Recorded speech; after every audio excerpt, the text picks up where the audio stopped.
Top of the morning to you, ladies and gentlemen, and welcome to the good old live stream. Hey, to those that were joining us on TikTok, welcome. Good to see you back. It's been like 90 seconds, maybe more, because technically there was a 3-minute countdown. Welcome. What up, the good old Furix Blink? Good to see you. Yeah, we got homies on all platforms right now. We got Casual John on the good old YouTube. I appreciate you, friend, you S-tier human being. We got people watching on the good old Facebook. We got people on Kick, people on TikTok. Sincerely, thank you so much, homies, for popping it in. I appreciate you. Top of the morning to you. Friends, we got a big day ahead because there's some conversations that are a-brewing about Twitch right now. And if you guys don't know, a man by the name of Harris Heller, I'll show you on screen real quick. Harris Heller is pretty much a streaming guru, if you might put it. He calls himself the Stream Doctor and knows a lot, offers a lot of good of insight and information about live streaming, YouTube, the social media space, all that good stuff. Anyway, he had the opportunity to actually interview one-on-one the CEO of Twitch last night, and this is only a few days post TwitchCon. A lot of things we're talking about at TwitchCon, a lot of updates, multi-streaming now allowed, with some caveats that myself and Harris and some others are a little bit frustrated with. And he got to confront and talk with the CEO face-to-face, obviously online, but man-to-man is probably more what I was meaning to say. And here's the deal. We're going to watch this together. We're going to react to it. We're going to check it out.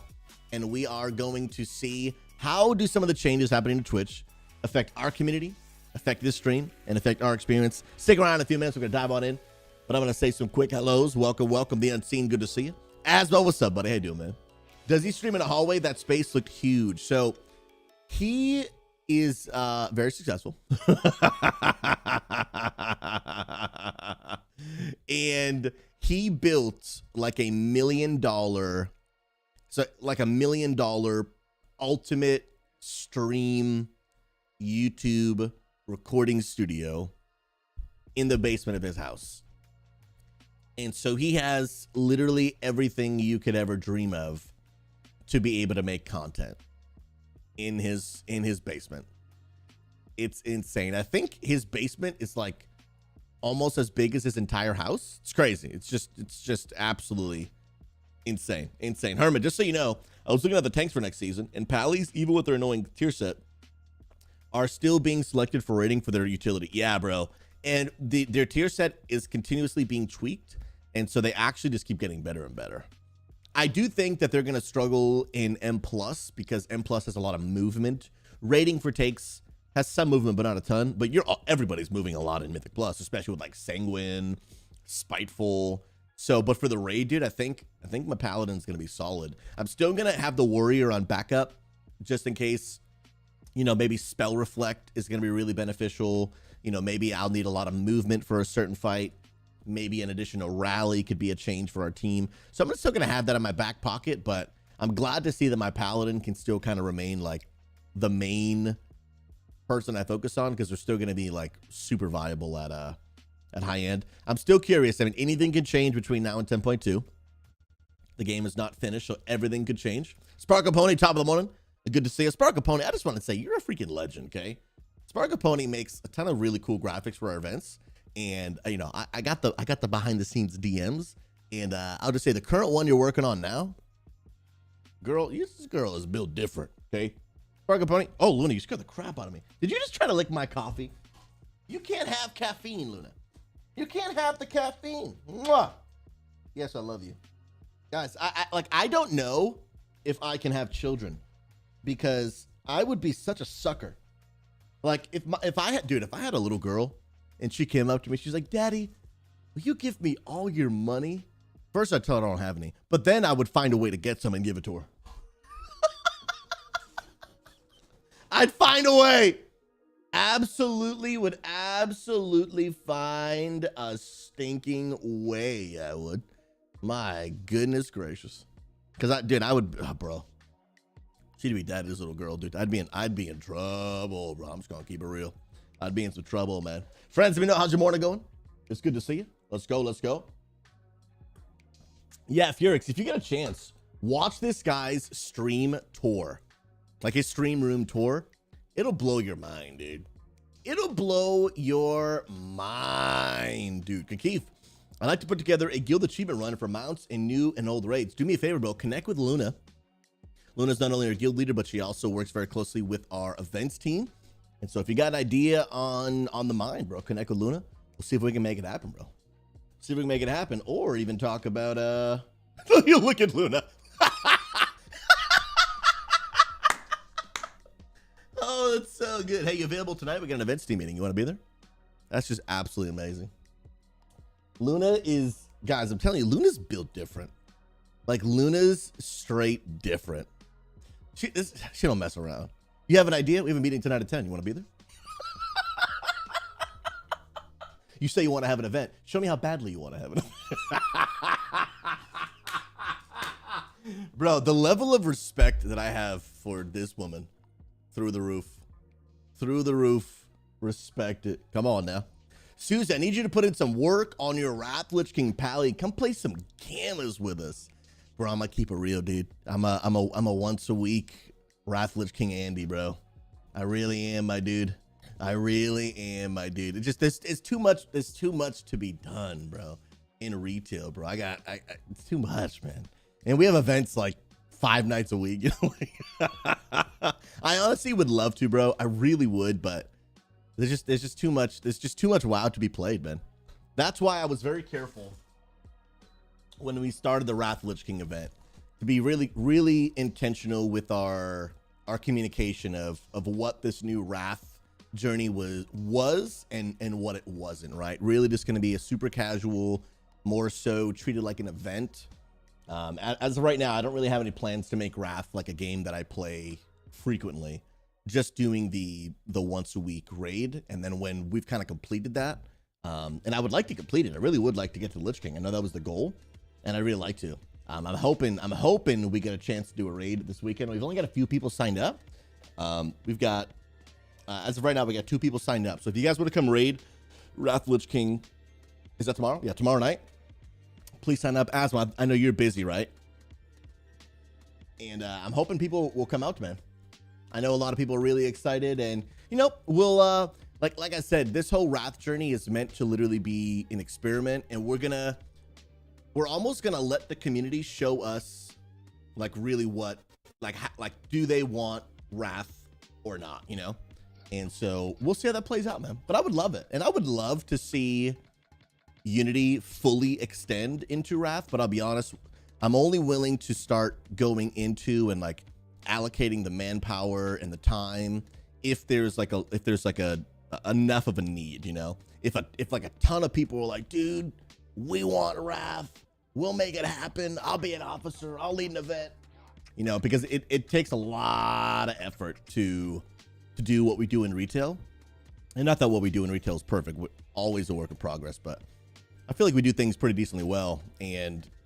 But it's because there's a lot of time, energy, and effort that goes into it. And so if we're going to replicate that in Wrath, I want to make sure what we do can be done well. What I've done in the past, I've made the mistake many times in my 9 years of leading online communities, is just having a cool idea, but not having the infrastructure to support it. And so even a great idea without the proper manpower support very quickly becomes a bad idea, right? What could have been a great experience then very quickly becomes a poor experience. And so if we can't do it well, then I'd actually rather not do it at all. And that's kind of like my approach to really everything these days. Not that like it needs to be perfect before we start. That's not what I'm saying either. But like, I've seen the other extreme. Like if we can't do it well, then I'd rather just not do it at all. But we'll see, man. And honestly, I think right now, like, I think we're far enough into the Wrath of Lich King journey where I think our community has shown us, like, do they want it or not? But I do think a lot could change after BlizzCon. Because BlizzCon, guys, this BlizzCon could literally change everything about World of Warcraft. Like, literally everything. You know what I mean? Like, Classic Plus, Cataclysm Classic, potentially WoW coming to Game Pass or console. And so, like, those things alone could explode World of Warcraft and could really explode Unity. Yo, what up, Ali and Slothy? Good to see you. Ali, what's up, friend? And so I think after BlizzCon, the information that we get from that could really showcase a lot of things for us in terms of like what the future of Unity World of Warcraft might look like, and even us potentially doing things that maybe we're not already doing. But we'll have to wait. Guys, imagine if we go to like BlizzCon comes out and like we get nothing.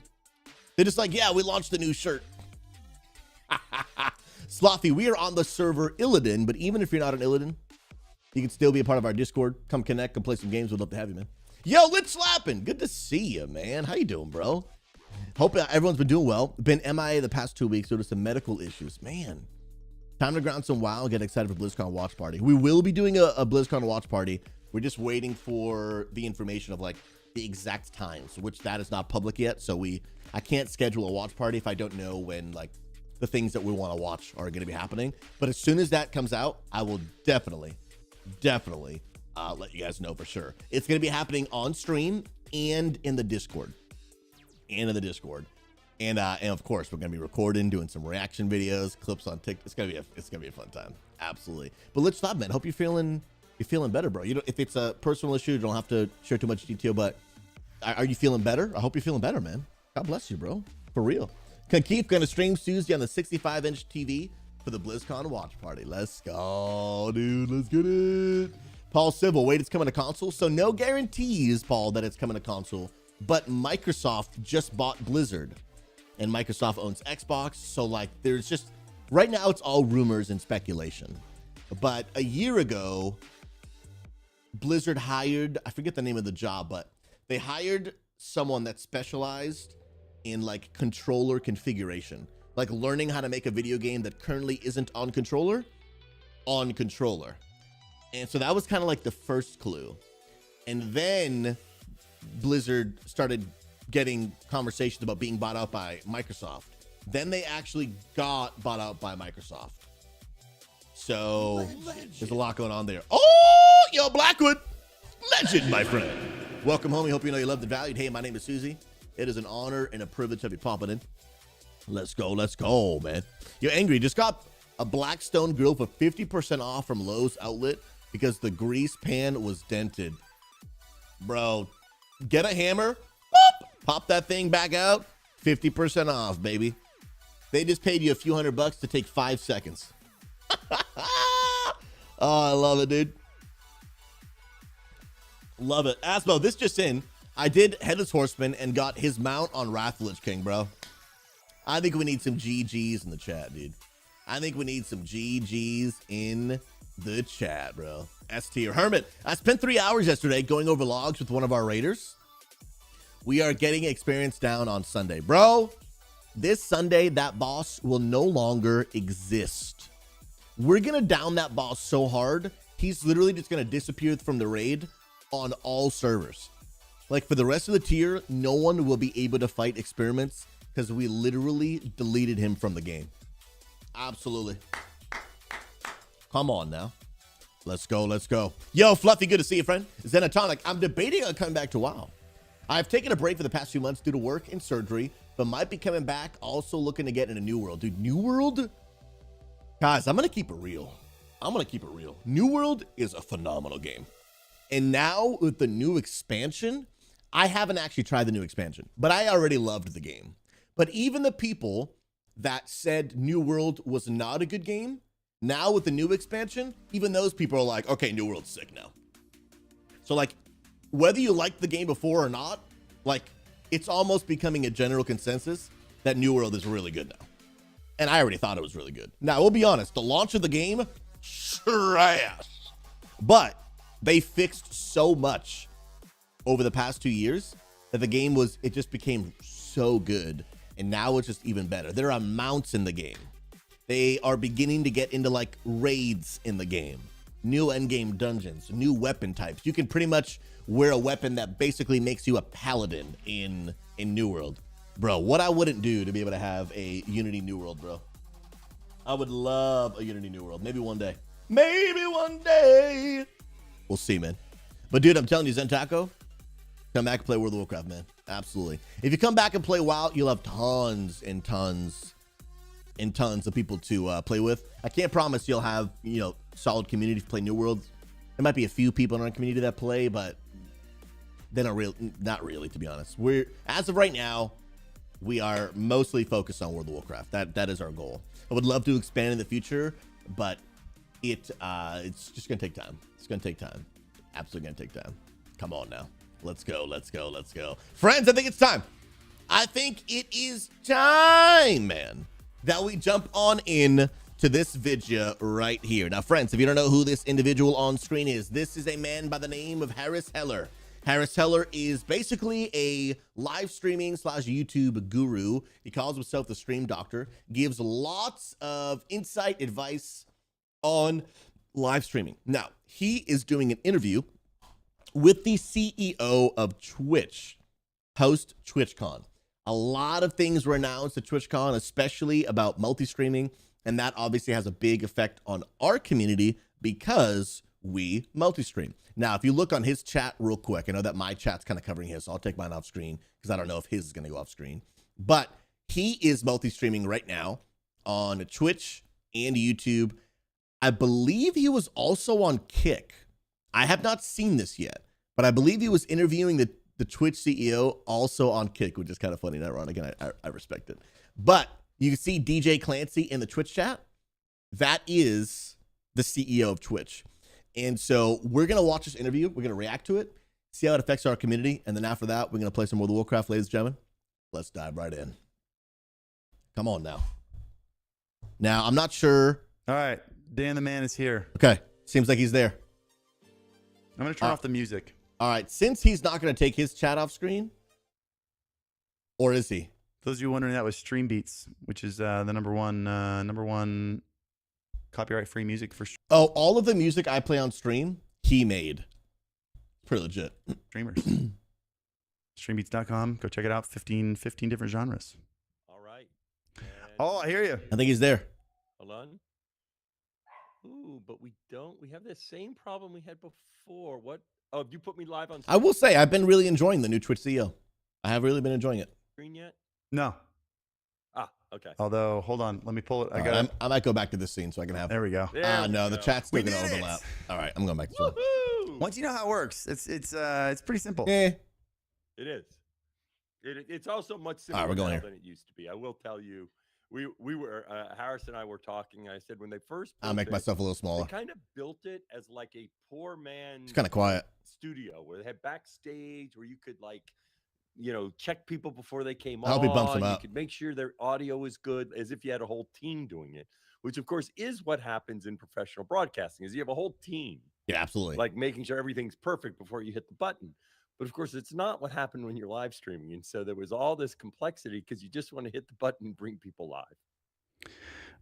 Dan, are you able to raise your volume a little bit? My chat can't really hear you. Yeah, there All we right, go. Let me see. Hold on. Chat, is that better right there if he just gets closer to the mic? Let me see this. Let me do this right now. Let's go. Let's go. Okay, mobile. Hold on. I'm opening up my audio settings. Yo, Acrosville, welcome on the stream. Hopefully doing well. Sound. I will I say, got you cranked up to 100%. I have been impressed with him since he took over Twitch. Output. I do. He has an uphill battle. I've got Unfortunately, settings for that it's too. got a lot of work Hold on, how's to that? undo the past several years, but Chat, what are your thoughts? he is proving that he might actually be able to be the guy to do it. My output volume. I'm not on your screen, so I don't see your chat. I can hear They're 'em saying it's well. about the same. This is pretty quiet. Probably could do an extra. Some people are saying it's okay, but everyone's pretty saying Let's like. see if I can skip ahead a little bit. Gotcha. I want to get to the actual I mean, interview. sometimes I hear myself. Like right now, I hear Yeah. myself a lot. But that may be because I made it worse because I Skip ahead. turn off audio, use it to control my outputs. Oh, you're on a dynamic mic? No. But I would I'm gonna turn try auto this gain right off now. unless you want to put on. They're still fixing it, dude. Turn on the auto game. Hey, Stan. All right. Dude, I am all over bro, he's got. Okay. He seems like a down to earth All guy. right. I actually respect him. All right, that sounds I pretty turned it good. off. Okay, good enough. Let's go. I think it sounds good on my end too. All right, good. It sounds good on my end. So let's actually get to the meat of this, huh? Yes, please. Yeah. Talk about something interesting. Yeah, I got some stuff for you. All right. I got, I came prepared. I've been scrounging I couldn't hear him at Twitter all, and dude. YouTube comments and everything all day. I got some Got some good hard-hitting questions. And we're going to talk about it. But first, if we're going to start this, what I want to do is I want to share with you what I feel the state of live streaming is and where I think it's going to go. And then I'd love to hear what yours are. Great. I have been saying in my YouTube videos for a while that I think that live streaming is going to become an event-based thing where you plan some stuff. I've organized. I have so many thoughts on what he's saying right now because I do somewhat agree with it, but I actually don't like it. And I really hope it doesn't end up becoming true, but I have a feeling that it will. Using my words. That it's supplementary content for most people. So you have a YouTuber who makes YouTube videos, makes TikToks, and then goes live to connect with their community that they've been building over there. I think that's what the majority of live streaming is going to go towards. Unless you are one of the select few that have been able to make it as a full-time streamer, which is incredibly rare. It's just so hard to break through that glass ceiling there. So I see more and more YouTubers getting into live streaming, but only streaming, a couple times a month, maybe once a week, or doing like, for example, what Linus Tech Tips, where he makes videos every day. And then once a week, they do the WAN show, which is like a 3 to 4 hour podcast thing where they go live together, which they then also cut up into little bits to make into short, clips of their live show that they did. And I just think that the reason that it's going to turn this way is because of how hard it is to become a full-time streamer and how much effort it requires and how much risk it takes to stream 30 to 40 hours a week when the likelihood of succeeding doing that is incredibly low. It is. So that's what I think it's going to be. I think it's going to eventually be swept. I do think he's right. As much as I don't like it, I am like literally living proof, right? I mean, I think the most impactful in terms of having the deepest level of impact in meaningful content in people's lives, for me, has always been through live streaming. It's always been through live streaming. But the reality is I will spend 6 hours on live stream and I will impact a few hundred people. Or I can upload a 30-second TikTok that will get 100,000 views and then can lead to a more sustainable revenue model, right?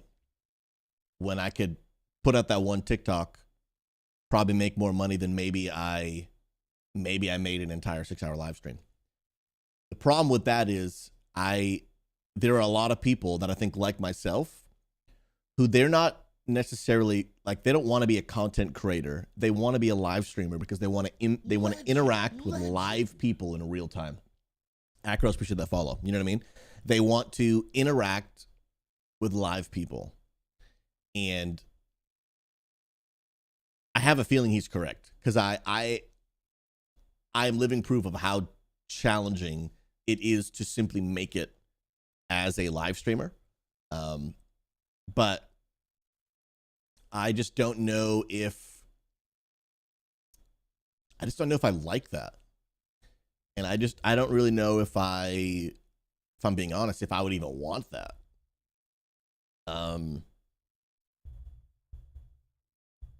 Yeah, it's a big thing to unpack, but I do think he's right for the majority of people.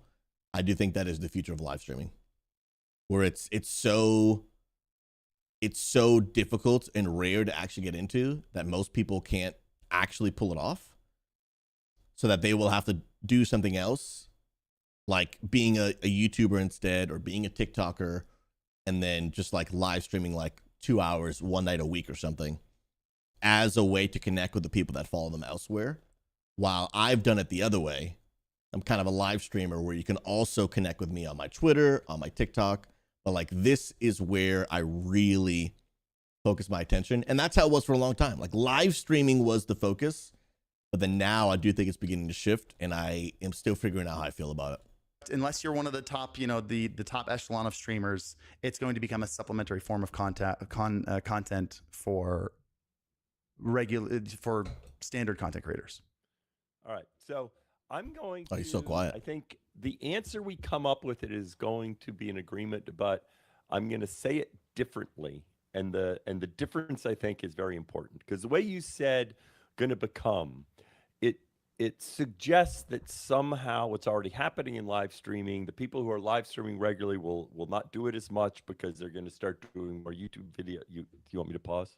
Yeah, can you talk a little closer right into the top of the microphone? All right, I'll talk right there. Yeah. Yeah. You're kind of hitting the Okay. side, and it's a top address All right. microphone. Yeah, I know. Okay. That's a lot better. That as if the people who are live streaming today will move more in that direction. Okay. Huh? I think it's actually the opposite that will happen. That in fact, I do believe that live streaming. I'd be very glad. If you are a TikTok or YouTube content creator, live streaming is a good way to engage deeply with your community. I agree. It's fact, a much deeper form of connection, exponentially a much deeper. All the other content has a much wider reach, but way less of an actual connection and impact. Live streaming may be a smaller audience, but it's such a deeper level of interaction. As you build that community, you want the opportunity to engage deeply with them. But that is not something that you have the time to do 20 or 30 hours a week. So I think one of the challenges Twitch has had is we haven't built the product to work as well as it could to support someone who might stream once a week for 4 hours. Okay. Now, in general, you used the word event. And in most people's mind, they think of events as a big show, something they produce. Okay. And while that may be the case, I don't think of the word event. I think it'll be the same type of experience where it's not a highly produced event necessarily. It'll be someone streams once a week for 3 or 4 hours, and they build a community. I do think the community matters a ton for the experience on live streaming. Okay. Absolutely. I'll use myself as an example. Except when I'm at TwitchCon and other things, I stream 3 hours a week. Okay. Now I am not a YouTube creator, but I have enough of a following in general because of my role that I can maintain a community streaming just 3 hours a week. Okay. That's difficult to do if you don't have enough of a following. I can almost guarantee if I went down to 3 hours a week, I would lose probably like 90% of my audience. Because you just become irrelevant. You've pretty much just disappeared. I personally believe a big part of that doesn't mean people would leave like the Unity Guild and stuff, but they would just slowly just stop watching me because they forget that I even like stream. Because if you don't catch me during that window, you're like, it feels like I don't even do it anymore. Community is about shared experiences. And I think what will work best is someone that says, I'm going to live stream once a week, twice a week, but it's still regular. It's like every Tuesday from 3 to 7, I'm going to live stream. And I think this is more about growing live streaming, because I think right now live streaming, I really do believe that it's less than what it absolutely could be. And I think our policies in some ways, I think has hindered live streaming to grow and realize its full potential. And so I think what you described, but I wouldn't describe it as what's happening is going to go away. It's that more stuff will start happening so that more people find a way to integrate live streaming into their content creation. I think we 100% agree. I think that's what I meant by event based. I agree. I felt like we were saying the same thing. It's just some of the terms you use, other people will hear in different ways. Yeah, I agree. Like a special stream. Today. Yeah. But I think that the reason that happens, I don't think that has to be the way it happens. I think the reason that it's becoming that is because of, I think a lot of people are going to get, you have so many people trying to become full-time streamers right now and streaming 30 to 40 hours a week and not seeing the success that they want to see, especially if you have the same kind of grind on YouTube. For the most part, you'll see some level of success. For the most part, the top streamers. I think what you just said, I'm gonna interrupt real quick because I don't think what you said. I think people, if they're in the stream, they see all these people that are grinding and trying to make it work. Okay. I think for every YouTube creator you see, there are 10 YouTube creators that are grinding and aren't making it. And I think it's the nature of creative endeavors, whether it's an actor, a musician, an artist, a YouTube creator, a TikTok creator, or a Twitch live streamer, There are more people who want careers in these areas than can be supported. And so, however big it grows, the number of people that aren't making it will also be there. There will. That's fair. That's but fair. We can't deny that's if you look at the top group of streamers today, it's the exact same group as there were 5 years ago. Like that, there is a massive discrepancy. Like the small amount of people that are taking almost all the pie versus on YouTube, you have over 300,000 different YouTube accounts that have over 1 million subscribers. Wow. And there are multiple channels passing 1 million subscribers every day. And I think there's maybe one new breakthrough streamer on Twitch every year. So like there is a vast difference in opportunity on the two platforms, which is why I meant I think you're going to get a lot of people stopping the 30 hours a week grind, realizing that it's a massive time investment, there's a massive risk, and it's a very, very small chance of payoff. Yeah, I guess here's the thing that I'd say in that. First of all, I think one of the problems I think has been a challenge for Twitch is I think the skill to be a good live streamer isn't necessarily the skill to be a good YouTube creator. Correct. They're completely different skill sets. Absolutely. Absolutely. Right. Creating live content, it's improvisational, it's interactive. There are lots of people that can sit here. In fact, I think if you look at some of Twitch's successful streamers, I bet you if they had to create their career on YouTube. Now, when you started out, you created your YouTube videos, right, Harris? You didn't have a team doing it. And you were skilled at that. I bet you some of the top Twitch creators actually would kind of suck at creating YouTube videos. It's a totally different skill set. Live streaming. Yeah, very different. So I do think there's a different skill set that different people can enjoy live streaming and be good at it. And in fact, one of the problems has been that Twitch sometimes says, oh, you want to be successful on Twitch? Also be good at creating short form content. And people look at you and say, but I don't like creating short form content. I'm not as good at that. I want to live stream Twitch. Can't I just grow as a live streamer? And they haven't been able to. I'm saying that's a problem. Yeah. I'm excited to see if the discovery feed changes this whole problem that we have, because I think that's one of the core issues with Twitch right now, or I shouldn't say Twitch, with live streaming, is that it feels like there are fewer opportunities. That's fair. And so it's turning into a supplementary form of content, I feel it's got to be the nature's way of moving forward and saying this is the way it has to be, because you can't keep this 40-hour-a-week grind and have no results. Yeah, and for me, I don't even want to stream 40 hours a week. Not that I wouldn't enjoy that. I did that for quite a long time, and I really enjoyed it. But I honestly, I would love to take what I would probably call the nade shot approach. If you don't know nade shot is it'll look like I'm interviewing. Oh no, I was hoping one of them would be right in the middle, look like I'm interviewing them. The thumbnail makes it look like I'm interviewing the CEO of Twitch. Nade shot is the CEO and owner of 100 Thieves, which is a huge gaming organization. What up, Travis? Good to see you on Facebook, man. That's huge acknowledgement by my Dan. The problem is you can't grow by just live streaming. Yeah, for him to admit that, I think is really, really, really, really good.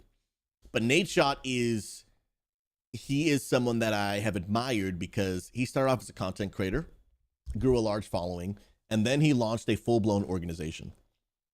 And now a big part of his role is, running the organization, but he also streams a pretty decent amount a week, maybe like 15, 20 hours a week. And while he's doing that, obviously, now he's not necessarily like his live streams are just him playing Valorant, but everyone knows who he is. He's so famous that it's exposure for his organization. I would love to do that with Unity. I would love to turn Unity Gaming into a full-blown organization where a big part of my role is not only helping, obviously, lead and run it, but I'm using live streaming several hours a week, maybe 10, maybe 15, 20 hours a week, whatever. Live streaming for the purpose of simply just promoting what we're doing, right? So like playing with our community, bringing awareness to our community, marketing for the community, all that kind of stuff. And the TikToks are going out and like promoting it and everything I'm doing now. That is like exactly what I want to do, but obviously it'd be sustainable. I would actually honestly like to pull back a little bit and do a little bit less live streaming so I could actually work on some other projects. I can't do that because live streaming is how I actually bring in an income. So to cut back on things that actually bring an income, to do things that don't bring an income, are things I can't really do. But that would be how I would want to utilize live streaming, building this amazing organization and community, and live streaming as a way to connect with people that are in that community, and then of course bring more people in. You know what I mean? Now, I think that would be amazing. That's what I would love to really do. So I want to talk one thing about, and obviously this is a hypothesis, and I don't know if it can occur. One of the discovery is absolutely a challenge when you're live streaming. Yeah, absolutely. It's also the same reason it's a challenge. It's also what makes live streaming on Twitch work.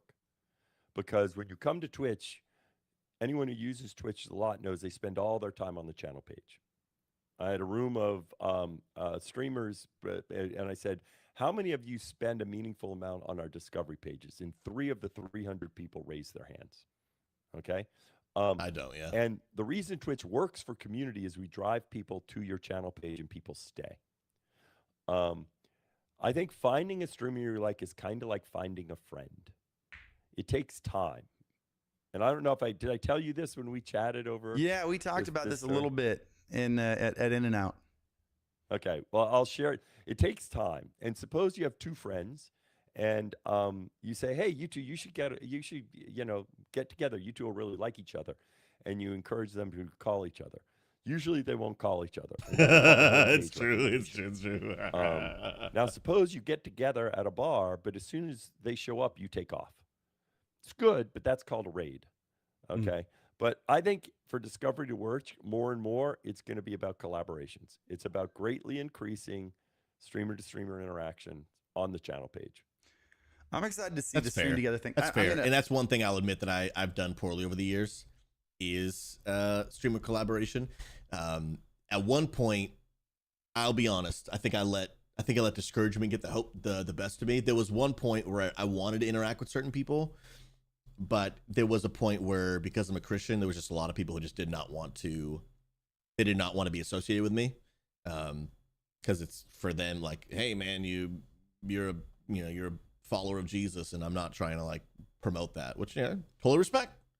So at one point it just became very challenging for people to want to even be around me. And I feel like that might be different these days, especially maybe on Kick. And so for a long time, I kind of gave up on hope on people wanting to interact with me. And then I just kind of put my head down and just did my own thing. I think I need to revisit a little bit more of that, especially now that I'm in the World of Warcraft niche, connecting with maybe some WoW streamers. It's, I think, something I need to work on for sure. Adjust my camera real quick. It's getting choppy. Give me 1 second. Dun dun dun dun. One more second. There we go. No, so I agree. It seems like the thing that makes live streaming so great is also the thing that makes it so hard to grow, is that you want to stay on a single streamer for a long time because you build a relationship that you don't get anywhere else. And again, I positioned this wasn't a position of this is the problem with Twitch. It's just this is a conundrum with live streaming. Yeah, in general, is that no matter that's what platform. just the nature of live streaming. You go there to hang out with a single person for 4 hours, whereas if I'm on YouTube for 4 hours, I'm watching 50 different people's videos, and you can't quite have that same experience.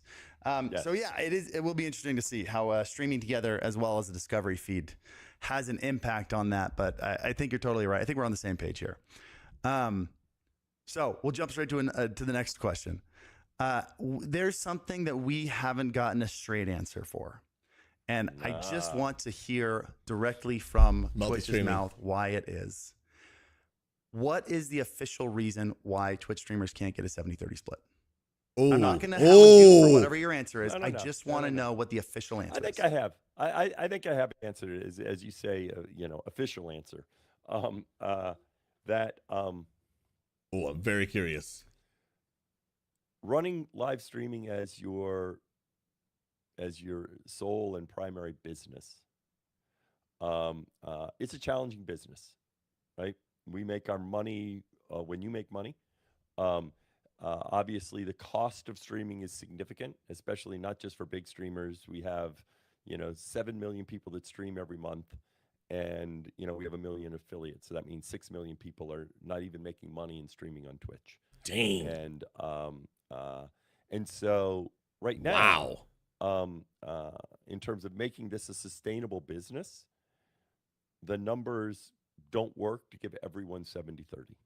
Now, one reason why we created the Partner Plus program, and I'll tell you where my focus is I'll distinguish a few things here, is that those streamers where streaming is a meaningful part of how they fund their life. Okay? For some people, it's a way to get some gear, and it's a nice additional money. But for some people, this is how they pay their bills. Correct. Yep. And as we built Partner Plus, and really we designed it where we can continue lowering it, the reason, I don't think there's a principle here. I think the issue is I would like more streamers because I think it'll be better for them because they can sustain this career more. So in fact, Partner Plus was designed, I'd still love to lower the threshold on that so more streamers can get 70/30. Yeah. Okay. So it is just cost versus. I think it's fair for him to just come out and honestly and say, like, we wouldn't make enough money. Like, we just can't afford to do it. I respect the honesty of that, right? Now, a lot of people would push back. And so, like, this is what the Kick CEO says. His belief is that, and he never necessarily, like, says Twitch, but he says other live stream platforms, I believe that the way they run their businesses are not financially efficient enough that would leave room, right? So, like, for example, if they were more cost efficient across everything in their business, staffing, benefits, and I'm not talking about like underpaying people, but there have been articles that have come out about Twitch about how some people are just like outrageously overpaid for jobs that they should not be getting paid that much for. Like, there's a lot of almost like overspending on a lot of things, and a lot of it's speculation, but there have been records that have come out and been like, financially, this could be a lot more efficient than it currently is. And so some people might argue, if they were more efficient financially in other areas of the business, then they could afford 70/30, but we don't know that for sure, right? A lot of it's speculation. Yeah. So, well, then I guess let's kind of move on to a different question. I'll say this. One thing that's different, I would just like when people look at other platforms, let's take YouTube or something like that, right? Live streaming is a hobby for YouTube. The cost of live streaming, they're much smaller than us. And of course, YouTube is much bigger than us. Okay. So their cost of anything is much smaller, and relative to their other size, it's tiny. So it's easy to do certain things there. For us, we have to make our business work where this business is the business we're in. That's a really good point. YouTube can afford to give their streamers a 70/30 split because they actually make their money doing something else. Twitch doesn't make their money doing something else. Live streaming is their something else. So YouTube is making hand over fist kind of money on their videos, and then they can use some of that money to support the tiny little live streaming segment they have on their website, right? That's a fair point. That's a fair point. Is the majority, we're moving on, but I'm going to go full circle here. So is the major cost of Twitch just data ingestion and like receiving data and delivering data? Well, no, the major cost is the amount we share with it's still, even though we'd like it to be more. Outside of revenue splits. What's outside of revenue splits, then the data, the running the service is significant. I won't tell you how much, but yes, it is. Because I don't think sharing I wouldn't call that a cost. If you're I would say that's pure. You're taking a split of something else. It is. I respect this man, dude. I respect this man. He's just calling him out, dude. Harris for president, dude. No, that's fair. It is a split, yes. But if you take that, yes. So another question I get asked a lot of, I think a lot of people don't understand the impact of is, do you have any plans on incorporating AV1? Because an AV1 encoder would allow you to get the exact same quality for about 2/3 of the bit rate, 2/3 of the data. Yeah, I know. And then you could, whatever the savings are, let's say you were to do that and that became the norm, everyone's using AV1, you're able to literally cut your ingest costs by a third. And I'm not a developer, I don't know exactly how it works, but serious cost to how much data your throughput is going on. And then do you think it'd be possible to increase that to 70/30 if you included AV1 and that became widely adopted? But yeah, by the way, I think that's a good example of, in general, what I continue to try to do is look for ways where we can make our business work more effectively. And that's why Partner Plus was designed, so that we can lower that threshold. Okay. Makes sense. So some of this will get a little techie, but since you're techie, you'll enjoy it. Yeah. Of course, a big part of transcoding is actually the cost of the transcode. Okay, in the compute cycles. So in fact, transcoding to AV1 is more expensive than transcoding to H2.64. But what if it's already being sent to you in AV1? Yes, no, in fact, you're going exactly to where I was going. That in fact, one of the things that we're working on is the ability to have client-side transcoding. Okay, because most people have computers that have the cycles to do the transcoding. So right now we have to pay for the cycles to do the transcoding. Okay, and by the way, our transcoders tend to be older because we have a fleet of them. We bought them 3 years ago, 4 years ago, and in fact, of course, they don't transcode at the same quality. This is going to go over a lot of people's heads, and I don't know if I'll be really able to simplify too much, but I will try when they're done with the conversation. That the NVIDIA chips you have sitting on your computer can do. It's not just the AV1. Even if you're doing H.264, you can get a better encoding from the from your NVIDIA on your computer than you can in ours. So yes, the idea would be I didn't know that was possible. More towards client-side transcoding that also then allows support for AV1. Okay, and so over time you get increased quality, reduced costs. Do you have any? But can I just explain to chat what we're talking about here? So by the way, he's chat, gonna break AV1 is if I were to I need to dumb it down so even I can understand it. But essentially, it's a new form of compression where you can get a higher quality video with a smaller file. So with the current way that we're doing it, H.264 is what we're doing right now. That's why you have a bit rate of 6,000 kilobits per second, and that gets you a certain quality. Which I hope they'll increase, because 6,000 in today's world is not very high anymore. You can get the same quality with AV1 with only 4,000 kilobits per second. Wow. So the idea is you're sending less information. The costs are lower on Twitch's side. And if we're able to significantly lower the cost on Twitch's side, they're able to up the split with streamers. I wonder if that will also help people's upload speed needs, because if I'm sending a smaller file, will that require less upload power on my end? That's a great question. I wish I can get an answer to. Just by changing the way compression works. And my autofocus is going all over the place, but that was the main question: is are you guys working towards that? And is there a timeline on when we're going to see significant price? I shouldn't say price changes, but cost changes to Twitch that will also impact streamers and their rates. Yeah, I can't tell you a timeline. We almost were announcing some of the plans at TwitchCon, but we want to work still with the OBS team to figure out what's a good strategy here. We're working close. Okay, so then this is good, because that means Twitch is actually putting in steps to get Twitch streamers a better cut. I didn't think that was the case, to be honest. Closely about, but it isn't specific. Now, I think they have to. I think everyone else has such a better price. I think if they don't change theirs long term, it could be a problem. Just about AV1. It's about talking about the whole strategy. It would not affect the revenue share right away, of course, because these things all take time. Getting people to adopt things take time. But overall, that's an example of one of the things we're doing. You always look at what is the cost, what drives your cost, and what can you do to bring it down. And timeline aside, those savings will be passed on to the streamers? Yes. Wow. Sick. And also, do you know wow, out of the mouth of the CEO, he just said when they start saving money, that money will be passed on to the streamers. So out of his own mouth, he just said, when we manage to actually bring down the cost of this, we're not just going to put more money into our pockets. We are going to share some of that now. How much of it, we don't know. But we are going to share some of that with the streamers. Wow. That's a dub, dude. That is a dub. I respect this guy.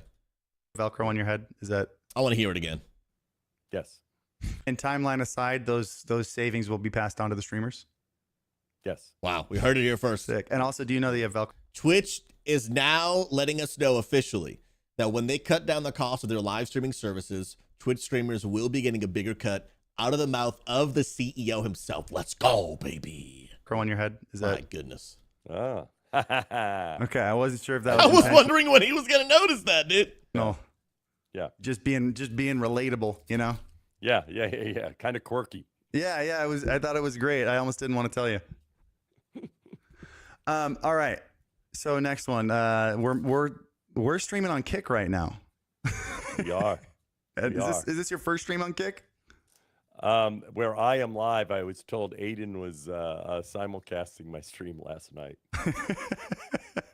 Well, welcome. This is my first time on Kick as well. Oh, nice.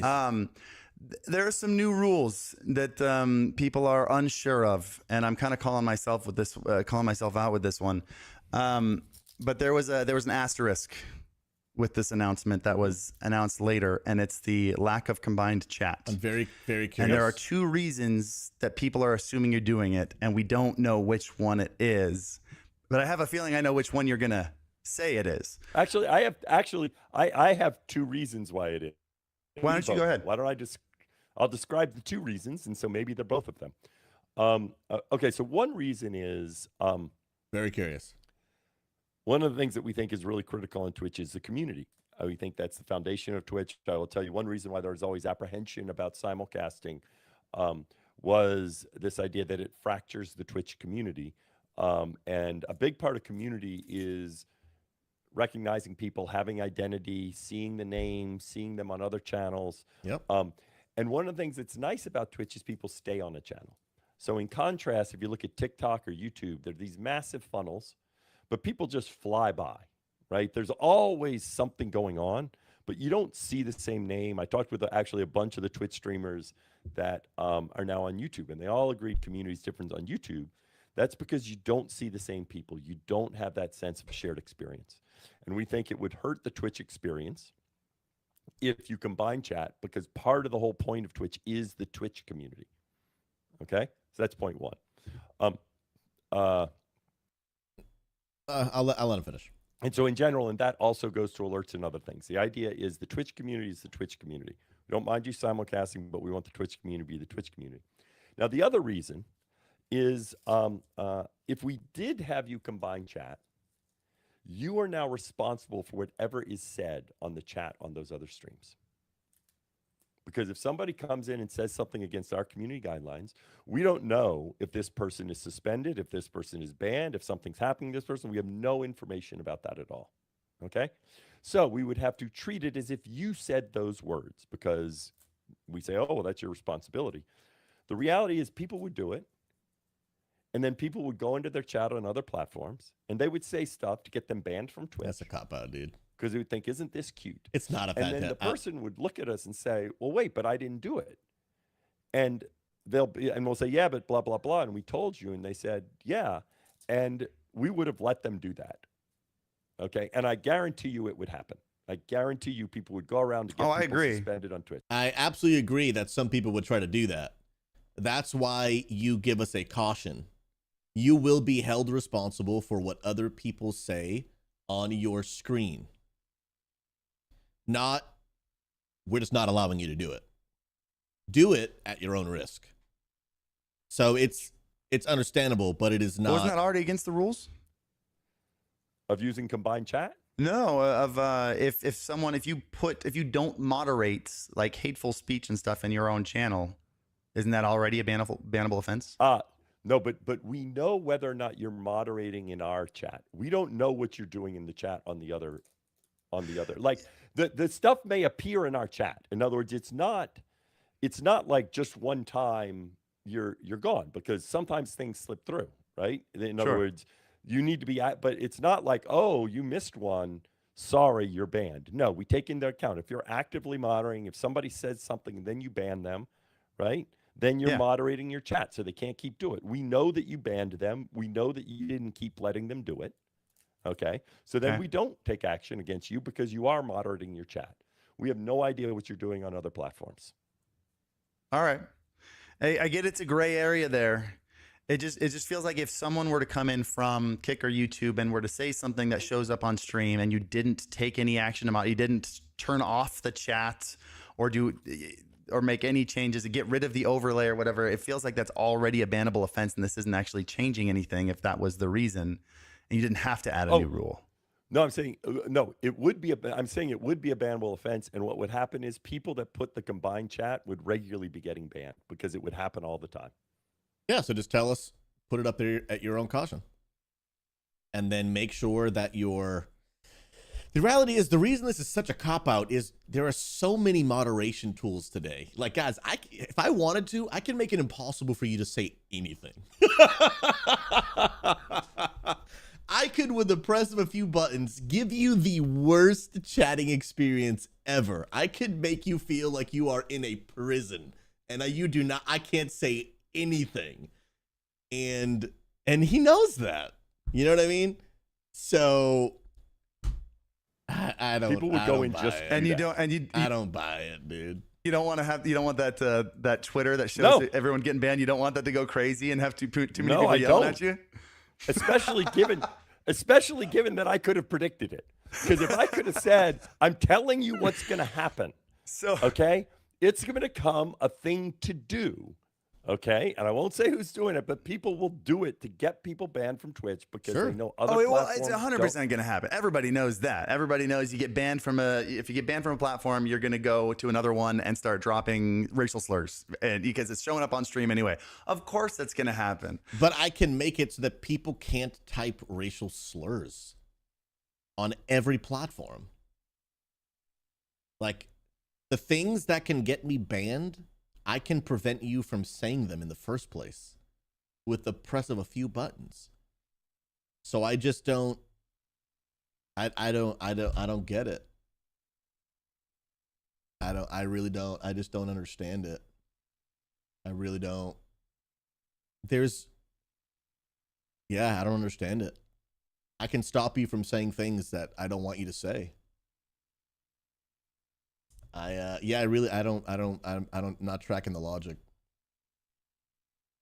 I'm not tracking the logic. One, I can stop you from saying anything I don't want you to say in the first place. And two, if I can do it at my own risk. You know what I mean? Like,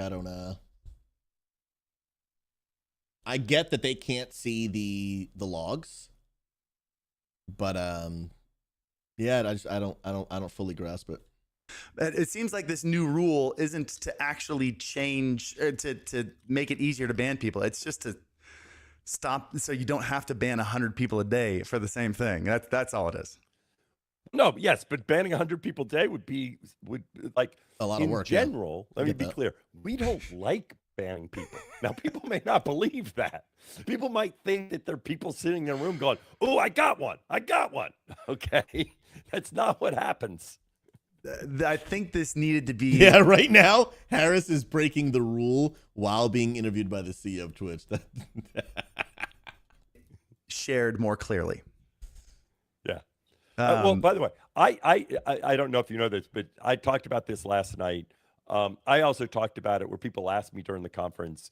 And let me bring up another point too. His first point was we feel like it takes away from the experience of the Twitch viewer. Okay, let me give some thoughts on what I feel like I'm hearing, and again, it could be inaccurate. His first and most important point was we feel like it takes away from the experience of the Twitch community. The reason I have an issue with that is, what if someone wants to build a community that is bigger than just a Twitch community? Now, I get if multi-streaming is against the rules, well, then you just can't do that. Okay, and that was for me. I want to build a community that is bigger than just Twitch, and if it's against the rules for me to include Twitch, well, then I guess Twitch is just out of, like, I just can't include Twitch. I had to accept that. Wish it was different, but that's it. But now we're in a position where I can include Twitch, but I can't make it feel like we are one big community across all places and all platforms. Let's get in the Discord and let's play some more of the Warcrafting games together. So his whole point was we don't want it to reduce the quality in the experience for Twitch streamers. And a few things that I would argue are, one, being able to see all the chats from all the platforms and you being aware of them actually increases your experience because it gives you context and it gives you an inclusive experience to where, hey, I see that there are people typing on the platforms, Susie is answering their question, and I have context to what the conversation is because I can see it, right? I can see the conversation, so I'm not sitting here being confused half the time of like, what are we talking about? How did we get here? What are we doing? And so his whole point was, I want to make it so that it increases the Twitch experience, which I think their rule actually decreases the Twitch experience. And then he went on to say, basically, like he's talking about right now, we don't want to be banning 100 people a day. So again, I am maybe oversimplifying, but what I heard him say was, oh, I thank you. That actually scared me a little bit. Yo, appreciate the love on TikTok. What up, Fatty Storm? It's good to see you, man. And basically what it's saying is our main concern is making it better for the viewer, the Twitch viewer, even though it's actually not. And then 2, we don't want to ban 100 people a day. So I don't think that it actually is accomplishing what he thinks it's going to accomplish. And I'm not necessarily in agreement with things being on the screen that they wouldn't want said because there are tools. We have moderation tools. Just on the stage, that's not the time to explain the details. Oh, of course not. No. Okay. And so, yeah. And so that's one reason why I'm coming on this stream. One reason, in fact, interestingly, one thing we started to do was, in general with announcements, I've started live streaming 30 minutes after them. In this case, I couldn't. So that's smart. Yes. I like that a lot, actually. I agree with you completely. Okay. So now when they put out an announcement to the internet, like on Twitter or something, then he goes live 30 minutes later to talk more about it. I think that's fantastic. I think it's actually fantastic. I respect that a lot. So I'm guessing, if I had to take a guess, and I'm sure you can't answer this, I'm going to guess you're not just going to be going around saying, I see a combined chat ban, I see a combined chat ban, I see a combined. It's just when something happens, you can go, we told you. Which is totally fine. Like, give us a warning. You can put multi-chats on your screen, but be warned, if people on another platform say something that is against Twitch terms of service, you will be held responsible. Cool. Sweet deal. Now I got to make sure that all my moderation tools are up to date across all platforms. Fantastic. Fantastic. This was a rule, you broke the rule.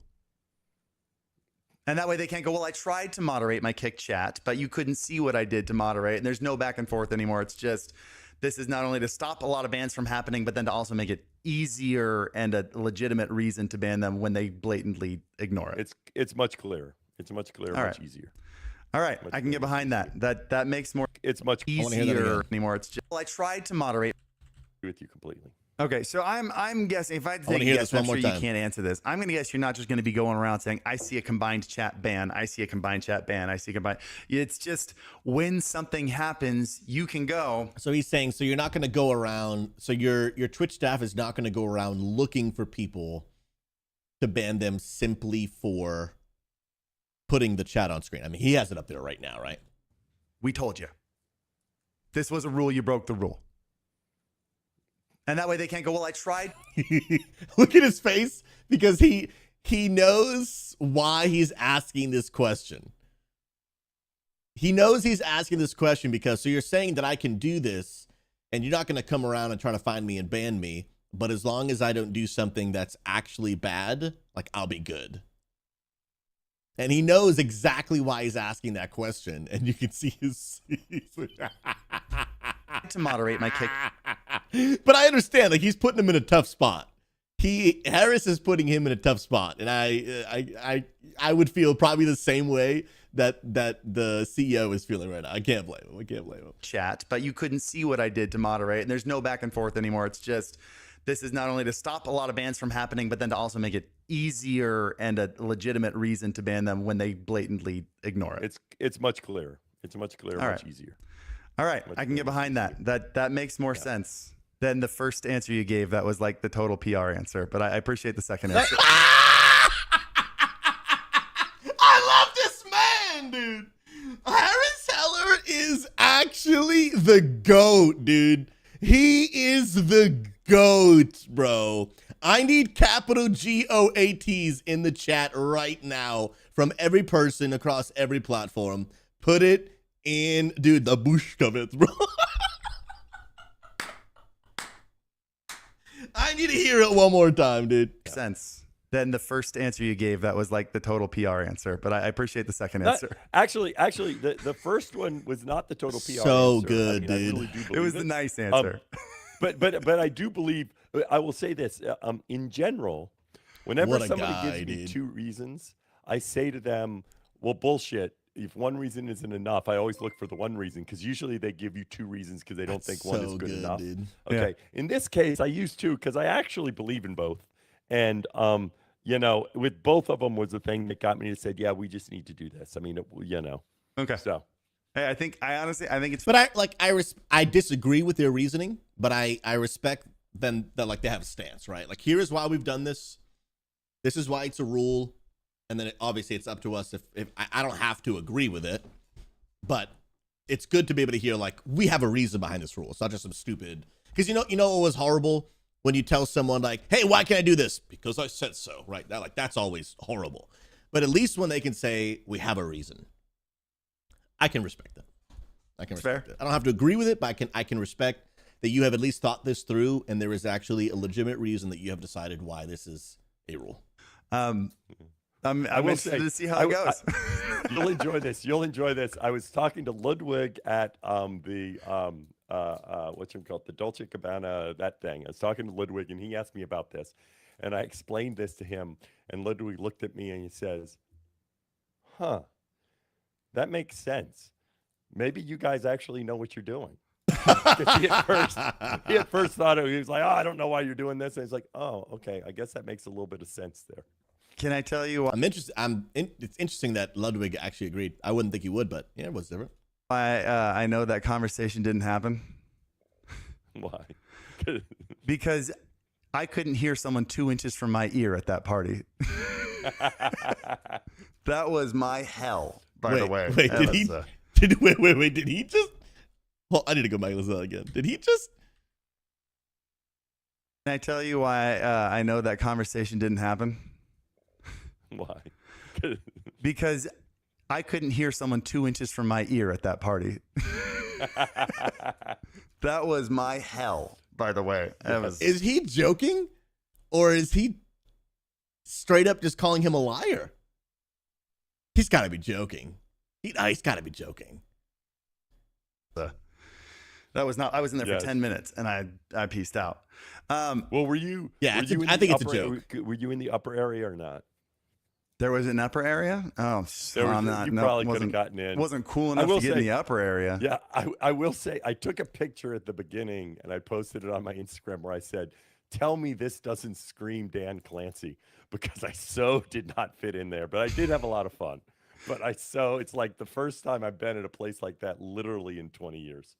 I walked out and I was planning on going to bed, and then I ran into. I will say I respect the fact this guy is night and day more involved than the previous CEO, and I really respect it. Like, he's very present. He makes himself, as available as he can. I'm assuming he's also incredibly busy, but I really respect how things have been since he took over the company. And when he first took over, I was very open about, like, I've been pretty unhappy with the direction of Twitch for a long time, but I would like to give a new person like a fair shot to prove themselves, right? Everyone gets an opportunity to prove themselves, to do something, and to show people that they either have what it takes or it doesn't have what it takes, right? And I will say, and I said he's got quite an uphill battle. Like, he's not starting at zero. Like, he's starting in the negative because of what the other CEO was doing for a long time. But I will say, like, he's making good moves. Like, I respect it. He's engaged, even if he is making decisions that maybe I don't agree with. He's thinking things through. He's being a CEO. Like, he's actually being a CEO, and especially on a platform that is so community based, it really is beginning to feel like he is actually engaged with the community. Like, if Twitch was just a business that sold the product, well, I don't need the CEO to be hanging out with us, because, like, I don't care. Just give me the item. That's all I need. But Twitch is different. It's a community-based business. And I have to say, like, I really respect how he has made a very, very intentional effort to be public, to be present, to be involved. And if he keeps going in this direction, I think this could mean really good things for Twitch. I might not always agree with everything, and that's never going to happen anywhere, right? But I'm beginning to really, really respect this guy. I think he's making a good image of himself, and I'm happy to see it. There are a couple people at the poker tables that I hadn't met in a really long time, or actually some of them I'd never met in person ever. And I won $150 at the blackjack table and hung out with some internet friends, and that was a highlight of the night. So highly recommend that instead. Actually, that's not true. I don't encourage gambling ever. As a Nevadan, I'd never encourage it. All right, next question. Kick offered you partnership. You gonna take him up on it? No. I'm so glad he has that. So one thing I actually respected that the CEO of Twitch did. So if you guys don't know, he streams, like you said, he streams 1 hour a week, 1 day a week for about 3 hours. And he's been doing it for a while before he was even the CEO. But now that he is the CEO, he gets more viewers, obviously, because many people didn't know he was before. Because if you don't know, before he was CEO, he was I believe he was the president. I could be wrong with the role, but he had a very high up job at Twitch, and now he's just been promoted to CEO. So anyway, he's been streaming for a long time, and he applied for partnership, right? He applied for partnership and on his own platform, but he didn't tell anybody. Right? And so he ends up getting denied. He was declined partnership on his own platform.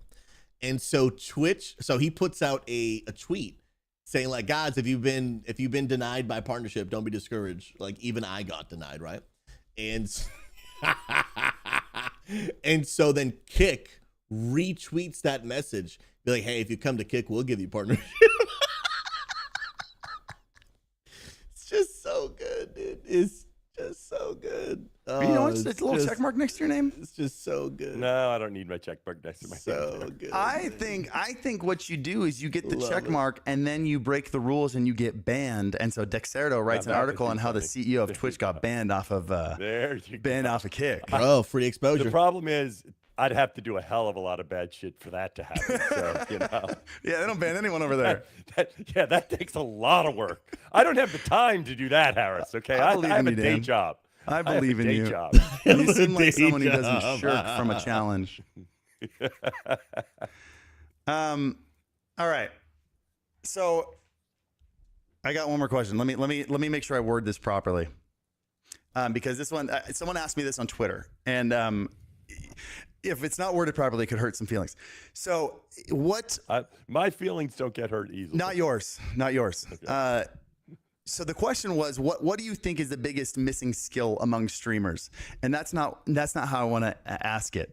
How about this? Instead, if you could wave a magic wand and suddenly every single streamer on Twitch had a specific skill elevated and they were improved to a new level, what would you like that skill to be? It's a great question. How would you like to help and to elevate your community? Now, by the way, I am going to check out the Wildhead post. I see you guys talking about the BlizzCon schedule. I am going to check that out for this. Absolutely. A lot of streamers have this skill, okay? But there's a lot of variance in that skill. And the foundation of live streaming is improvisation. That is the foundation. Twitch has always been a talk platform where you game while you talk. And not just improvisation, but being comfortable just talking. I've talked to a number of gaming streamers that actually they say they're uncomfortable if they don't have the console in their hand. And in fact, it took them a while to put the console down. And now this isn't you, right?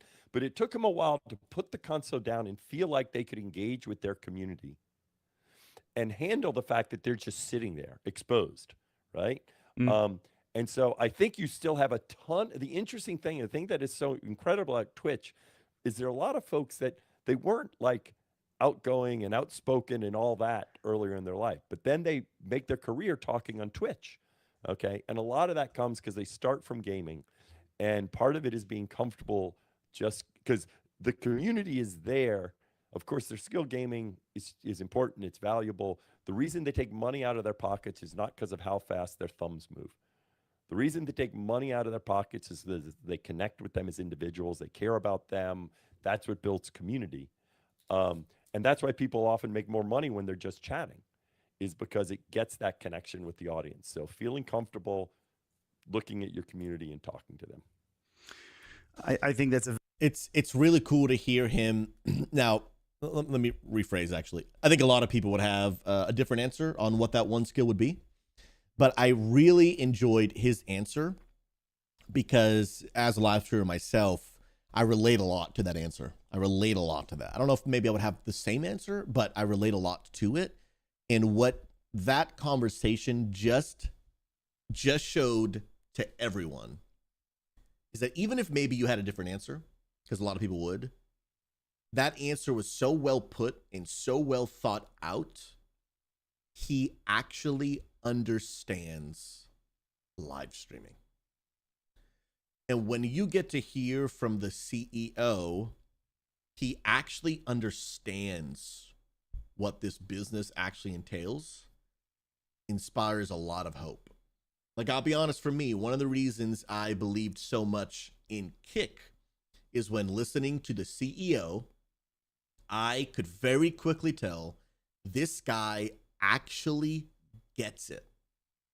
One of the biggest gripes that a lot of people had with the other CEO was after several years, this guy would get up on stage, he would talk, he would do interviews. When you listen to him talk, it was very evident that you were like, this dude does not get it. Like, he's not one of us. That response very evidently showed, again, you might not always agree with another human being. That's not always going to happen. But that answer, this is not scripted. This is a live interview. That answer just showed he gets it. He understands the space. And if the CEO understands the space, that doesn't mean everything will be perfect, but that really sets Twitch up for what could be a very healthy and bright future. I'm very, very glad to have heard him give an answer like that. valid one. I would have a different one. Which I think that's how you get uncomfortable streamers to be better streamers. But I think there's too much of the same thing on Twitch. There's not enough diversity of content on Twitch. And what I wish I could encourage people to do is to have a little more confidence in stepping outside their comfort zone and trying new things. I think that's something that we as gamers, we're pushed into our own corner because we're not accepted anywhere else. And we say, this is my comfort zone. If I step outside that comfort zone, I'm going to get made fun of. I'm going to get picked on, or whatever we went through in middle school and high school that brought us to finding this comfort zone. And I wish people had the strength to step outside their comfort zone a little bit more. That's interesting. That is a skill just like charisma, and it's something that needs to be developed over time and is really hard. Yeah. I'll say this, and I'm not just sucking up to you because I don't need to, Harris. I actually think I was saying the same thing. You just said it better. Because when I said put down the controller and be comfortable just engaging, I think part of what you're saying is be comfortable exploring other things that you can do. Agree completely. I think that was better said than what I was saying when I said put down controller and just be there. Yeah.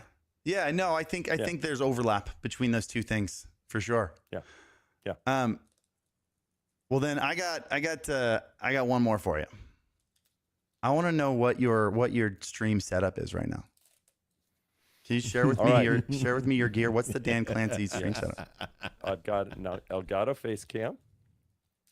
I've got the Elgato mic, and I've got the Wavelink XLR. I've got a big ass mixer here, an ARC-12 PreSonus. I don't need the 12 because I connect my my piano and a mic into that because usually I'm playing the piano and singing. I forgot he does that. That's pretty cool. Elgato lights, but I so often don't turn it on, and that's it. So just the Elgato setup then. I'm impressed that he was able to name that off. It's relatively a simple setup, which, you know, at the end of the day, doesn't need to be complicated. But the fact that he was able to name all of it, I respect. Yeah, mostly. And I don't need him to be like an expert broadcaster. I need him to be a good CEO, but to have a general understanding of what this space is like is important. He doesn't have to be an expert broadcaster. That's not what we need him to be. An expert CEO, right? We don't need him to be an expert at everything. That's not how actually anything works. But I respect the fact that even though, like, you could tell, like, you know, he's not like super off the cuff, but he was like, yeah, this is that. This is that. Like, he has a general understanding of what it takes to do this, and I think that I respect that a lot. I already had a good view of this individual, the CEO, before this interview because of just what I've seen over the past several months. But this interview honestly has really increased my level of respect for him as a person, and gives me a lot of hope for the future of Twitch. My hope for Twitch for years was going down very, very rapidly. But I did say, and I was open, but I'm open to things turning around, and I hope they do. I love Twitch. I built my entire life, ministry, and career on Twitch. And so I'm very happy to see things moving in a positive direction. I hope it continues, but I am hopeful that it can, because I think he's doing a really good job. I don't have my Stream Deck set up, although I do have a Stream Deck. I just haven't set it up. Yeah, which I'm fine with. He's busy. He's a CEO. Actually, I remembered I had one more question anyway. I just wanted to let you know after this question. Do you if you ever need me, by the way, to come and give your stream room a makeover, that'd make a great YouTube video. I'd be happy to come and do that. Yeah. I'm sure I can get it sponsored. We can get some gear to come and do that. I'll definitely do that. That'd be really fun. I'll hit up my guys. I'd say I'd hit up my guys at Elgato, but it sounds like you need less Elgato stuff, actually. Less and more other stuff. Yeah, I took the easy path, I took the easy path because I didn't know what to get. Sure, and I knew, well, Elgato will be safe. I know I won't be unhappy. I didn't know if Elgato would be always the best, but I knew it would not be a bad decision. That level of trust in the brand. They've spent a lot of time building that brand trust, and they've gotten it. They've done it well. They've gotten it. I don't know if I can convince Elgato to pay me to get rid of some of your Elgato stuff. I'll try. All right. Well, wait.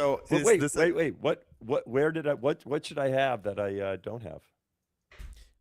I want to answer that first. Better camera. I wouldn't recommend the Elgato face cam. I would recommend him changing his lighting. The mic isn't bad. It depends, right? Like, are we talking about an upgrade?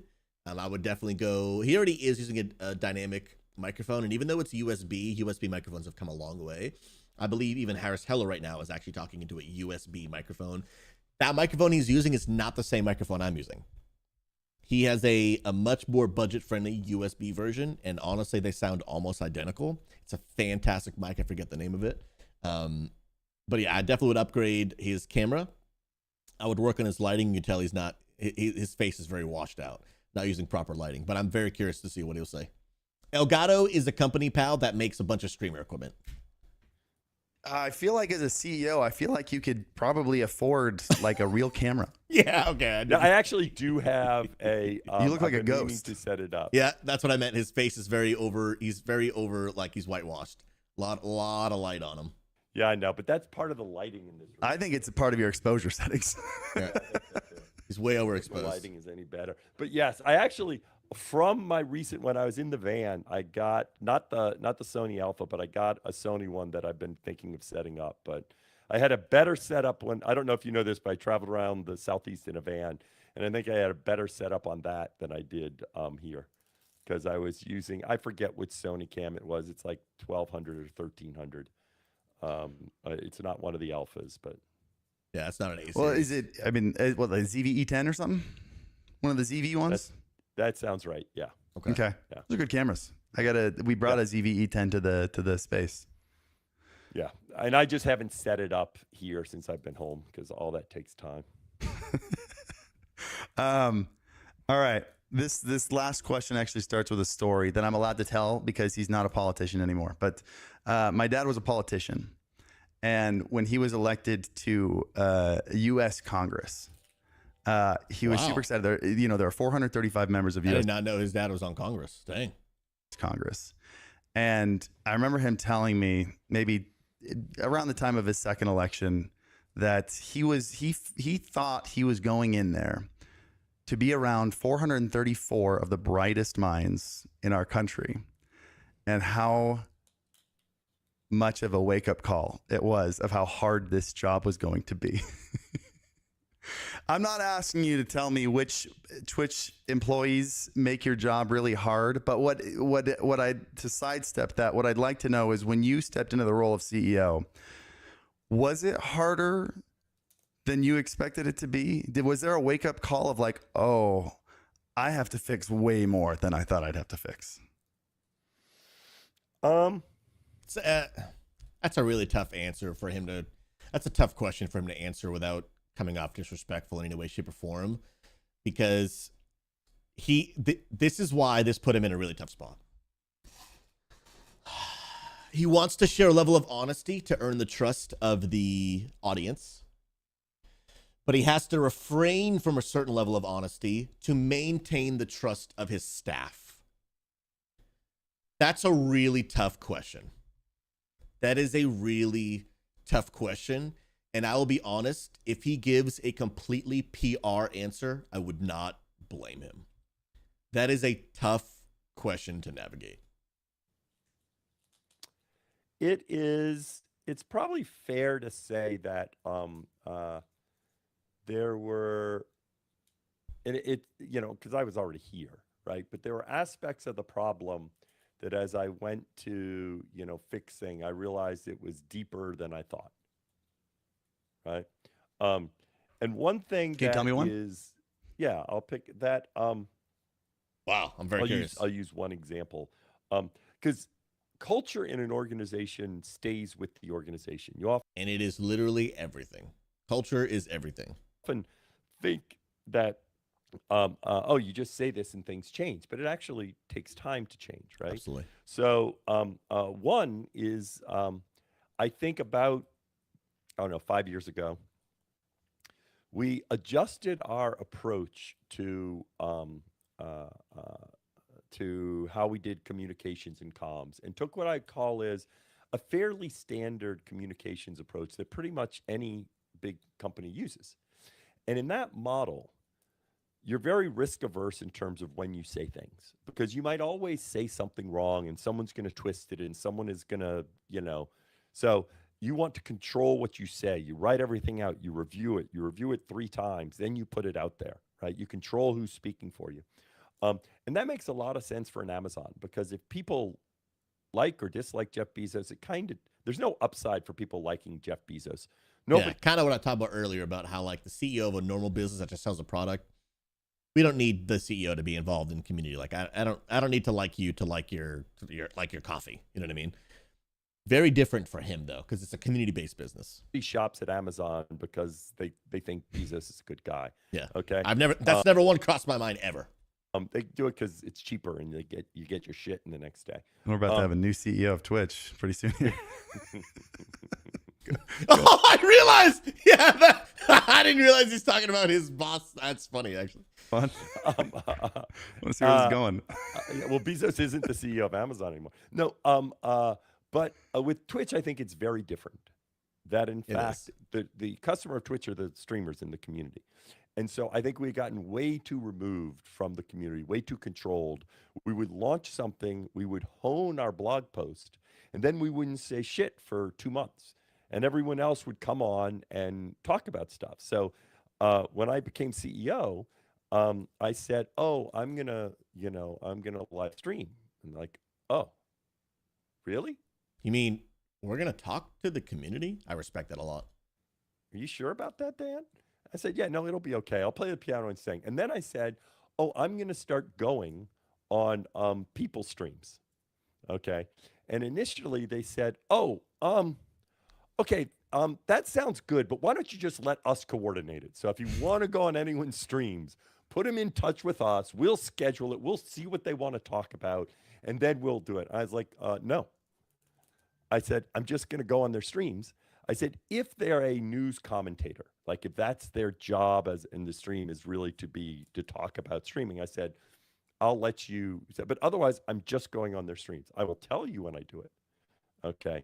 But there was a lot of fear. I respect this a lot. In that. What up, Bruno? Good to see you, Worried, friend. Boa tarde. what if something is said wrong, right? Because I've been going on this stream and people on Dexerto will take whatever I say and, you know, twist it. And there's always a chance that you say something a little differently than what you'd ideally want, right? But I think for us, the upside is massive about being transparent. I think you saw that at TwitchCon. I think the fact that I respect that a lot. we're so different than every other company. Dude, I'm feeling good about this, man. He's doing some good things, dude. Every other company, you don't talk about your roadmap because you don't want your competitors to know. Our streamers want to know our roadmap. They want to know what we're working on. They want to get input. They want to give input. So, but it takes a lot to, even with the simulcasting change, right? I've been my inclination was we should get rid of simulcasting for a while. Okay. But there's a fair amount of just apprehension of, well, what if something bad happens? Right? What if this doesn't turn out the way we think it is? And I think that fear can be very deep within an organization. Yep. And it just takes time to say, nope, it's going to be okay. We're going to be fine. Gotta take risks, man. It can't be driven by fear. You have to operate with wisdom, right? Assess the risk involved. You have to assess it. Don't just pretend it's not going to happen. But when all of your decisions are always driven by fear, you'll never step out into new territory and try new things. Well, Dan, I think that was the right call. I mean, just even looking at the chat right now, like I think they're all pretty pumped that you're just jumping on a stream right now and hanging out and answering questions. No, I don't think you don't have like some dude, you're on like a 7-second delay and some dude can like bleep it out or whatever sitting in the room next to you. No. Well, as you can see, like I'm sitting in my home with all this crap behind me. Happy to make it over for you, man. It's funny because he's trying to make it happen, dude. Right after we made, I forget which announcement it was, but it's the first one where we went live right after the announcement. And that one, I happened to be in the Twitch office. But the idea that I was going to be streamed, then the next one I was just streaming from my home and, streaming on my channel, there's Twitch channel. And that whole idea that we weren't going to have this professionally produced stream on the Twitch channel. I was like, no, it's okay. It doesn't need to be professionally produced. It'll just be on the channel. There's a part of me that doesn't want to heavily improve the quality of your stream. There's really makes it feel more relatable. Like he's just a guy in a room, which is what, almost every single viewer is, just a guy in a room. Like sometimes I even kind of feel like my room is too overly produced in studio. Like I guarantee 99% of people's rooms don't look like even the one I'm in. They don't look like the one Harris is in. And so it's a tough balance because when you're watching a YouTube video, it is very appealing and it's very attention grabbing to see a cool room. But then in live streaming, sometimes it just feels more relatable that the CEO there's just crap on the floor next to him. There's a random chair with a wire falling off. You know what I mean? Like a lot of our rooms probably look also the same way, so it just feels very relatable. Arm to like, oh, this is the Twitch CEO going live with a webcam and having audio issues, and I think I don't want to try not to oh, Harris is sucking up to the CEO at the end of the stream. Like, I think we like that. It's kind of the same reason that people, you can't. I have to stop myself from hyper. Producing my TikToks because people don't want hyper produced stuff on TikToks. They want stuff shot on a phone, and I think it makes you feel more. I was about to say touchable, but I don't know how Twitch is going to run. The internet's going to run with that one. But more accessible. Accessible is the right word. Yeah. More relatable, more accessible, and I will say sometimes I talk with if you take someone like Knut that he has gear, his gear is just off the charts, right? He's got the $6,000 cam, and all over the place. Same thing. Oh, I went to Cypher PK's studio. Oh. He had 3 Sony Alphas, right? And others. And I'm like, do you really need 3 Sony? Do you really need 3 of these $6,000 cameras here? But some, and it's because they're gearheads, and it's fun to buy gear. I'm a gearhead, and I have to hold myself back because I'm like, oh yeah, I can buy that expensive camera, you know. They're fun to buy, man. They Once are you fun to start, you buy. can't stop. It's They are true. fun It's to true. buy. I will say, hold It's on. true. Once you start upgrading your quality, it's hard. Like you just want to upgrade like all of it. It's tough. It's tough. Tell you. Hold on, where is it? I've got my. Hold on 1 sec. Yo, he's got like leggings on. I respect Thing, this autofocus guy, dude. work. Come on, Sony. He's got shorts and like we go. leggings on. I respect it, dude. Oh, he's busting out the big guns. We get a sneak peek. When I so I my house in Los Altos, which I lived in for years, I sold it, and given it's the Bay Area, I did well on it, and I had 2 offers, and I won't tell you what the. And given you offers were. probably owned it since like the 70s. No, but I still did well, but I had owned it 10 years, so it wasn't like it wasn't. Okay. I had not, you know, but I had 2 offers, and one of the people offered $5,000 more, and it was a round number, but they offered $5,000 more. And then, but they were the same except $5,000 apart. And then I said, well, what should I do now? And they said, well, go and tell both of them you have 2 equivalent offers and tell them to give you the best offer. And so I said that, and they both improved their offer. But again, one of them was $5,000 more, and now I had to pick. And I said, well, how am I going to pick? I said, well, I'll pick the one for $5,000 more, because then I could justify buying an EOS R5. Because It's free. now- It's free at Right, that point. yeah. That is called guy math. And that camera I was could have free. afforded. I could have afforded, but I didn't need an EOS R5. But Boz, one yeah, thing you I did, bro. knew is that my camera taking does not deserve an EOS R5. Okay, but I said since it was free, I will get an EOS R5. It wasn't free. That's not a money. Well, Dan, enjoy the EOS R5, man. You deserve it. All right, well, go spend some family time. I will. Have you ever had a Ninja Creamy? Do you know what those are? Nope. It's a little Nope. ice cream maker. You freeze the base the night before, and then it like grinds it up into ice Guy cream. math. And we had those every night, and it's ice cream, but it's like we make them out of protein shakes and protein powder and a little bit of flavoring. And so you're just eating protein shake ice cream, and it's super healthy, and it's awesome. Highly recommend looking into the Ninja Creamy because it sounds like you didn't spend the full 5,000. It sounds like you got a little bit left over, and you should check out the Ninja Creamy for that last little I bit. should try. Well, I do need. I do like protein shakes because I do exercise a fair amount, and and I'm getting ready. I've done 2 Ironmans, full Ironmans. I did before COVID, and I'm thinking about getting back into the swing and doing. Dude, I a respect Ironman that, bro. next year, and getting some other folks to do it with me. And so I need to get back into my protein shakes. Good. Ninja Creamy's the way to go. That sounds awesome. Good for you. I got zero cardio in my body. I can't run more than a quarter mile. I got everything else, but can't do cardio. So good for you. All right. Okay. All right, man. Thanks. Hey, I And for appreciate my you, Dan. stream, Thank I'm you. staying on right now. I want to see his okay, thoughts. Great. After this. I appreciate you so much. Ooh, I'll catch thank you around, brother. Take Come it on easy. now. Bye-bye. Bro, the love ya. on TikTok. I appreciate you. Cairo with the custom crown. You're a beast. Thank you so much. S tier human being, friend. I want to hear his afterthoughts for a little bit. All right, chat. How was the Give me W interview, by the way? If you're just joining us, hearing the interview exponentially increased my level of success for the CEO. I actually already had some pretty good thoughts about him.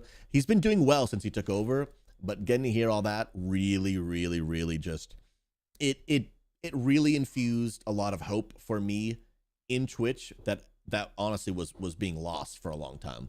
And so I'm really glad to have heard that. How do you guys feel? Do you guys feel like that infused some hope in you for the future of Twitch? Are we gonna take Definitely that did and for me. upload that straight to YouTube? Is that worth it? I felt like I remember some good conversations. I felt like we got some good info that we didn't have on Twitch before, and I appreciated that. Iron Man running Twitch. I'm kind of getting used to the reading YouTube chat, reading Twitch chat, and reading Kick chat. It's kind of like, oh, I don't see anything good over here. Let me look over here. Cable tie, best tie. Oh, does he not That's put from them all in YouTube one? chat. Please upload it. I missed most of it. All right. I might grab it and cut it. He didn't say anything. He didn't say anything about me having the combined chat on stream. But we did kind of address it. I want to hear his thoughts on it's pretty this. clear that I think it's pretty clear from what he said. Actually, we got some really good answers out of him. Can we get like two really good answers? First off, they're working directly with OBS on lowering their ingestion costs so that like taking in the streams and delivering the streams are significantly less expensive. So that, and I made sure to ask him, does that like, will those savings go directly to the streamers? He said And yes. Yes. He said yes. Direct answer. I'm hoping he follows through on that. That's a big deal. Never heard that before. Yeah, client side transcoding AV1. That's huge. And then the other big one was talking about the combined chat. I had combined Twitch and YouTube combined chat the entire stream. And I don't know if he knew. Maybe he didn't know. I never said that I was doing it.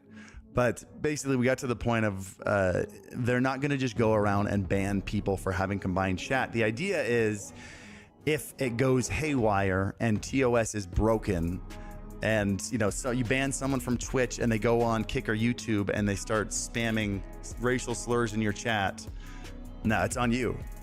You broke the rule. You're liable. Doesn't matter how hard you tried to moderate it. If you had that on your chat, you're getting banned for it. So it seems more of like a, like what we heard from the CEO. We heard more so that like they're not going to go around banning people for doing it, but if bad things happen because of it, you will then get banned.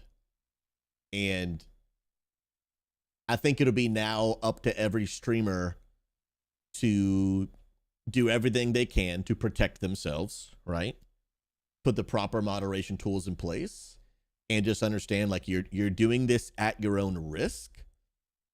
And I think it's early on to be able to figure out like what is that risk? What is that risk?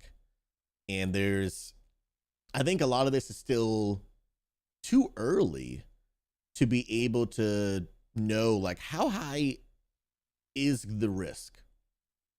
And I think time will tell to be able to figure out like how hard is it actually going to be for a streamer to protect themselves. And I think we'll have to navigate that carefully as we do this more, learn more about it. There's a few things that I've seen even today that would lead me to believe that this may honestly be a little bit even harder than I had originally thought. But it seems like we'd actually be okay to do it but if something bad happens, like we'll be responsible for it. And in the Twitch terms of service, it does actually say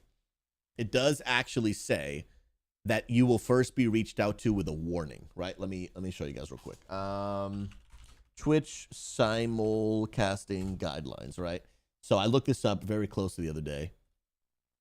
In terms of the combined chat, right? Let me see. Where is it? If you fail to adhere to so this is simulcasting guidelines. If you fail to adhere to these guidelines, Twitch will send you a warning prior. I'm gonna make that nice and big. Twitch will send you a warning prior to taking any enforcement action. And so that is also a benefit because this is it's a new territory for all of us. And so it's good to know that as we are exploring the idea of some of this stuff, if mistakes are made, something unintentional happens, you're not just going to get banned. If the conversation ever even does happen because something bannable happened due to the multi-chat, you would first get a warning.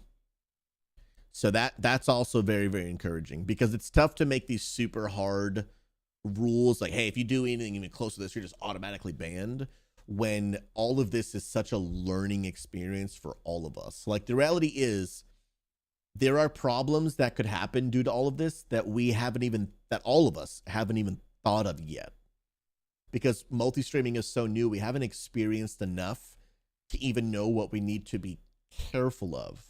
And so I will be honest, it was very, very enlightening to hear the CEO talk about Like the whole, we don't want people on other platforms saying things that are bannable on Twitch. I'll be honest, I hadn't even considered that. Now, I do think that there are things we can do to prevent that anyway. So I'm not fully 100% behind it, but the logic, it makes sense. But what it does prove to me is, that is an element of the newness of multi-streaming I hadn't even considered, because all of it's so new. And I think that just opens up my mind to really see there's probably a ton of other things we also haven't considered. There's probably a ton of other things Twitch hasn't considered. There's probably a ton of things I haven't considered. There's probably a ton of things Harris Heller hasn't considered. I think it's just, this is a whole new world. It's a whole new world for live streaming, and it's exciting, scary, all the things at the same time. And I think that's really cool. I think that's really, really, really, really cool. Really, really cool, man. And I think that's kind of the way they got to go. And so I'm going to continue encouraging you guys, like, yeah, combine your chat. Just make sure. So he's encouraging people to just do it. Did I hear that correctly? Go. And so I'm going to continue encouraging you guys, like, yeah, combine your chat. Just make sure you have the button to take it off. Sure. ASAP. Like that. Someone starts dropping some crazy bombs that I don't want on stream, I just go like that. And I think we're safe, you know. Interesting. That's a bold move. That's a bold move. That not only, it's one thing for him to do it right now, granted, even if he wasn't encouraging people to do it, he's a very public figure, so whatever he's doing, a lot of people will just follow that. But it's another thing to actually come out and say, like, I'm going to tell you to just straight up do it. Very, very interesting. So I'm going to encourage you guys to do a combined chat. Anything you guys felt like we... I mean, the CEO did say himself, you're not going to get in trouble unless, like, basically from what he encouraged, he's like, our problem isn't actually you having a multi-chat.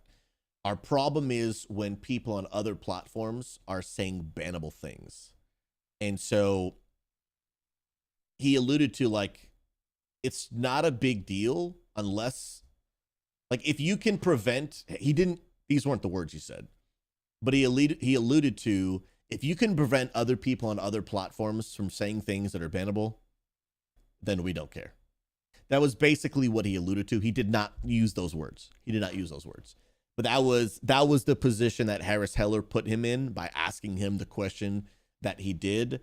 It's not about having a multi-chat. It's not about us not wanting people to see YouTube and see Kick and yada, yada, yada, yada.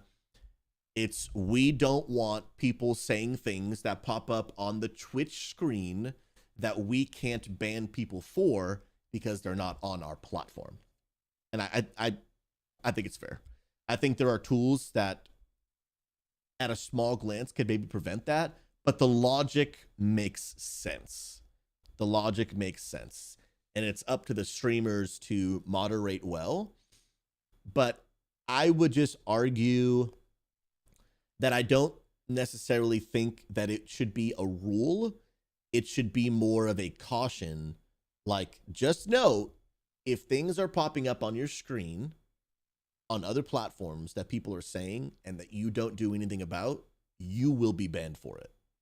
I think that would be 100% fair. So I think my only disagreement would be, like, don't make it a rule, just make it like a caution. You can multi-chat, multi-stream on your screen, but if people on other platforms say things that are against Twitch rules, you will be banned for it. I think that's fair. So I would like to see that change. I don't know if they're going to do it. I would definitely say it's a gray area.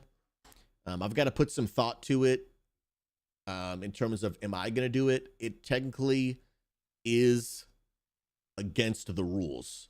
So I'm not normally inclined to just see a rule and then just not want to follow it, right? Yeah, I mean, you guys can see the multi-chats, but I'm not on Twitch right now.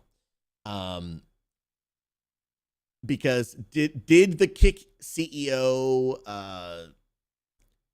agree to the fact that like you're not going to get in trouble as long as no one's saying it and they shouldn't? Sure, but he, you know, I mean, it's a gray area. It's a gray area. So it's a tough spot. I'm not saying that I'm going to do it, but I'm also not saying that I'm not going to do it.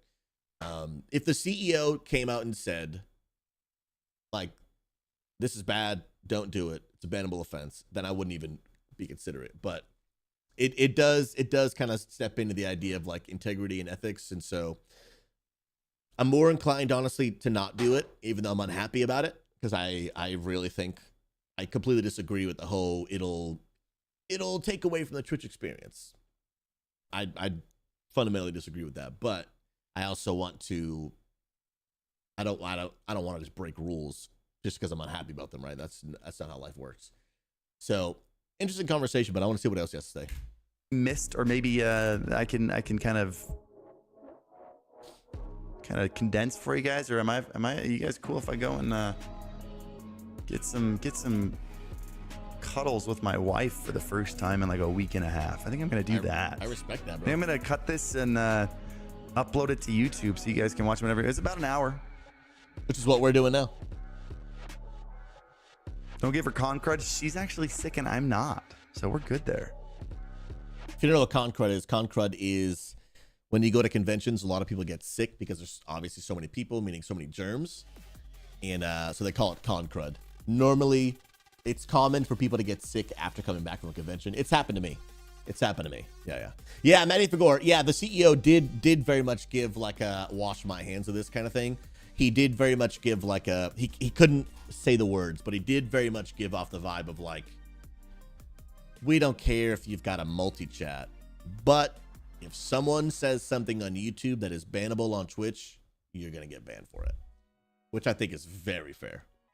Very, very, very, very fair. Very, very fair.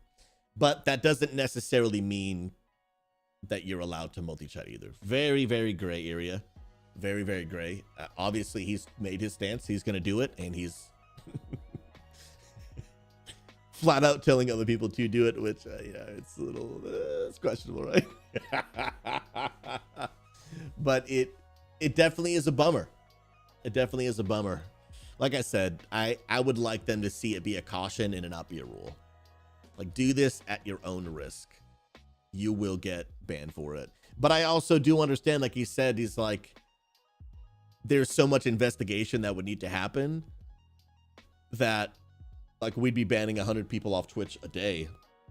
And now someone on their staff, like, it's more work for their team, you know? And so I can also get that too. I can get that too. And that might seem like a cop-out, but, like, it is a lot of extra unnecessary work, which I think is fair too. It's a tough call, man. But I will say, walked away from that interview with a ton of respect for the CEO of Twitch. Walked away from that interview with a lot of hope for the future of Twitch. I was already beginning to feel a little more hopeful, but that made me feel way more hopeful. Yo, what up, Pinky? Good to see you, man. How you doing, big guy? What's up? What's up? And yes, now we can, wrong scene. Now we can add the multi-chat back. I taken it off because it was just, he had his chat going and my chat going. It was just so much chat on the screen. But let's go. Everyone across all platforms, say hello in chat. You guys are now back, and now y'all can be seen. The multi-chat's one of my favorite, dude. The multi-chat is absolutely one of my favorite. Which is it's a bummer, man, because now I have to pick between streaming on Twitch and that multi-chat, which is it's just a crappy choice. There's Unseen Casual John on YouTube. What up, what up, what up? You guys are beautiful. I appreciate you. But yeah, boss. No, I really respected the interview, bro. I respected the thoughtfulness of the answers. Like they had some reasons. Like, because when the rule came out, they were like, this seems like there is no, what you call it? That there's no thought behind it. But then it came out, I was like, oh, they really have put some thought behind it. So I respected it. I respected it. All right, ladies and gentlemen, it is time. Let's go ahead and check it out. New BlizzCon schedule is now available. And we're going to take a look at all of this good stuff right here, friends. Let's check them out in order. First one is the World of Warcraft schedule at BlizzCon. Let's check it out. Okay. Ooh, here we go, friends. So this is day one schedule, which day one is next Friday at 11 a.m. Now, these are all going to be Pacific Standard Time, I'm assuming. So next Friday at 11 a.m. is the opening ceremony, okay? So that would be 2 p.m. Eastern Standard Time for me. Now, WoW, what's next? Dude, this is kind of crazy. WoW, what's next is happening at 4:30 Eastern. And guys, it's 2 hours long. 2 hours long. That's a lot to talk about, which is good. Like, I'm not saying like, oh, wow, 2 hours. No, I'm saying like, dude, if there is 2 hours, that means there's a lot to discuss. Now, WoW Classic, what's next, is at 3:30. That'd be 6:30 my time, Eastern Standard Time. We don't know how long that one's going on for. But the fact that WoW has 2 hours worth of conversation, that's a lot. That is a lot. Now, yeah, you're right, Starter. It's probably not going to be a full 2 hours because they need some time in between for intermission. They got to let the attendees have a bathroom break. So it could be closer to like 90 minutes. But dude, that's legit, bro. That's legit, because if you don't have a lot to talk about, you don't need a lot of time.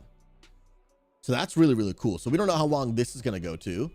They got to show a few ads. Day one schedule from top to bottom, 10 a.m. to, okay, 11 a.m. opening ceremony. Sweet deal. Now this is day two. Oh, there's a WoW deep dive. Now some of these are going to be overlapping at the same time. So the WoW deep dive does not mean that like it's ending at 12:30. That means they're going to be going at the same time. So then on day two, I don't know what, oh, Guild Clash. I want to watch that, dude. I want to absolutely watch that. I would definitely want to watch the WoW deep dive. So this is crazy. Guys, check this out, right? So they need 90 minutes just to tell you what's happening. And then a whole nother segment to give more details on what was already a 90-minute segment. Now, I know that they normally do that, but I don't believe, because I went to BlizzCon and the WoW What's Next, if I remember, I think it was like 30 minutes long. Like that's when I went to BlizzCon 2019, on day one, there was like, here's the new announcements. But honestly, it was pretty quick. And then the next day was like, here's a lot of information about what we announced yesterday. But if they need 90 minutes just to give you the announcements and then an additional deep dive about those announcements, dude, that leads me to believe there's a lot to discuss.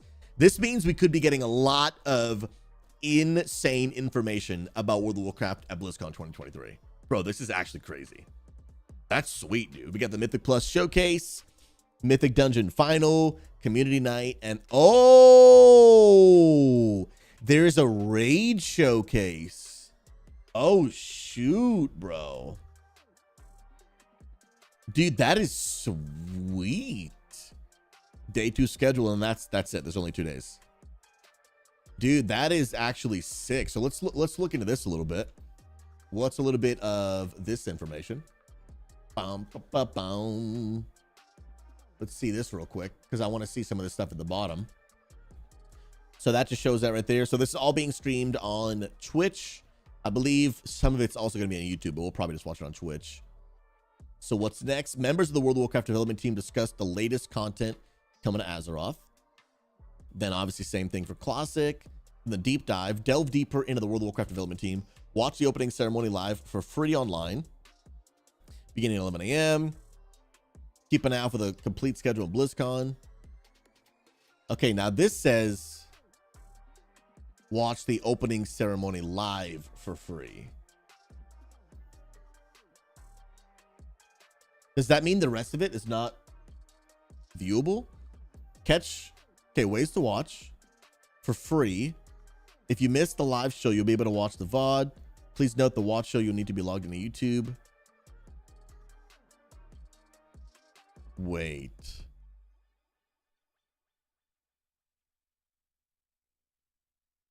Can we not watch all of it for free? I'm just a little confused because all this just says is watch the opening ceremony live for free.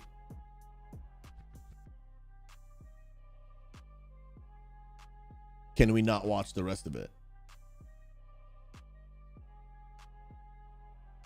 Because that would be a huge bummer, dude. Dude, and live streamers get to stream from BlizzCon. Yeah, Justin, I'm not sure, bro. But it seems like all of it might not be free.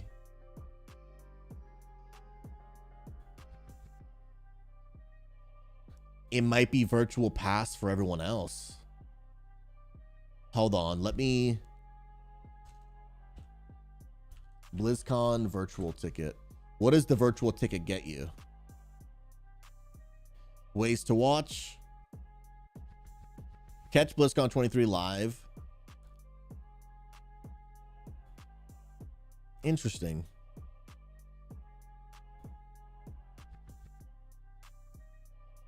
Let me see. Okay. If you can't make it to BlizzCon, BlizzCon will be live streamed free of charge. Okay. Following the live show, you'll be able to watch BlizzCon on demand on your own schedule.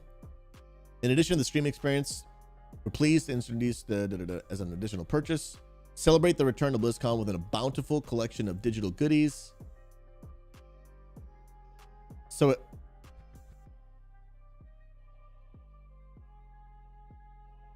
yeah, it seems like it's free.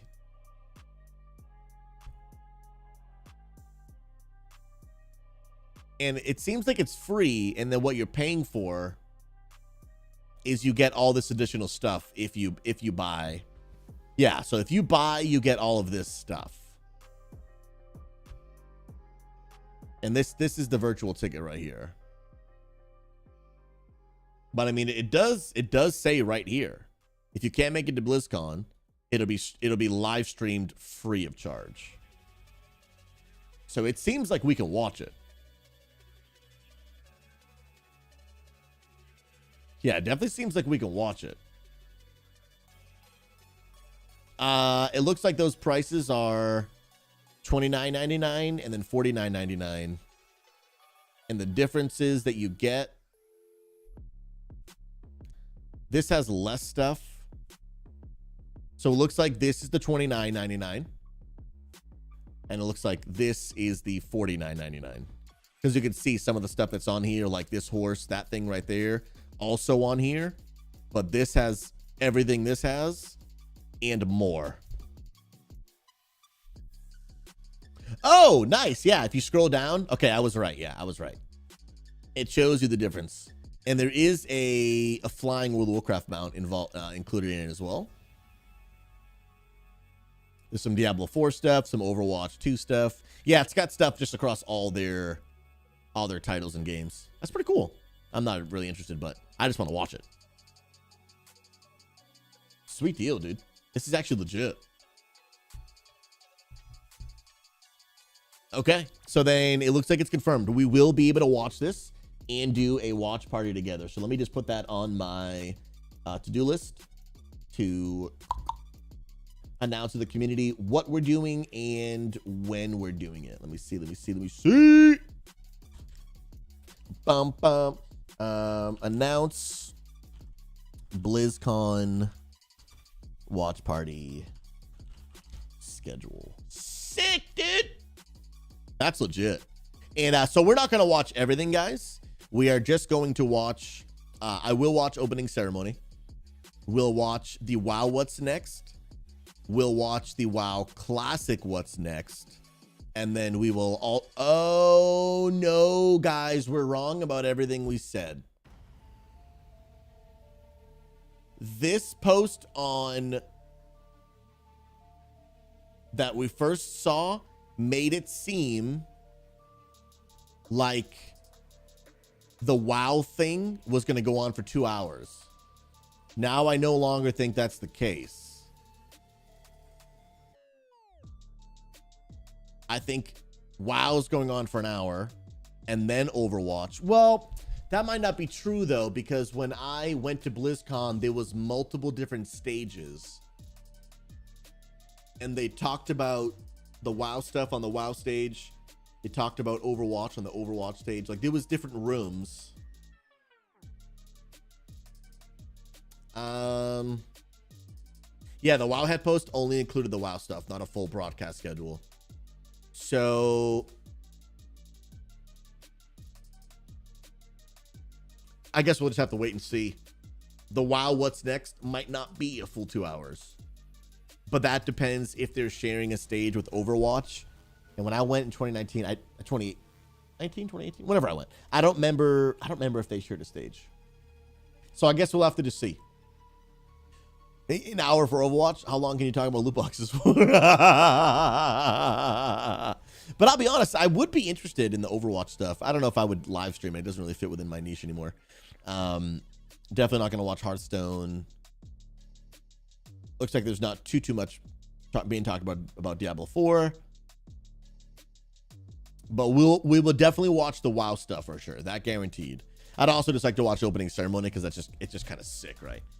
Opening ceremony, WoW What's Next, WoW Classic What's Next, and the WoW Deep Dive is definitely what we'll watch. Dude, that is sweet, dude. That's sweet. All right, were there more WoW head posts we wanted to check out? Yeah, these are all just their schedules. Yeah, the WoW head post really only showed the WoW stuff, which is kind of can be a little misleading. Okay. So Blizzard has announced there is no live Q&A for the Warcraft this year. Instead, there'll be a Q&A post BlizzCon. This year, we plan to release a World of Warcraft Q&A video soon after BlizzCon. We'll take the questions for the Q&A from you, both at BlizzCon and via forum threads that will open on Friday, November 3rd. We'll ask you to submit questions on the latest WoW and WoW Classic updates, and we'll answer as many as we can in the Q&A video. Okay. So normally they do a Q&A live in person, and it takes quite a significant amount of time. So this could be, hey guys, we have so much to talk about. We don't have time for the Q&A, but we're going to do a Q&A after BlizzCon. Which could again lead us back to like, we have so much to talk about. So much to talk about. Q&A. Do you guys have phones? Because we're releasing a WoW mobile. That could also lead us to believe like, dude, we're getting a crap ton of information at BlizzCon. You know what I mean? The fact that they can't fit in a Q&A could lead us to believe that we're getting so much information being announced at BlizzCon that they're gonna have to do a Q&A later, which could be pretty crazy, dude. That could be pretty crazy, man. Sweet deal. Next one, we saw that. What are the wild posts we're gonna look through? We clicked on that. That's Diablo. That one we just looked at. WoW Classic schedule, we saw that. And then first look at the armor of the Lich King replica, now available from the Blink store. What? What is, dude, what is this? Bow to your master. Dude, this looks crazy cool, bro. Your will is not your own. Bro, imagine having that on your shelf. What the heck, bro? Dude, that would be dope. Dude, this looks so good. Remember who owns your soul. Dude, you can have a Lich King in real life, dude. Death Knight. Bro, I want this, bro.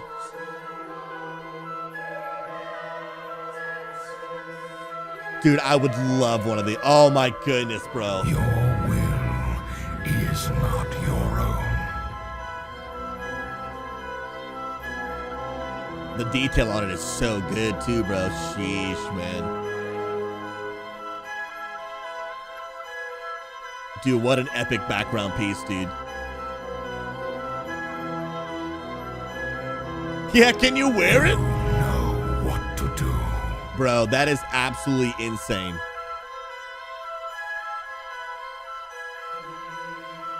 Dude, that looks so good. And now the question we're all asking, how much does it cost?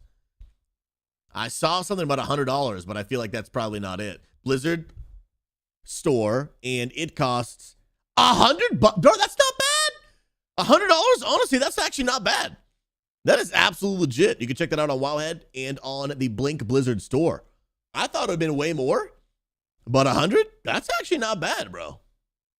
Yeah, like legit. That's actually not a bad price point, dude. Dang. Yo, what up, man, with a harmonica? Good to see you on YouTube. How's everything going, friend?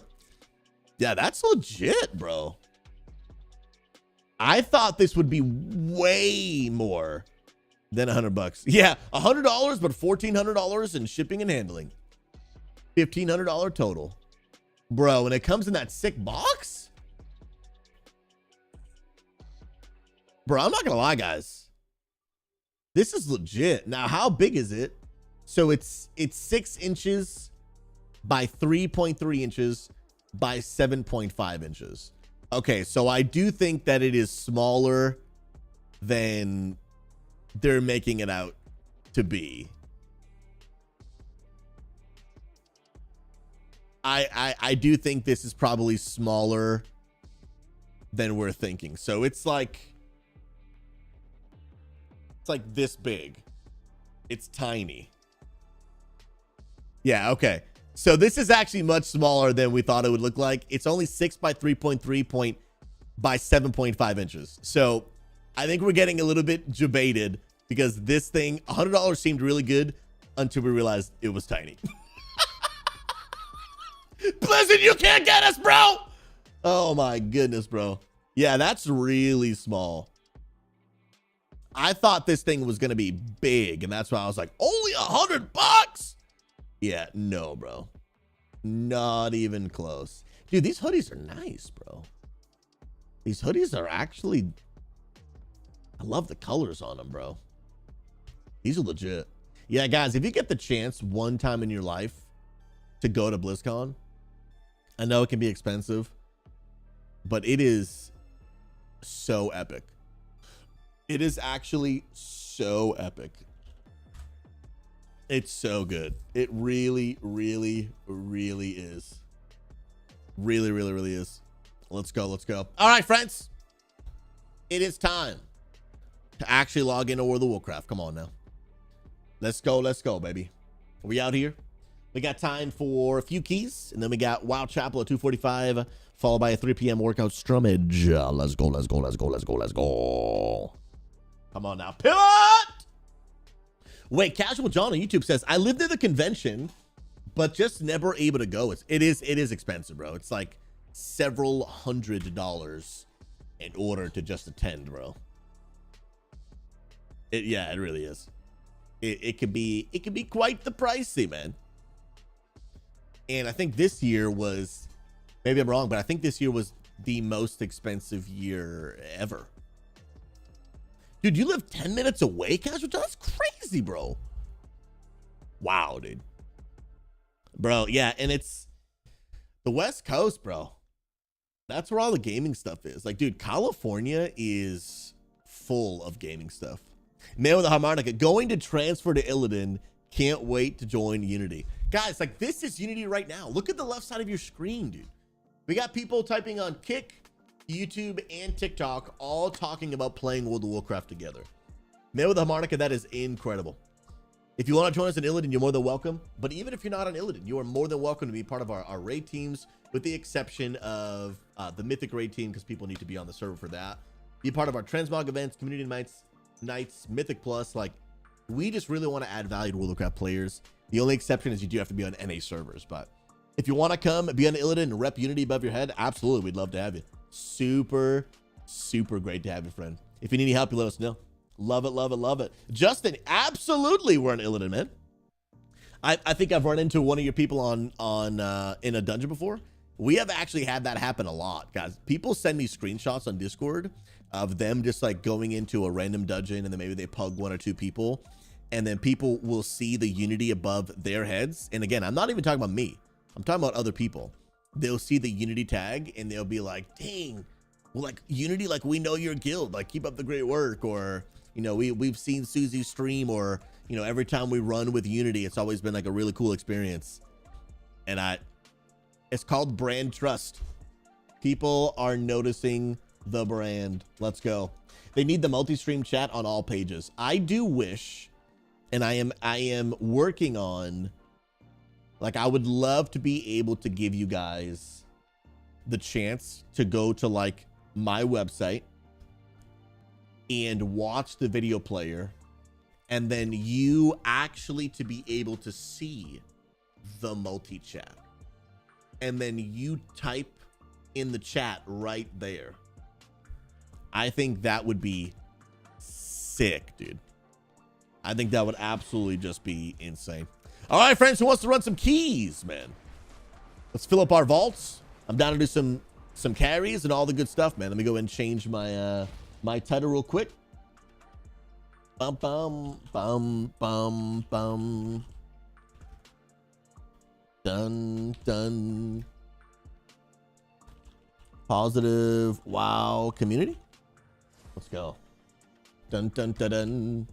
All right, friends, I'm gonna open it up to the community. If you guys want to go ahead and join, you're looking for pre-made groups, and you are looking for Susie Live Unity Gaming. I'd also be down for a normal raid as well. Bum bum bum. June 4th sounds good, bro. Come pump, man. Dude, you're a full 447. I'm trying to get there, dude. I can't get the RNG, bro. I need a chest and I need gloves, and I have several weeks left to try and get them. Several weeks, man. Oh, Moon Tears. Moon, I didn't know you were 3K. What? Yo, Moon Tears is absolutely cracked. If you guys don't know, Moon Tears is our new WoW resource mentor. And here's the deal. This coming Monday, guys, you can check this out in the Discord, which I'll show y'all in the screen right now. Go up to our events tab. You can always see what events are going on. But you'll see that this Monday, we have a WoW walkthrough. Moon Tears, that 3K rated IO player you saw, she also used to be a top 100 US raider. She is going to be doing a walkthrough of how to pick your best talents using third-party tools. So this WoW resource mentor role is a very unique one, in where really she's going to specialize in teaching people about like third-party resources like that are outside of the game. So how to use like the best websites to give you the best information, how to understand Warcraft logs, how to understand what websites will teach you how to pick your best talents. She did a run through with us. I learned so much that I did not know. Like, I'll be honest, I did not know that you could do talent work on Warcraft logs. I had no idea. I learned so much. And this event is going to be happening live on my stream. It's going to be on Twitch and in the Discord. Moon Tears is going to do a teaching followed by 30 minutes of Q&A. So if you're looking to learn anything about this topic, how to pick your best talents, you're going to want to be there. I'm going to be there because I already learned so much and I want to keep on learning more. Absolutely. Moon Tears, we appreciate you. Guys, can we just get some hearts in the chat? Not even just for Moon Tears, but for all the people in our community that go out of their way to do awesome stuff for the community. It literally takes a village of people to make what we do possible. And I'm so thankful. I love it. Love it, love it, love it. Ryan's daddy, good to see you, my friend. All you got to do to get into this group unseen is hit the little I on your keyboard. You're going to make sure you're in the Dungeons tab. Then go to pre-made groups, and you're going to click the Find Group button, and you're just going to type in either Unity or Susie. It'll pop up right there for you. Coach says, I've got 5 people interested in an RBG team. Make sure if y'all are interested, go to the PvP chat and like my comment there. Yes, friends, if you guys are a part of our community or are looking to join and you're interested in doing PvP, especially rated battlegrounds, Coach heads up our PvP category, and he is interested in getting more people plugged in. So if you want to be involved with PvP, specifically in the topic of RBGs, go into the Discord and find the PvP category. And he said, go to his comment, and I think he said like it right here. Gauging interest in Unity RBG team for 10.2. And if you guys want in, go ahead in that category, in that chat, and let him know you're interested. He's trying to put together people. Now, Coach, how many people do you need? Is it 10? Is it more? What do you need, bro? And now, Unseen, I want to make sure I give you room to come in because you mentioned something. I got 2 people here. And I got room for 2 more DPS.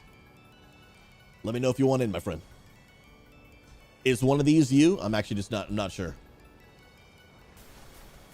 Bump, bump, bump. Oh, you're Dracarys? Perfect. Then we'll take both these people.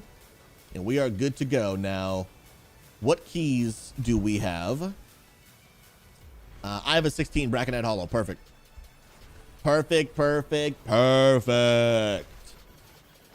So, Moon Tears, you normally try to stop at 3K, but you got 3 extra IO. That's hilarious. Let me type in the chat. 16 Brackenhide Hollow. Perfect. Let's go. Let's go, let's go, let's go, friends. Okay, so, Coach, looking for 10, but preferably around 14 to have some backups. Love it. Love it, love it, love it. Moon Tears, we do have some amazing mentors. We really do. We got a great community. Not perfect. No community is perfect, but we have a lot of people working really hard behind the scenes to make a lot of what we do possible, and I am so deeply thankful. So deeply thankful for such an incredible community. I love it. Literally, we are building everything I've always wanted. Oh, unseen, all good, man. We are just learning the ways, dude.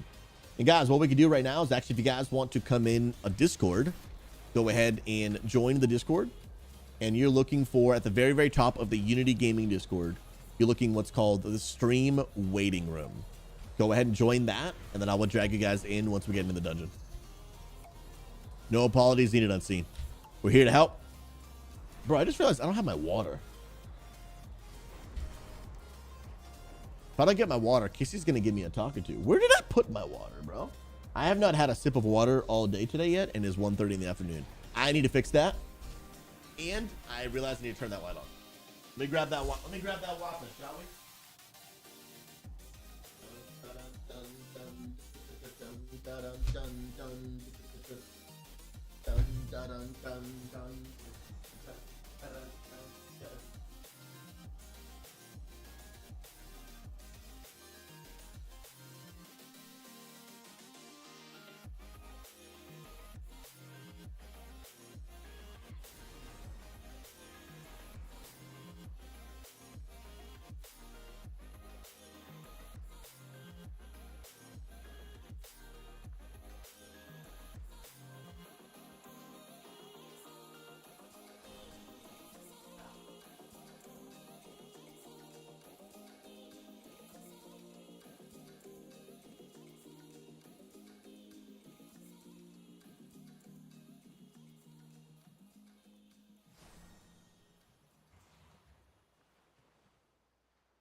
I found my water.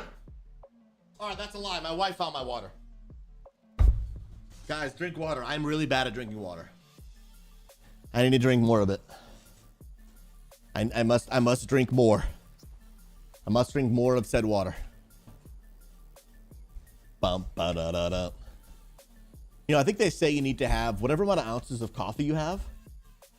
You should have twice the amount of that per water to like cancel out basically the coffee. Ba-da-da-da. Angry, you're a beast, bro. Angry Irishman just texted me. This is how Angry Irishman is watching the stream right now. Now that is what we call a committed lurker. That is what we call a committed lurker. Angry, I know you hear me. Freaking love you, bro. Angry Irishman is indeed a legend. Let's go, let's go, let's go. Come on now. Bum, bum, bum. All right, friends, hop on Discord. Yo, what's up, friends? Oh, what's up? How you guys doing? I'm good. I was like, wait, I know I muted the stream, so how am I hearing you? And now the stream can hear you, friends. Say hello. Hello. Hello. What's up, Moon Tears? Just living the dream. Living the dream. And friends, y'all better get used to hearing this Moon Tears voice because you're going to hear it a lot Monday at the WoW walkthrough. Come on now. What's up, Doom? Have y'all come ready to pump? Let's go. I don't know how to pump. Get out of here, dude. I'm gonna do a little ready check, little countdown, and we're gonna slap that key in. I think we're gonna do a 20. Wait, we're doing a 20? I think so. I think you got vetoed. I got vetoed? Yeah. You think you think we can get through a 20? I think so. All right. Well, let's try it then. If not, we'll try the 16. As long as you guys are cool using your key. That's up to Wind. Yep. All right. Let's do this quickly turn into a 20. It's going to become significantly more sweaty. The key has been hijacked. Easy. Easy peasy. I haven't done a 20 in a while, so I'm actually pretty pumped. Yeah, Furix. Oh, snap. All right, Wind, slap that key in. Oh, yeah. Let's do it. Let's do it. Bro, I've been overthrown, dude. No one is safe, dude. All right, let's get it. The sweat begins. Grab that. I am going to do a bigger pull down into here.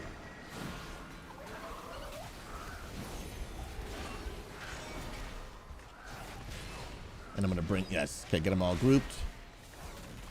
Let's just try to get as many interrupts as we can. I'll blind that.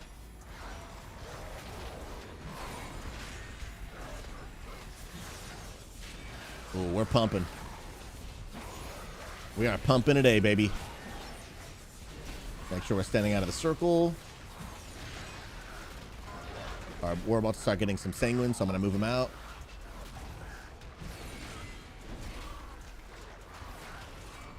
Oh, I tried to lay on hands. It feels bad. Let's let that last one go off at the edge. We got the pack. Yeah, that was actually my bad. I think that was my bad. It was my butt. If we can, let's try to get Skull down right where he is so the sanguine drops over there. Nice job. I'll pull him out. I'm going to bring them over. Another sanguine's about to drop. I'm a cap. Good stuff. Nice interrupt, Doom. There is one that's running on in from the distance. If we could try to get him down over there. So he drops sanguine out of the distance. Nice. And there's also one at the bottom of the hill, too. Yo, Doom is just all over it, bro. I see you. Moon Tear's man is good. I'm feeling like we need some more mobs here. If you chain pull here, then the healers can't get the cages. Just a heads up. Oh, good call. Okay. After this one, we'll pause Keeps for them in that. combat. Yep. Nice interrupts. All right, actually, yeah, those are actually going down in perfect spots. You guys are pumping, baby. Someone get War Scourge. I don't have cackle. Oh, no. I'll bubble it. I'll bubble it. We are probably going to pull some things, though. Did we not? I can't believe we didn't pull anything. Insane. Nice. That guy went down at a distance. I'll already start bringing these closer to the cage, so you're already a little bit closer to open it up. Nice job. And I'll try to leave a clear path for you for Sanguine. Sweet deal. Dr. Taco, indeed we do have some gamers, bro. We got some mega sweaty gamers, bro. All right, we're going to go down to the beach. We'll just need to make sure we're on top of interrupts. I'm going to run with Cap.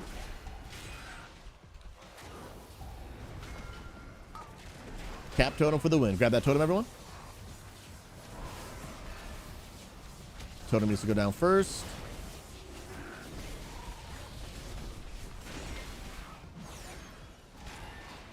Nice job. Nice interrupt, Doom.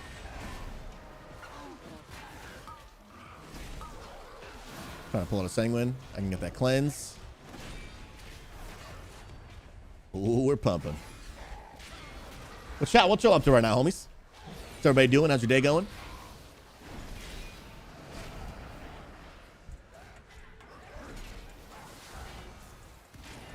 Get out of the Sanguine!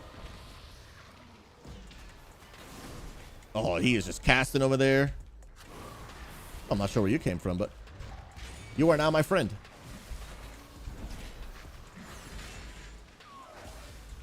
There we go. And that guy just likes to cast in Sanguine at the wrong times. Gonna move these other guys out. All right, we'll get these two down. We'll do that cage, and then we're gonna move left here on that little path I just put to get over to the other cage.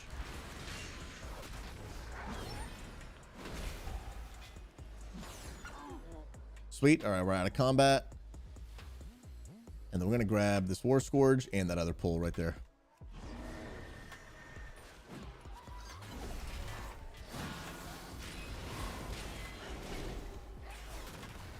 Nice cap totem. All right, get that totem in the back if we can. I blinded that one. Ooh, the big interrupts.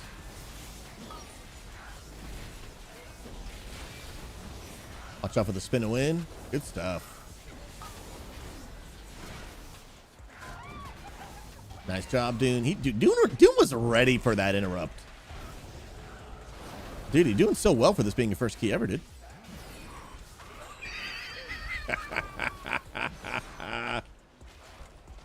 100%. It's actually just, he's never played WoW before. All right, there's a totem if we can grab that.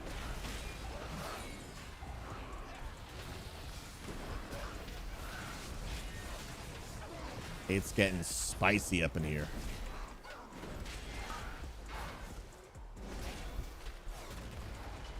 There's another totem. Make sure we grab that. All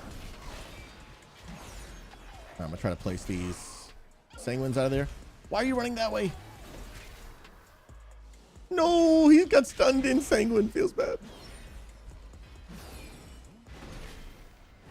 There we go. I was like, bro, move. Novo, you DPS for hire, bro. Does that mean you're free right now, dude? Does that mean you're trying to get to the next key, my guy? All right, back to the beach we go. Nova, bro, you pumped for experiments to go down this weekend, dude? It's happening. It's happening. Moon, it is going down this Okay. Sunday. Make sure you guys tune in live. Hermit's raid team, we are getting experiments down. There's no doubt about it. There is no doubt about it. Moon, you were like instant with those interrupts. I Some of love them. it.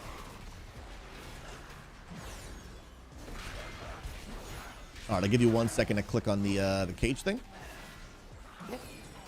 And I'm going to instantly run to the next group. Let's go, let's go. Okay, Sanguine. Come to me, Hunter. All right, go for it. I'm going to already start pulling. You good?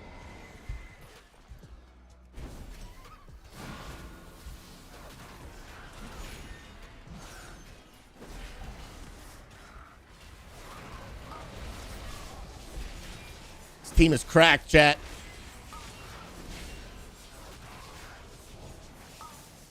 Cap it. Nice job. I don't have anything for tackle. I don't know, actually. I got it. Woo! Last second. Ooh, spicy. Last second that came off cooldown. Guys, I was a little stressed right there. There's one running off in the distance. I want to make sure we get him so he doesn't pull. Nice, got him. Sweet deal.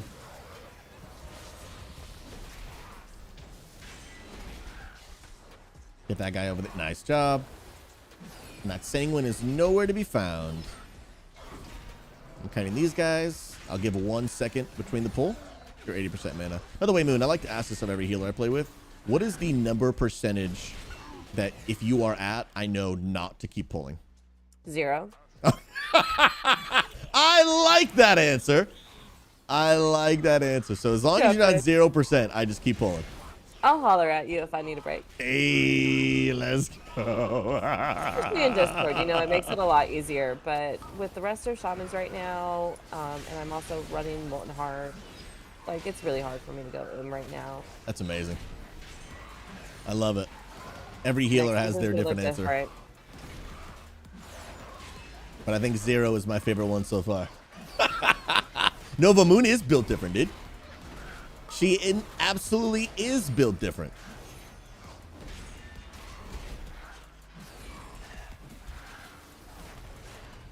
Man, these people running away, bro. Why can't they just stay still and just take their defeat like a champ? Explain to me, chat. If you're here, Wind, you can feign Death Butchery from the one boss. Do not kite through that. Gash Tooth. You can feign. Dude, they do not want to follow my path, man. Good old, you gotta love the good old fixate. Yeah, if they ever get fixated on us, let's try to not run them through the Sanguine, but like change your spot so they end up running around it. Are we good to go? Yep. Let's go, baby. Nice lust. Thank you. Woo! I'll bop that bleed off Drax since he's low eye level. Thank you. We got. Oh, we didn't have that heal. Feels bad. Pumping. All right, melee, watch out. I will get the next interrupt on Trick Totem.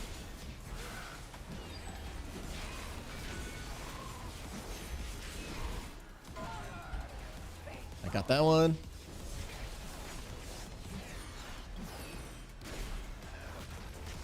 It is indeed Tyrannical Week, and somehow we just ended up in a 20.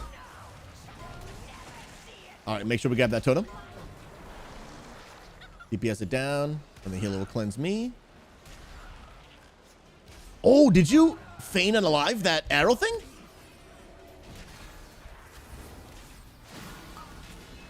Well, that was kind of litty. Oh, bro, you just got smacked up in your face. Yeah. I got a sack on you, Moon. I got that. And then I'll be res Drac as well. Lay on hands. Oh, it goes down again. Feels bad. Yeah. No, it's Finish Trick Totem. I'm pretty. Oh, I tried to high get a level. sack off.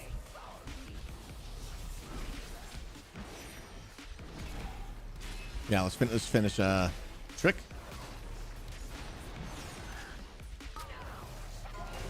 Make sure we get that totem. We're going at Doom's gotta get it. Doom, you gotta pump it, dude. Worst case scenario, I'll bubble just in case. And I'll take that thing for you. I feigned Death.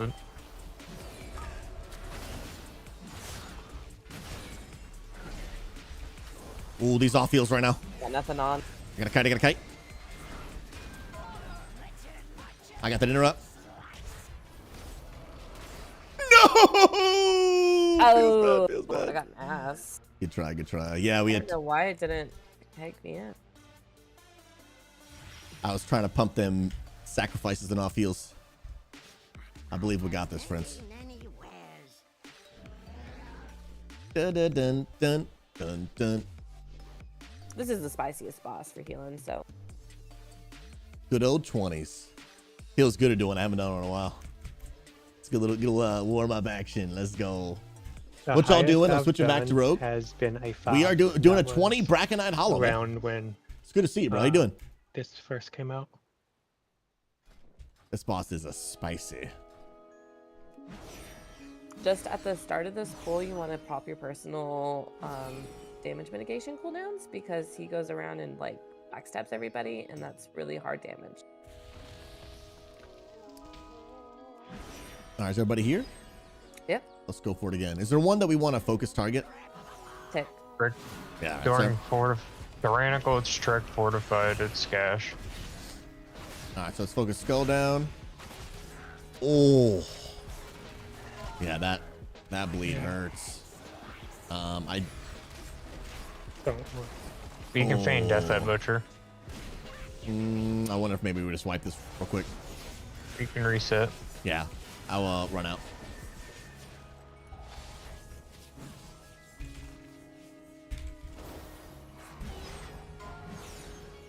Yeah, we're good.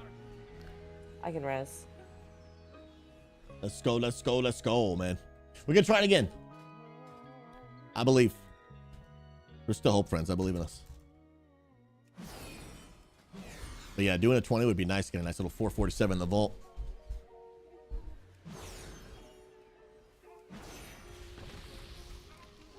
But even if we do have to go back to the 16, we'll still get the 441, which is myth track, which can be upgraded to 447, which is still really nice too.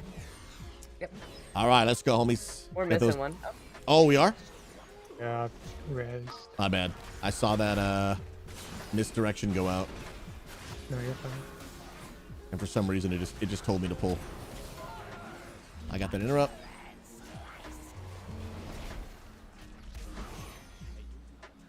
What Oh, that reset the boss. When okay, my bad. That's on me. I shouldn't have pulled. I just, because I knew she was rezzing, so I thought everyone got rezzed. So that's the? actually on Rip me. all my cooldowns. Yeah, that's a bummer. Yeah, that's on me. I should have looked at the frames. I just assumed everyone took the res. All right, now this is the one. Fortunately, we already have cooldowns, and lust we don't have either. Okay. All right, just to make sure we're all good, right? Yeah. Okay, now let's go. Justin, I appreciate that support, man. We all got this, I believe.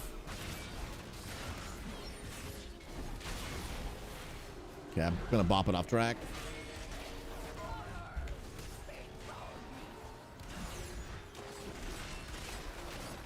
Blade Sword's coming out, so melee, be sure to watch out.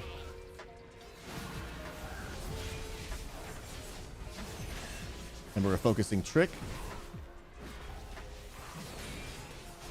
I can get the interrupt coming in a second. That's me. My moon's got it cool. All right, totem's coming out in 5 seconds, so when it comes out, we just got to insta-focus it. All right, let's get that totem.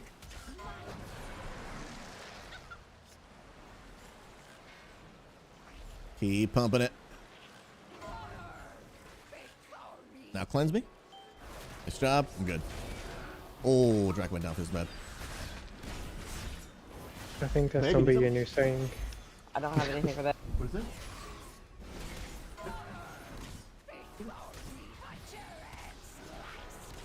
Sorry, honey? Okay.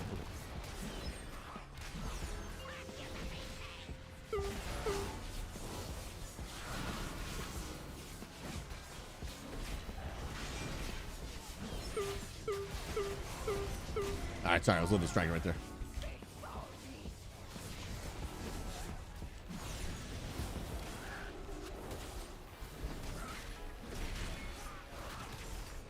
Okay. All right, I Got will. Earth folded for 300k. Do you guys want to give it another go, or do you want to try going down to that 16? I'm okay with doing the 16. Yeah, I think because at this point, I think we will miss the timer. Yeah. I'm cool with that. Yeah, good try though. It was a good effort. And we'll still get our we'll still get some myth track. Dun dun dun dun dun. All right, and then we do have room for one more deeps. If somebody wants in, I'm gonna put the thing up. Oh, I've been rooted. Good thing I have freedom. And all you're gonna do, friends, you're gonna be looking for Susie Live Unity Gaming. Dun dun dun dun. I'm gonna need to summon them going to buy food. You're good. Yeah, with somebody back. Dun, dun, dun. Let's go. Justin, hey, you don't time them all, my friend. You do not time them all, my friend. But every key is a good opportunity to practice.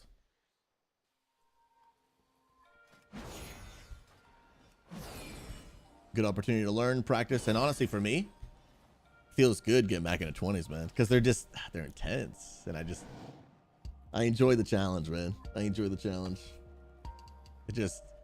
For me, it actually it reinvigorates my passion for the game. Sounds good, man. I think, yeah, it gets me pumped up. It really, really does. And now it's time to drink some water. Get the water, friends. I have a bad habit of not drinking enough water, guys. It's actually really, really bad. I really need to improve at it. You know what I might do? I might look into getting one of those like hydration bots.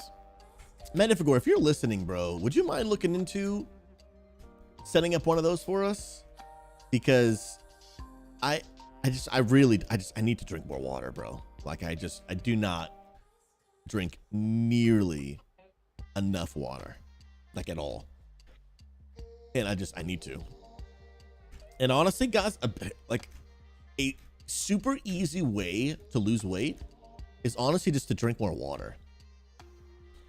Like the health benefits of drinking more water are actually they're actually insane.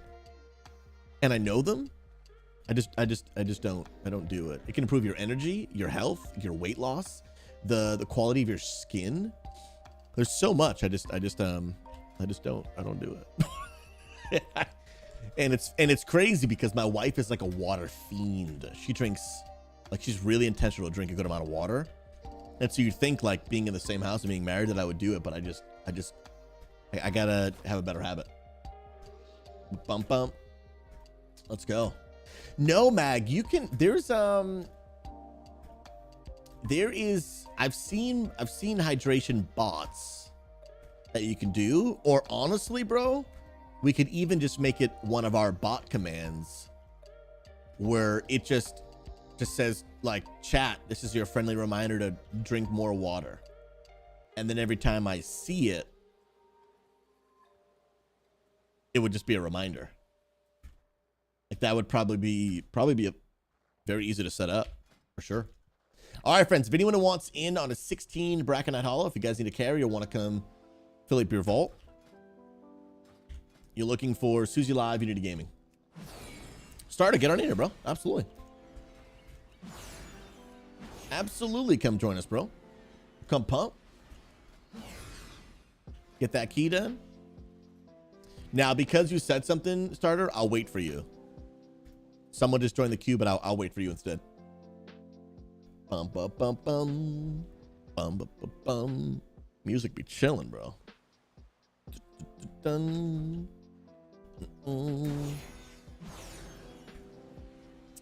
I have it at every 30 to 40 minutes. Yeah, we can try that. Try that, see the frequency. See how that feels.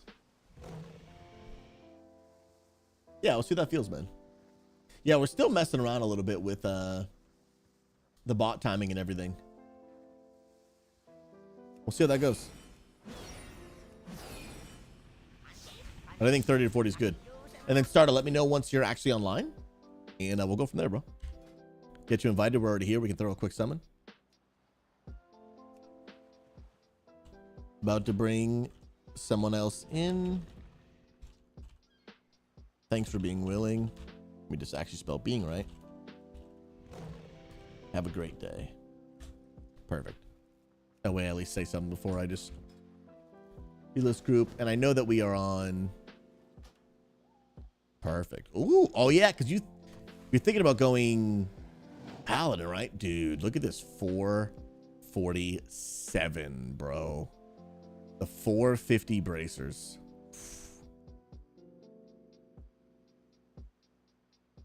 Sweaty, bro. Sweaty. Dang. Love it. Let's get that summon out, shall we? That'll be good. And bro, if you want to join us on Discord, come be a part, man. Bum, ba-dum, ba-dum. Novo, bro. I want a 450, dude. I want it. What up, Swifty? Good to see you, man. Dun, dun, dun. All right. Take two. Let's do it, shall we? Now this one we are absolutely Did gonna... someone restart? Oh, I didn't hit the reset button. Well, if we put a new key in... No, it doesn't even let me. Okay, my bad. We'll step back out and I'll actually reset. Sometimes I forget you have to do that. Yeah, I saw come in. I was at 10 minutes. What? Reset. And we are good. We are good to get back in. Dun, dun, dun, dun. Now it should work. Yeah, we're good. Sweet. All right, it's all good. Do a little ready check action. I think Jamie is in the waiting room with Discord. Ah, the man has arrived. What's up, bro? Full party in here. The man has come to pump. The weak aura master himself. Guys, everything I know about weak auras I've learned from this man right here. This man is a legend. How you doing, big guy? Doing well? Yeah, I'm doing good. 5, Ready for the next patch. Let's go. Yeah, I think a lot of us are. We are ready for the new season, man. I'm freaking pumped for it, too. The new raid looks so good. Have you done any PTR testing at all? Just for Mythic Plus, trying to figure out like what tanks are going to be good. I've done all the testing. For the raid? For raid, heroic, mythic, done it all. Oh, dude. We did a little bit, just on normal, just for a little fun event for our raid team. Dude, so good, bro. It is straight up so good. I very quickly fell in love with it. Hey, you get up here.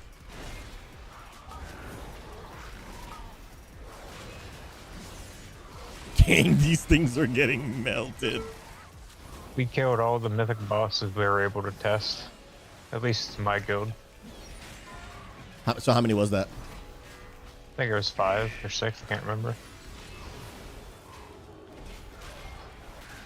That's crazy, bro. So you guys already done 6 out of Mythic before the tier even starts? Yep. That's nuts, bro. I think a GGs are in order for that. We're shooting for week 20 cutting edge. So that's legit, bro. I wonder what the difficulty is gonna feel like this tier. It's gonna be a lot harder. There's 30 some item level boost. Yeah, from this tier to now. It did feel like there was quite a difference between. I mean, I'm not cutting edge, so I can't really speak for Mythic, but in terms of the difficulty from tier 1, season 1 to season 2, in terms of the raid. You can go pull. And so I'm very curious to see how that's going to be reflected in the next season.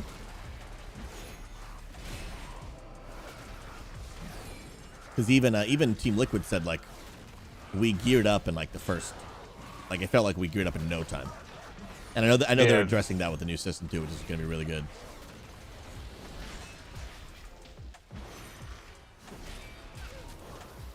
So I'm pretty pumped. I just think overall, I think it's going to be a great season.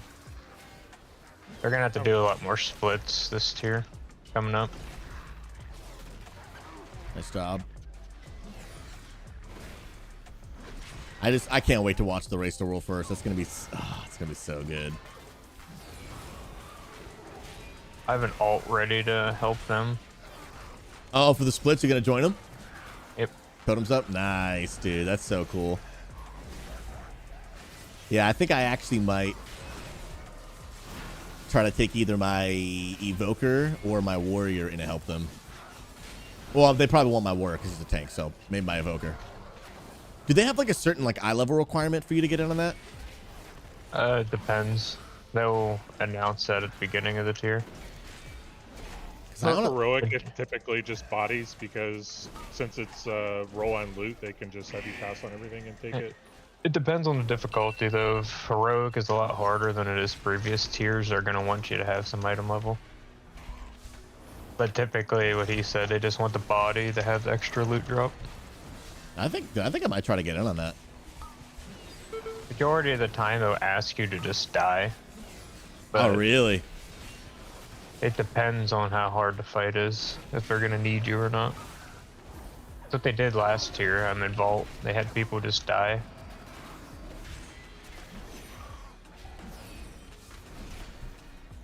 Yeah, because I'm actually I'm planning on doing a streamathon during the week 1 of the new season.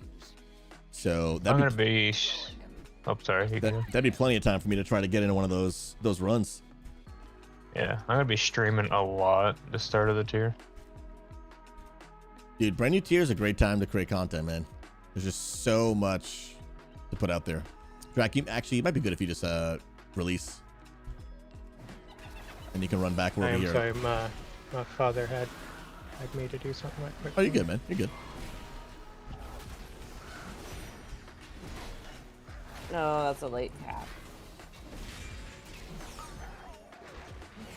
Oh no, it worked out. Yeah, we're shooting for week 1 AOTC as well, so see how it goes. That's legit, bro. I would love to do that. This raid coming up seems to be harder than any raid that I've ever tested. Really? In terms of like item level difficulty, because I think it's 40 item level difference. It's a big jump, yeah. Huge jump. Ooh, all these castles. Mucho of them going off. Totem, nice job.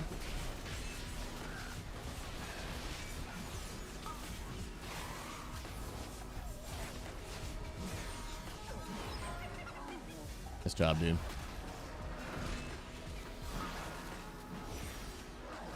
Let that guy off in the distance.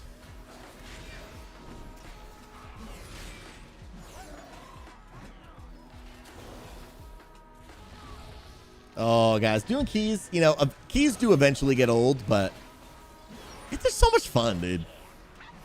They're really good. You can do Lust Moon. I have different pets out. Okay. Noon is official lust presser. I got it. I think. It would just help her, me having extra defensive, so she don't have to babysit as much. Plus, I racial the first one anyways.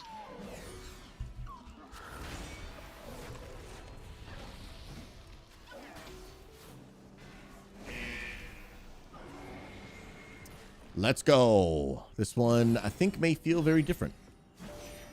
Just a smudge. A 16 might feel a little bit different than 20. I think this one's going to be harder.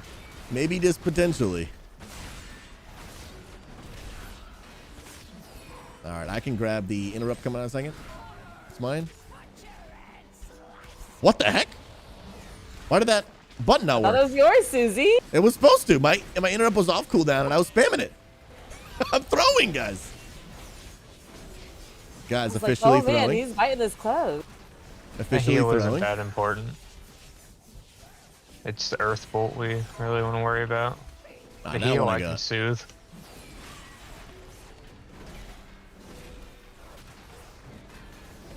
Totem in 3 seconds.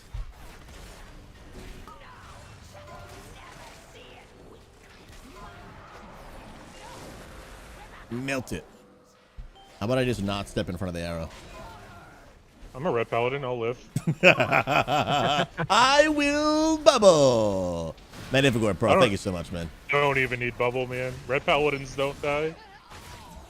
I just started doing mythic reclears as red paladin, and like on every boss fight, I'm 19th or 20th on damage taken. Really? It's actually just insane how little damage red paladins take. That's crazy, bro. Well, sometimes when I would do red, I would intentionally take a little bit of damage with my vengeance cooldown, so I could do some of that damage back to the boss. I'd like to re-clear if my guild took a break after 4 Sark kills. Yeah, we just this was our last week. We're not doing any more after. I think this is But our last week, or is it next week, Yeah. Moon? This one? It's this week. Okay, cool. I'm not too obligated to do anything now. I wanted Echo's Trinket, but they're nerfing it for 10-2, so it's not needed now. Yeah, they don't want the trinkets being super OP going into the next season. Nope. And it's cracked for BM currently, which I hate BM, but you know, it's what we got to play. We're gonna do some bigger pulls here. Go for it. Just watch stack. Yeah, and we'll have to get interrupts off on the big dudes. I'll get Moon. Happen. I got X. I have no cooldown for this pull, so let's see what happens. Sheesh, you guys are mounting these. Oh my goodness. Moving out of Sanguine. Of course that big guy just wants to Yeah, stand he's just Sanguine. gonna chill it. Of course, yeah, it's like, you know what? That's a pretty good spot for me. I happen to enjoy it. It's looking good, feeling good. Let's go. Man with the harmonica, your official Illidan transfer is now complete. Let's go, let's go, let's go.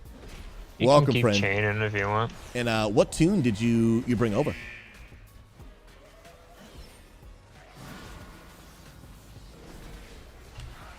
Hey, you, I want your aggro. I want your threat.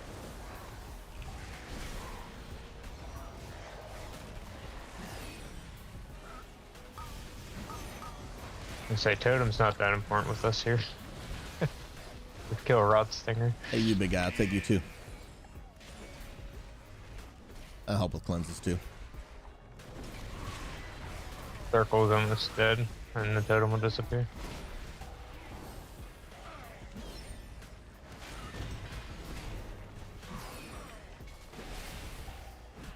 I'm gonna ratio mine. All the pumps, dude.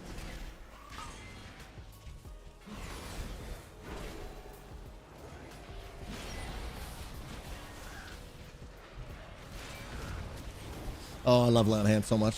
Such a great button. I think it's one of the biggest reasons it's hard for me to play other classes, is I love Lay on Hands too much.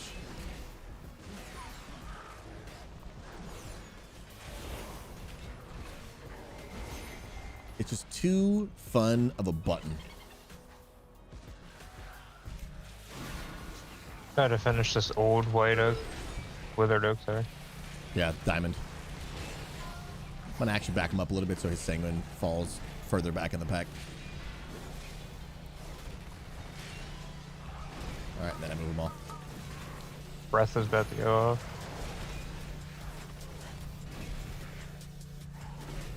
I can get next big interrupt on square. Finish Rod Singer. So we don't have totem.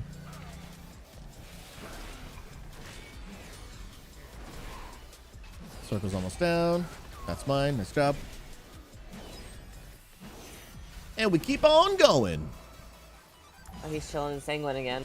Of course he is. He likes sanguine. I'm like literally across the map and he's just still there. I don't blame him. If I could stand in a puddle and get full healed, I probably would too. Yeah, I can't blame him. That's true. That's true. That's true. Nice job. I'm convinced some of these mobs are running off of ChatGPT. Bro, they're just aware. full-blown AIs, dude. All right, I can do Skull. Moon if you'll do Moon. And, I just got slow on the last one. Okay. Finish Circle. And then we'll finish Moon after. I can get Min now. Gotta love the shortest interrupt cooldown in the game.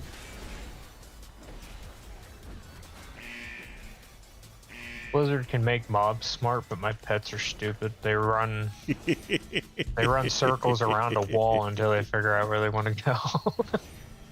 All right, Moon is above 0 health. I mean 0 mana. Meaning Yep, they're good to go. I pull. Meaning we pull. Photoshop, when you want to take a nap and you can't because there's too much to do. Hashtag relatable. I haven't taken a nap in a while. Honestly, just because I'm not really a nap person. Because what happens with me is when I take a nap, then I actually normally wake up feeling worse. That cap totem was so flawless. Because there's a 1 second delay on cap totem when you put it down, right? I think it's 2. Yep. So that was 1 or 2. It's premeditated. that was crazy. So she put that cap totem down 2 seconds in advance. I could blind this one, knowing that it would explode at the perfect time. That was beautifully done. Love it. Love it, love it, love That it. is too quick for me to pat. I'll move this away so it's oh, nice, it's gone. Let's go. So, Coach, how come you can't go anymore, bro? Divine Toll for the win.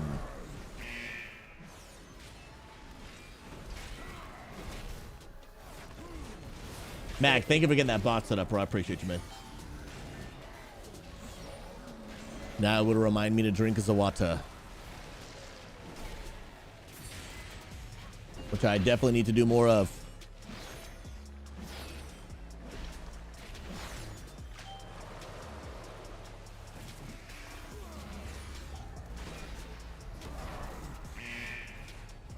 What's the cooldown on Cap Totem? 54 seconds. I was gonna say, isn't it a minute or something like Oh, that? that's pretty short, yeah. Ooh. Melee'd. And the blind one out too is nice. Bro, you want to stop throwing me around, my guy? I would appreciate it. I can Divine Toll the next set. If it even comes out. No, I haven't seen that it works yet or not, but I guess we'll see, bro. He's going to go down. Sick. Oh, that wind rush. Oh, I love it. Yo, what up, Viking Hammers? Good to see you, bro. How you doing, man? The AI man himself. Guys, Viking doesn't just make AI. He is an AI. Sucks that our Insta brooms are leaving Wednesday, I think it is. What is it?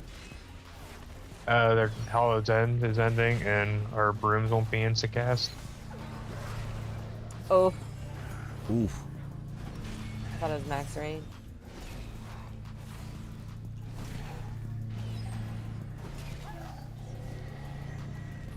You guys got that. Be I'll be there in over a here. second, dismissing. Mail the Harmonica official party of Unity. Let's go. Do you need an invite to the guild? If so, you let us know, homie. We can get you in. Ooh, looks like the timing is perfect. The sea is split. Let's go. We got birds, all good though. And I'm gonna bring them to the boss, including the bear. I can less this if you want. I can do Just it. get this.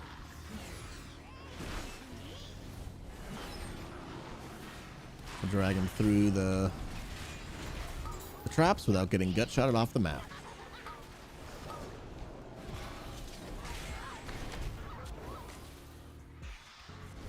All right, gut shot went out. I am now safe. I Okay. just trolled.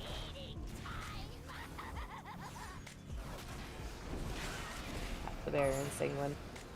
And I want to kite that boss out of that segment. Oh no! Why would you do that? Feels bad. He just wants to stand right in it.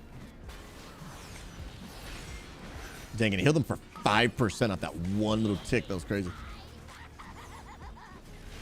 You just got into the guild, dude. Grats, my friend.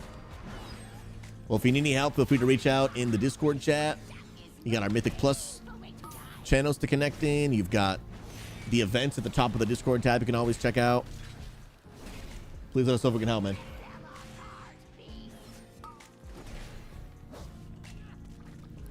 Yeah, dude, the Instant Broom mount is actually just a nice quality of life. Now, is that mount only available to use during, like, Halloween season? Or only The attainable? one The trading post one is permanent. trading post is permanent. The other one is the only during Hollow's End. There's a trading post one? Yep. Yeah. Oh, I need to grab that.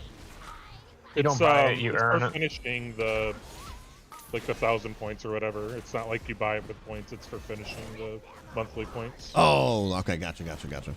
But there is a mount this month that you can buy. I'll have to go check it out. I think the trading post really is a cool addition to the game. Oh, absolutely. I like it. I just don't like that they're bringing some recruit a friend mounts and TCG mounts into it. Like Oh, that zebra mount is unique, and I have it from the old system, and they're bringing it back next month. I don't really. It doesn't bother me that they do it. Like, I have a Monty Warbearer, which is one of the rare mounts in the game, and if they were to put it in there, it wouldn't bother me. I have all of those mounts. It just like I feel like they should keep stuff like that to the time that it was in the game. I think the only one where I have kind of a gripe is the trading card game ones, because those, like, some people paid like a lot of money for those mounts. Yeah, It's but that was stuff their like- prerogative to do that, right? That's true. I mean, I spent extra to get a feature, on my car that was considered a standard feature the following year. Crap happens. Live with it. I mean, the big thing I look at it is I earned all of those mounts, and you did too, back when they were current and hard content for the time, and people just get it for free, Right, but I know that I earned it. I don't need anybody else's opinion for. Like, I enjoyed the content when it was live. It doesn't bother me that it's somebody else is getting it without doing a timed Zolamon run. Yeah, and for me, I still have the achievement. yeah, so- for sure. Yeah. And as long for me, like, if a long enough period of time has passed, then I think I start becoming okay with it. I know people have their mixed feelings for sure, but what I really hope they don't do is like some sick achievement or mounts in the game, and then like 6 months later, now it's in the trading post. But if like 5 years, 10 years has passed, then I'm probably more okay with it. But it starts getting into a gray territory if they don't become careful. I got the mount from the Mega Dungeon, and it gave me the Zulian Panther. I was pretty stoked about that. Which and a lot of people argue that is like similar to the trading post. But I think it's a cool addition to the game. Oh, for sure. I really enjoyed it. But I know people might have their different opinions, which I respect because some people put a lot of work into getting it. There's certain mounts they bring back to the game. I'm quitting. They better not bring the Black Proto Drake or the Plague Proto Drake into that. Well, that one is Ever. that was like a super rare. One of those was a super rare mount in those Wrath, were right? meta achievements back in Wrath Order. Now, how did you get it exactly? I don't remember. 25-man heroic. Doing the meta achievement back then. What's the meta achievement? The black was from Ulduar, and the Plague was from original Nax. It was at the original, like 25-man next. Yeah. They bring them back, I'm gonna be pissed. I mean, you still got the achievements, right? I mean, I don't know. It doesn't bother me. Yeah, I have them. It's just like that took a lot of skill back then to get that stuff, Ooh. Yeah, but it does like mounts like you that. have the They skill. shouldn't. Me getting another mount, which I think I have those already, doesn't change your skill level from 10 years ago. It just... Ooh, snap. I just don't like people getting stuff for free when they didn't earn it, Yeah, it'll So always. you're making this spicy. What is it? At least stuff Making like this that. spicy. Yeah, it'll always come down to some people will just feel differently about it. Some people will not think it's a big deal. Some people will. I think there's validity to both for sure. I'm ready for the Spectral Tiger. That's all I want. The trading Yeah, card me too. game extraordinaire. I tried so hard to get that back in the day.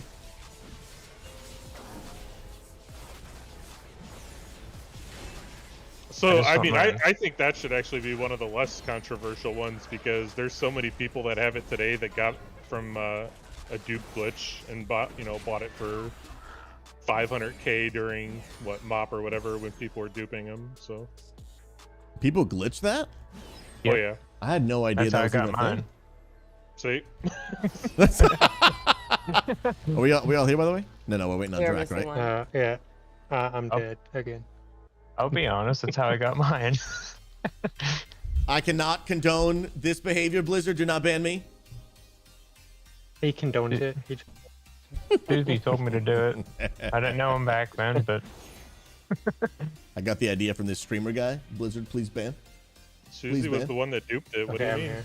here. Not enough. Yeah, did I watch your YouTube guide on how to do it? Don't you remember? what the hell? What? What? What are those? Somebody brought friends. Okay. Just we're fine. Just leave them. We don't have a healer. We're Yeah, still fine. we're Just leave them. I'm waiting Oh, for the cloud passes this me and then- totem's gonna go off. Yeah, this might be a disaster. Just Yeah, reset, we'll reset yeah. that. Yeah. Oh my goodness. Nova, what's the Twitch Prime mount this time around, bro? You got braces over there too. No, Oh darn. I guess I could. I'm probably gonna die anyways. Yeah, I'm dead. Oh, yo! Amelie Claro, welcome, my friend. Hope you know you're loved and valued. I appreciate you popping in. Hey, my name is Susie, and I want to I welcome you hope to our there's community, toddler in the room. Unity Gaming, my friend, where we are on a simple mission to bring an end to toxicity and loneliness in the World of Warcraft community. I want to say thanks so much for stopping by today. Hey, if you play World of Warcraft and you're looking for a great place to hang out, type !point Discord in the chat. Come be a part. We got raid teams ranging from normal to Mythic Plus nights, transmog events with cash prizes, and just honestly, most importantly, It's a place for you to belong, to clear content, and do life in gaming along some good friends. So if you're looking for a positive place, search no more. Let us know what are you playing with World of Warcraft. We'd love to get to know you. Appreciate you popping in. Let's go. Let's go. Oh, Coach, I read your comment because you, dang, you work on Sundays now. That's a lot of hours a week, man. But I respect you doing what you got to do to make it work, man. I respect it, bro. But you can always watch online, bro. Always watch online. If you need, you can watch GSC on Saturdays as well, dude. I know it might not be the same if you prefer to go to your local church. I think it's totally cool, but could be an alternative if, with your current circumstances. Dun, dun. Bum, bum, bum, bum. I gotta go check it out. It's the Armored Bloodwing. I gotta go check it out. Dun, dun, dun, dun, dun. All right, I think everybody's here, right? All right, we'll take 2.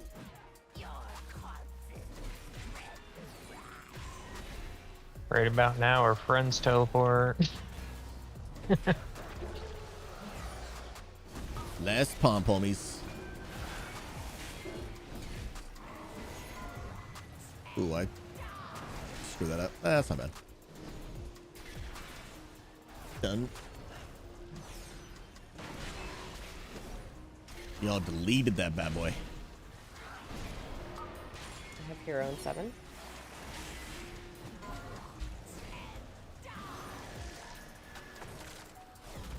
Let's go, man. Well, good, bro. Checking them out online, I think it's actually really helpful, dude. Oh, that sacrifice, I think, saved his life. Step in the green circle, shall we?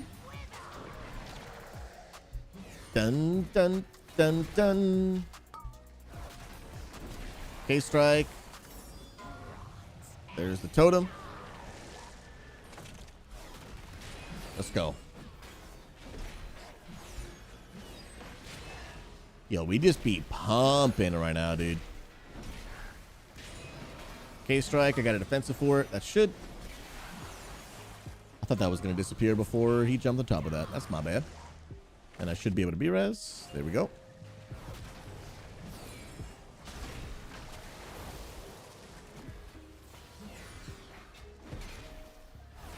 The K-Strike in 8 seconds.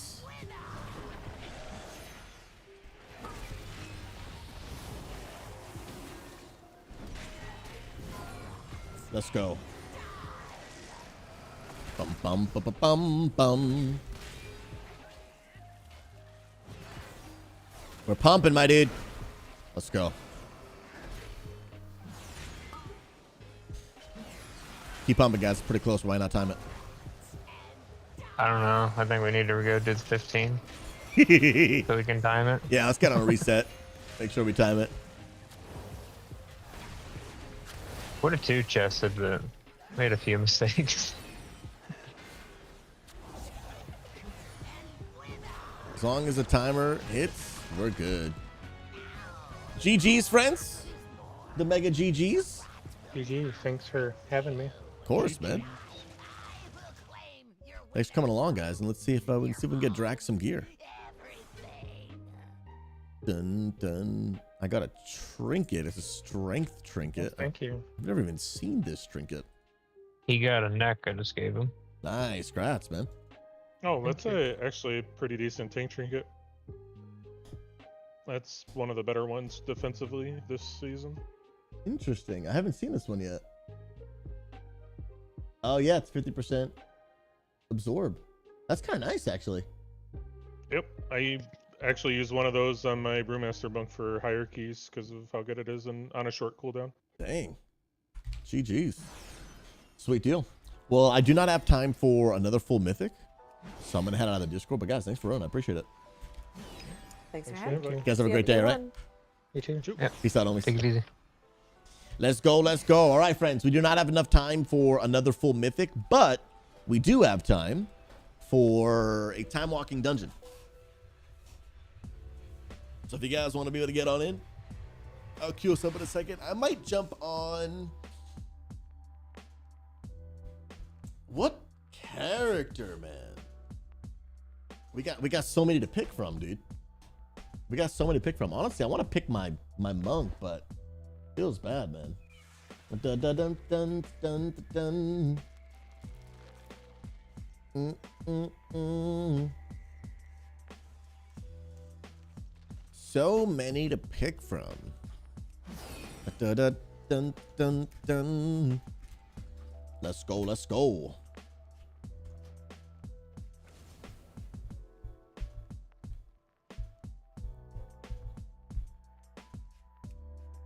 Got the warrior. Yeah, actually, you know what? Let me check out my warriors. Check my warrior's gear real quick. Dun, dun, dun. Gotta be the warrior, bro, if you plan to main it. Well, bro, I don't know. Broad paladins are looking pretty good, dude. Broad paladins are looking pretty good. I do want to have them both. Honestly, even for me, it's just a variety of being able to play two different tanks and mythic rating, and honestly just switching up the content a little bit.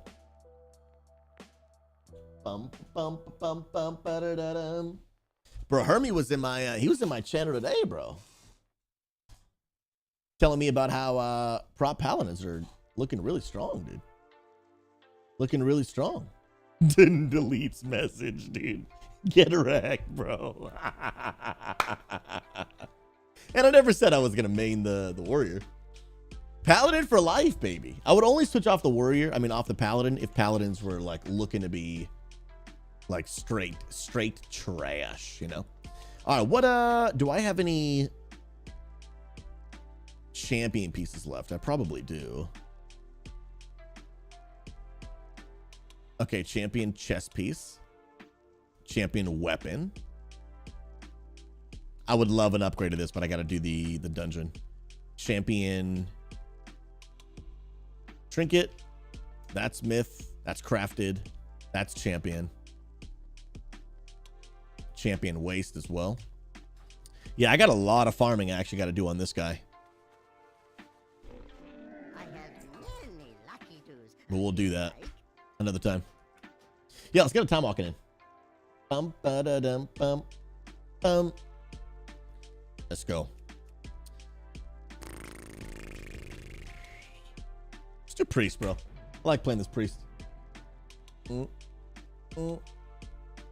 OG Nubs. Bro, y'all are never going to let me live it down. Guys, you know, back in the day when I was a variety streamer, I was farming every now and then. I would farm Ashes of Valar. I farmed Ashes of Valar probably on and off for probably around like 7 years. On and off. Not like, you know, every week. Not super consistent. Had probably close to maybe 150 attempts. So in the grand scheme, it's actually really not a ton, but it felt long because it was over the course of a long time. And we had done it on stream so many times, never got it. And I was convinced it was not going to drop.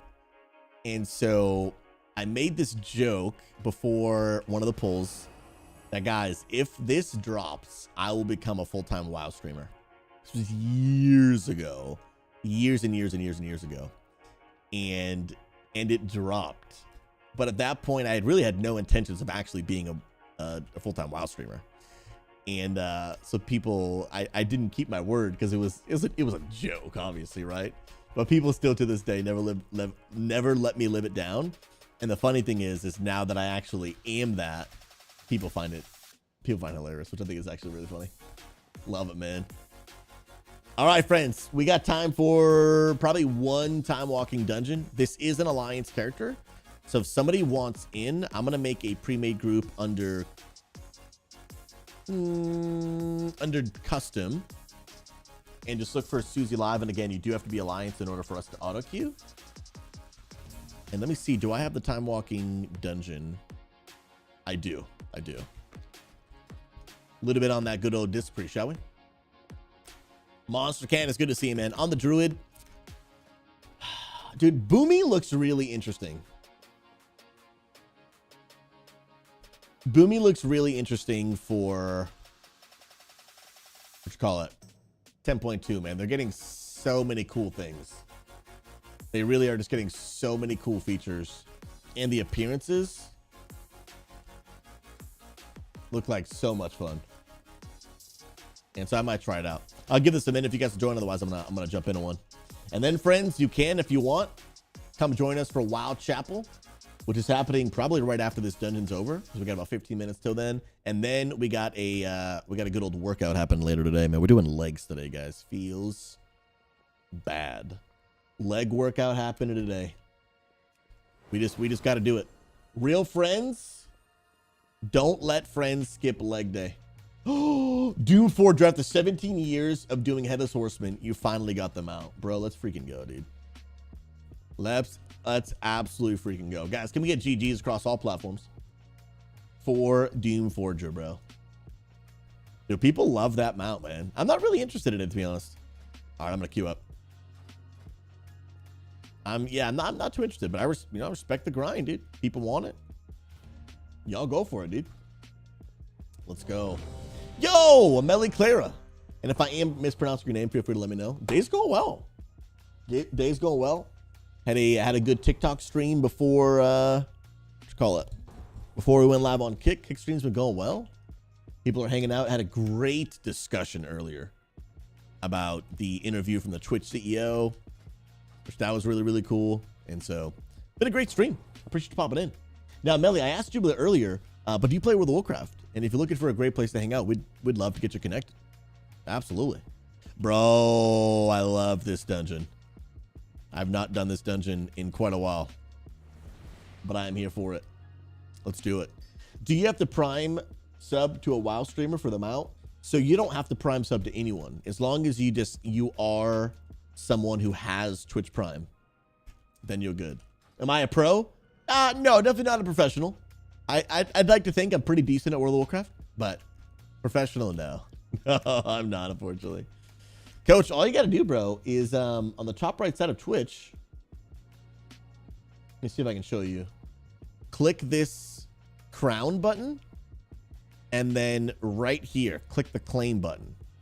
And then it'll bring you to your page where you just literally can click get in-game content. And I'll have to do that a little bit later. But yeah, you're going to make sure that you connect your Twitch and Amazon account. And then you can do it. And maybe your BlizzCon account as well. I forget. I did it a long time ago. Something like that, though. And then you should be good. Put a little shield on that guy. Put out some damage. Let's go, man. A lot of people don't know, but I actually love healing. What up, Riptor? Good to see you, big guy. How's everything going, man? Dun, dun, dun, dun. Let's go. I don't normally do like a whole follow for follow thing, Amelie, but I really do appreciate you following on Twitter. Amazing. God bless you. And thank you for the compliment as well. Appreciate you being here. Bum, bum, bum. Let's go. Yeah, I think I give my Twitch Prime to AJ as well.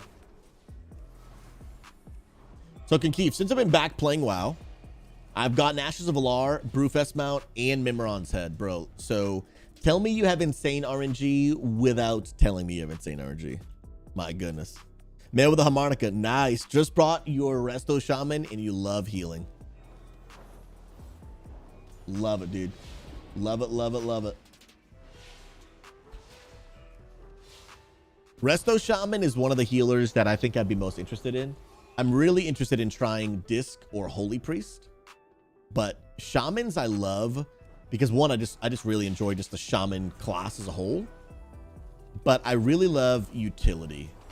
And Shamans have a lot of utility. They've got cool movement with their Gust of Wind. They've got great CC with their Capacitator Totem. They've got the shortest cooldown of an interrupt in the entire game. They've got a damage reduction cooldown, which is that's just kind of more of my style of cooldown. I'm not really into like cooldowns that just put out a ton of healing. I just prefer a damage reduction. It's just my personal playstyle. We need both in the game, but the one that I find more fun to press, I find the one that will reduce the damage you take, I find that more fun to press. SwiftyQ is a priest for life, and I respect it, dude. I respect it, bro. I do. Key 6, I love Holy Priest. I haven't tried Holy Priest. I've been trying Disc because the idea of the new changes coming in the next tier sounded pretty awesome to me, but I haven't actually tried it out. But I'd be open to it. I'd be open to trying some holy. Let's go. Dun dun dun dun dun dun. OG Nub, still have the highest threat generating ability in the game that isn't a taunt. What ability is that, bro? And is that from a druid or what is it? Mag, I gave AJ a 6-month sub just so I can make the joke how much he streams compared to how much money I give him. Facts, dude. Make the man earn the sub, dude. Make the man earn the sub, bro. Make him earn it. Wait, Frost Shock is the highest threat generating ability in the game? I did not know that, bro. I did not know such things. Holy Priest is probably the best, if not best healer to learn healing with. Okay, why would you say that? That's a really interesting point. I've heard other people say that, but I don't know why.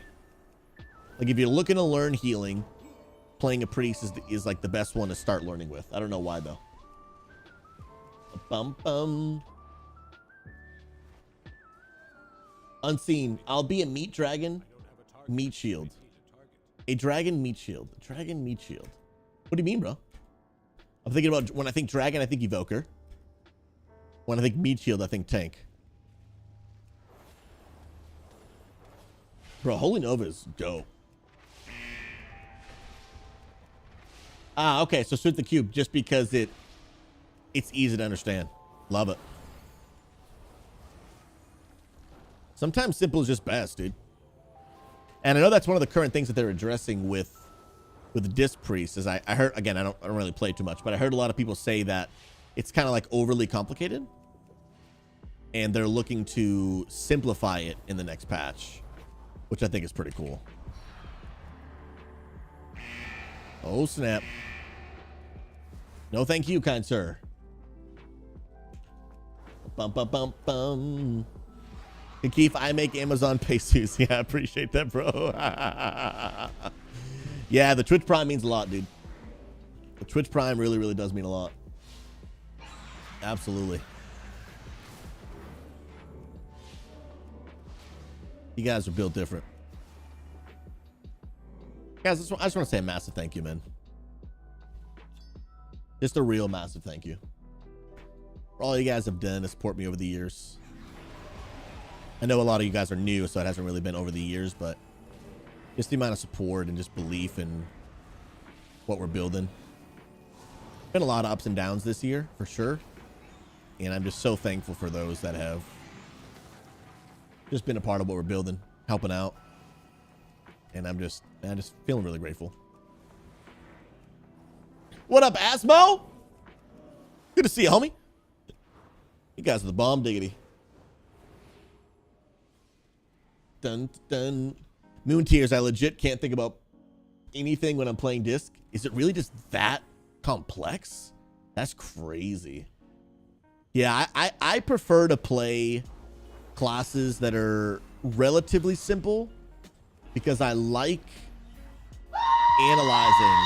Asmo! Is this real life? Is this real life? Halfway filling up the gifted sub daily sub goal, man. Keep the stream going full time.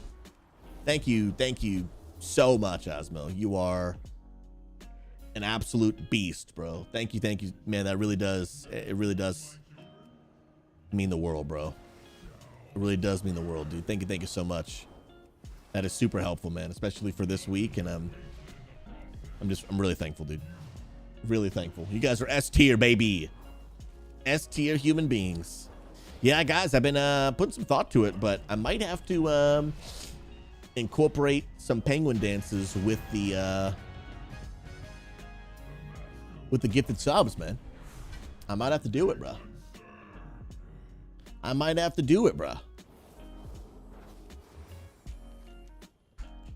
Because when we're on Twitch, we were doing the donos, and that was the penguin dance, but I got to reincorporate it, man.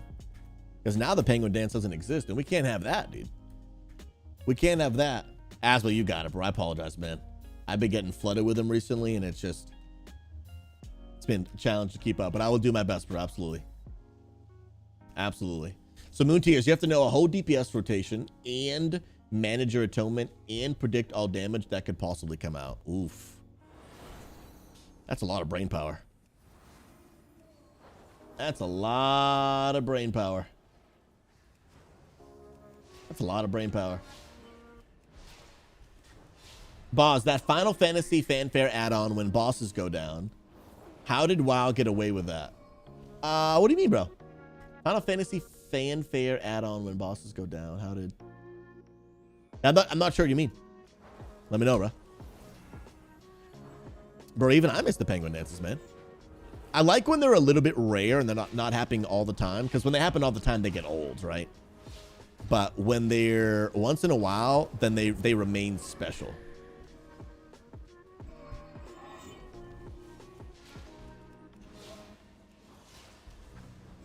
Let's go. Is it the same song, boss? Because that little song has been in World of Warcraft for like a long time, bro. It's the exact same one. That's hilarious, dude. I don't know, man. Are you sure that Final Fantasy did it first? I'm not sure. It's been a Final Fantasy over 35 years. Okay, well then they definitely did it first. They definitely, I don't know what to tell you, bro. Blizzard out here just being sketch, dude. Out here just being sketch. That's actually hilarious, bro. Oh my goodness, that's so good. That actually is so good, bro.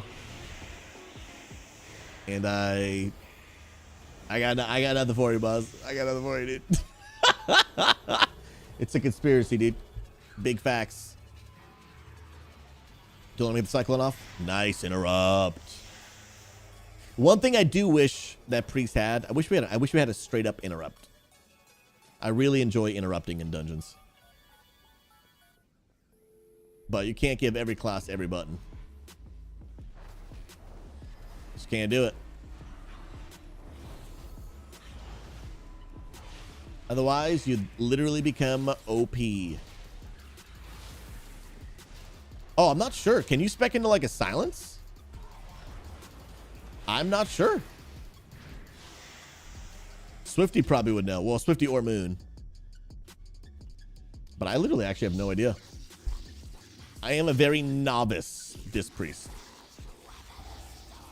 I do not give any sort of advice. Swifty, can priests interrupt or silence at all? I know they have fear, but do they have like a single target interrupt or silence of any kind? In retail, obviously.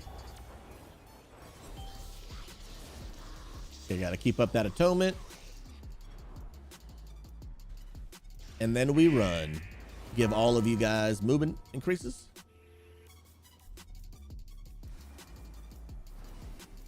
Holy has Chastity? Okay, well, yeah, okay, gotcha. Yeah, fear I have. Disc only has fear. Okay, but Holy has something else. Interesting. You can also mind control, but it's pretty niche. Okay, that's cool, though. I really enjoy interrupting, which is another reason why I like Resto Shamans. Because not only can they interrupt, but they have the fastest interrupt in the game.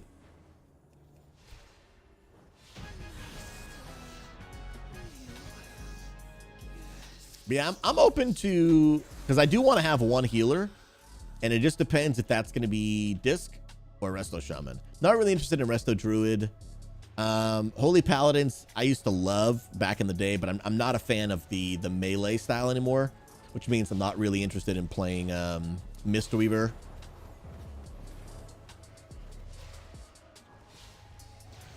What healers am I missing? I feel like I'm missing one. Oh, Preservation. I'd be open to playing Preservation, but I already played Devastation, so like I want to try another class that I just don't play at all, because it'll increase just my game knowledge by understanding how classes work. No, I mentioned Mistweaver. I mentioned that because I'm not interested in the melee style. Yeah, I don't know. I want to be able to, when I heal, I want to be able to stand in the back and just do my thing. I don't want to have to be moving out of melee mechanics and, you know what I mean? Like I just want to do it.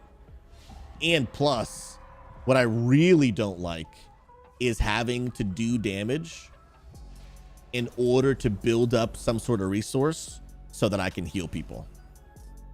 Now, I get that disc also does damage to heal, but it's not like if I need to do some sort of big heal on the fly, I literally cannot if I don't have holy power. It doesn't feel good to me. I don't like the way that feels like at all.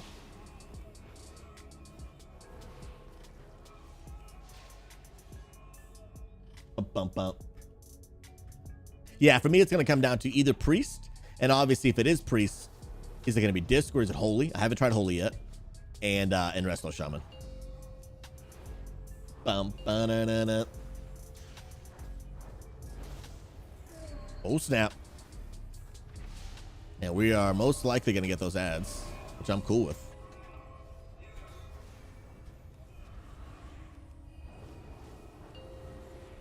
Healing is fun, dude. Some of you guys don't know, but I actually used to be a healer before I was a tank. Yeah, this is going to be looking real good for next tier. Real good. Oh, really? Stat weights for holy and disc are drastic, so you'd have to have 2 different sets of gear then. Yeah, that'd be nice if they were the same. Like, I'll be honest, bro. Season 1, I really enjoyed how protection paladins and ret paladins had the exact same stats, bro. All I had to do was get a 2-handed weapon, change out my trinkets, and we were pumping, dude. And then when it changed from haste mastery to verse crit, I had to build an entirely new set of gear.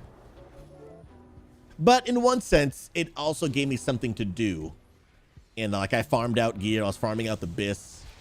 And so I did also enjoy that. So there's pros and cons. There's pros and cons.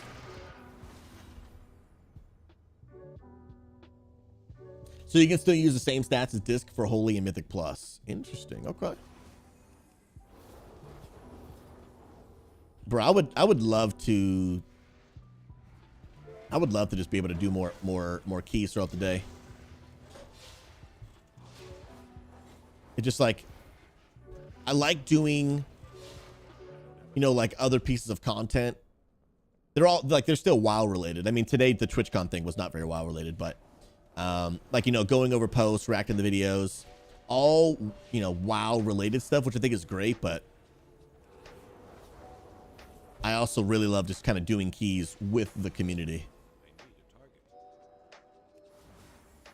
And then experiencing like a ton of content, which is really fun. Bum, bum, bum. Starter verse is so boring, and every class that prioritizes it just scales horribly as the expansion goes on. Oh, really? I guess I'll experience that a little bit with what you call it, my Prot Warrior now, because they're haste verse, and they're the first class I've really played that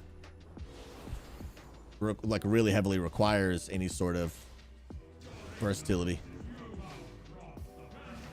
Oh snap! A little bit of AoE healing going on here, and there it is, baby. Ba-bum. Wait, did I just?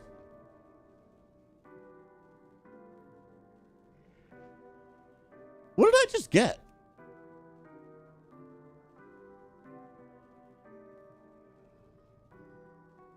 Did I just get a mount?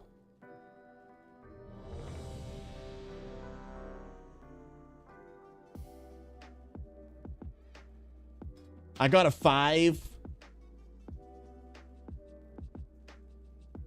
5-week time walking award. Oh, nice. So I just got him out. Sweet. Wait, I just took a hearth off my bars, dude. Feels bad. Not what I meant to do. Oh, I don't need to do this. Just leave. Let's go. Let's go. All right, friends. We're going to change a little bit of gears, man. going into some good old Wild Chapel. And look, we're already here. We is already here, baby. Ba-da-da-da.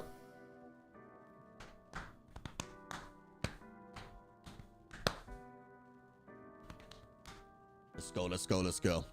All right, friends, we are going to pivot a little bit. The stream is not ending, but we're going to pivot a little bit into what we do for the good old Wild Chapel, friends. Wild Chapel. And here's what I love to do. Normally for Wild Chapel, what I do is I go over the verse of the day. And what I'd love to do is I'd love to show that to you. But actually today I'd love to pause and just kind of pray.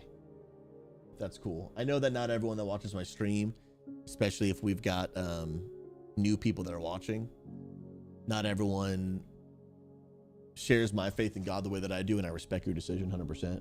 You don't have to believe in order to belong. And I'd really love to take some moments and pray for the community. Because I just feel, man, I'm always trying to keep a pulse on what people are going through, general consensus of what people are struggling with. Like I get a lot of DMs from the community, and I do my best. I don't always do it very well, but I do my best to respond to as many as I can and keep up with as many as I can. And I have a lot of people in our community that reach out to me for encouragement, reach out to me for prayer. People have questions. Sometimes people just let me know like they're going through stuff in their life, and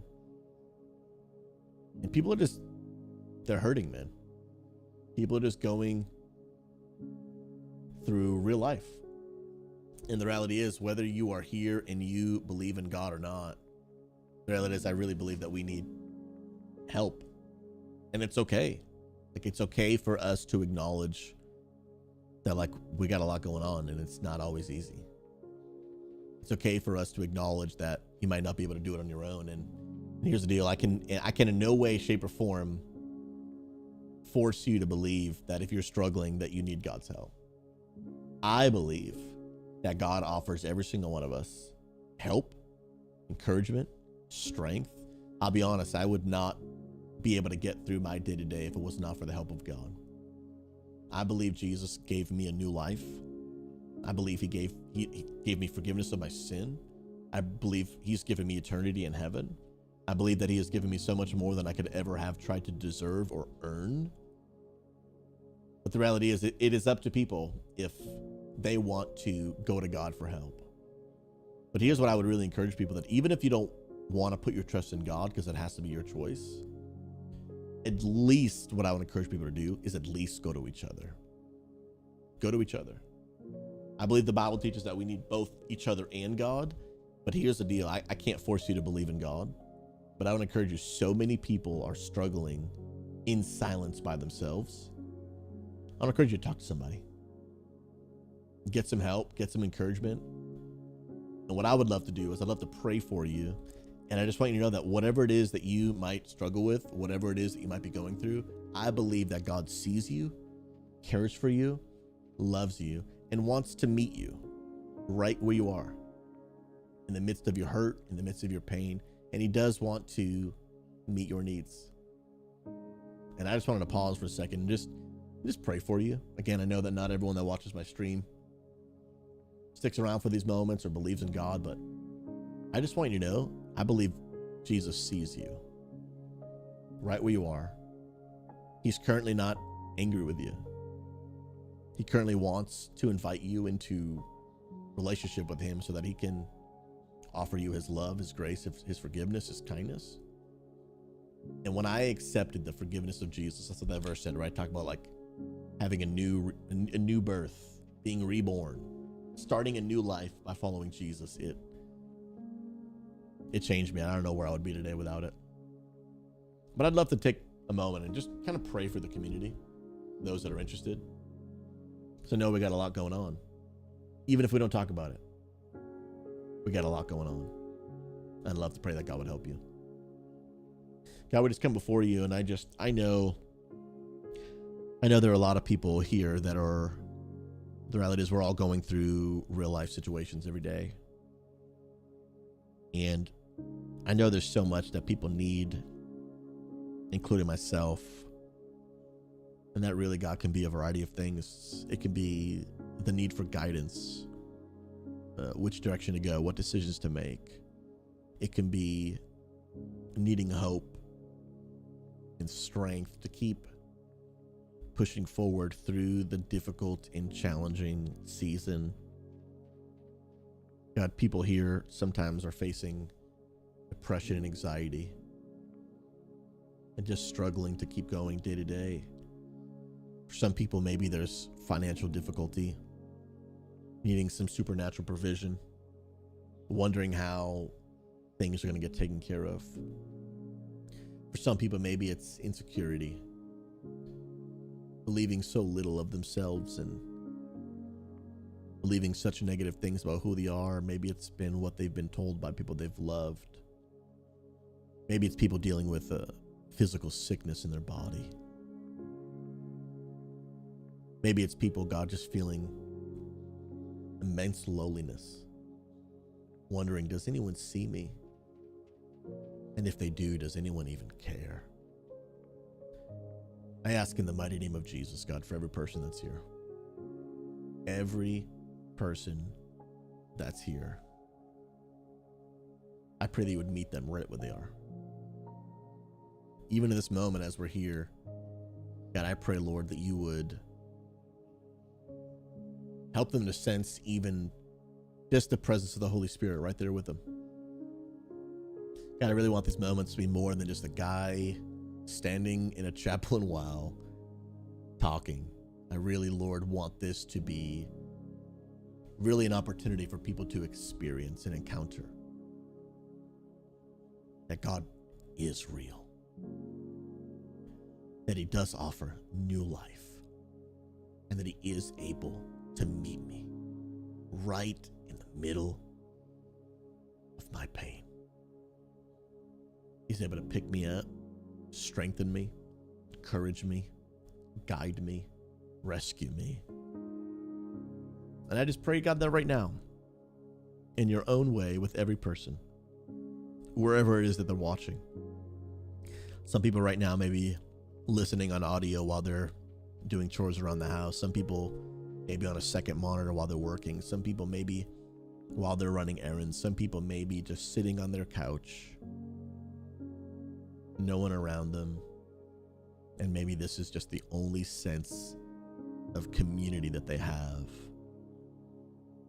Everyone's situation, story is different. But God, you know each and every one. The Bible says, God, you know how many hairs are on our head. You know the beginning from the end. You know everything about us. You honestly, God, you understand and know us better than we know ourselves. And so, God, I'm just praying for those that would open up their heart to experience you. Meet them right where they are. May they know that you see them. Holy Spirit, may they know that you cherish them, that you love them. And God, I just ask in the name of Jesus. My hope is that people can experience the love of God today. My hope is that people can experience the love of Jesus, to know that Jesus, no matter who we are, what we've done, what our past looks like, that Jesus, you offer forgiveness of sin, that you went to the cross, you lived on this earth, and you gave your life and rose from the grave 3 days later. You took all of our sin upon you, and you defeated it when you rose from the grave. And now that today, anyone who would put their trust and faith in Jesus, who would follow you, their sin can be forgiven. We can have new life. We can live out your destiny and purpose for us.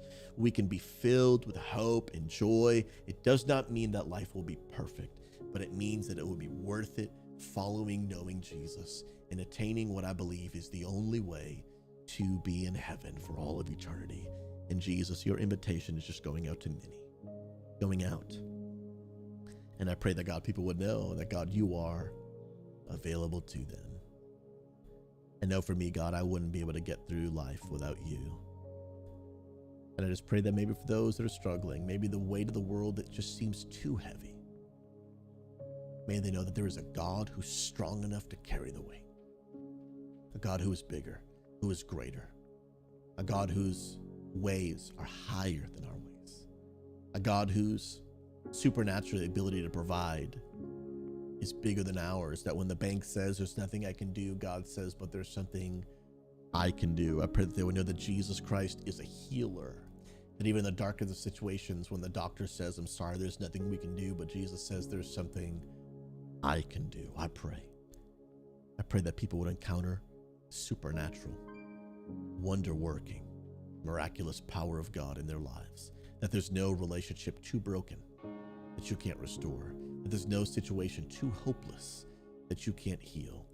And I just pray that, God, people would know that King Jesus is alive today, alive and active, and may able to meet them right where they are. I thank you for your love. I thank you for your kindness. And I pray you meet people right where they are. In Jesus' name, amen. Lich Lappin says, truthfully, these messages help me so much. They really help me focus back on God and remind me that there's always time for him, no matter what is going on in life, good or bad. So thank you for that, Susie. Lich Lappin, I know that you had mentioned you've just been through, you were kind of MIA for a little bit, dealing with some medical issues. And man, I just want you to know that God wants to walk you through, to help heal, restore, give strength and courage. And I can imagine that during some of these times, it's easy for us to kind of isolate. And I just want you to know, man, you don't have to do life alone. Like, our community would love to just be around you, connect with you. But just know that even in moments where maybe due to whatever circumstances, you're not able to be on Discord, you're not able to get in game, whatever it might be, I just want you to know that God is always with you. If you'll just invite him, he's there. The Bible says he would never leave you nor forsake you. And he will never, never, ever abandon you. But the one thing that we do have to do on our end is we do have to invite him. We do have to invite him. God is a gentleman, and so he's not going to force himself into your life if you don't want him there. But man, does he really want to be there. Like, God, I just hope people understand the kind of God that I know and follow. It's not a God who looks at you and says, hey, because of what you've done, I don't want to be around you. He actually says, because of what you've done, I went to the cross to forgive it, to erase it.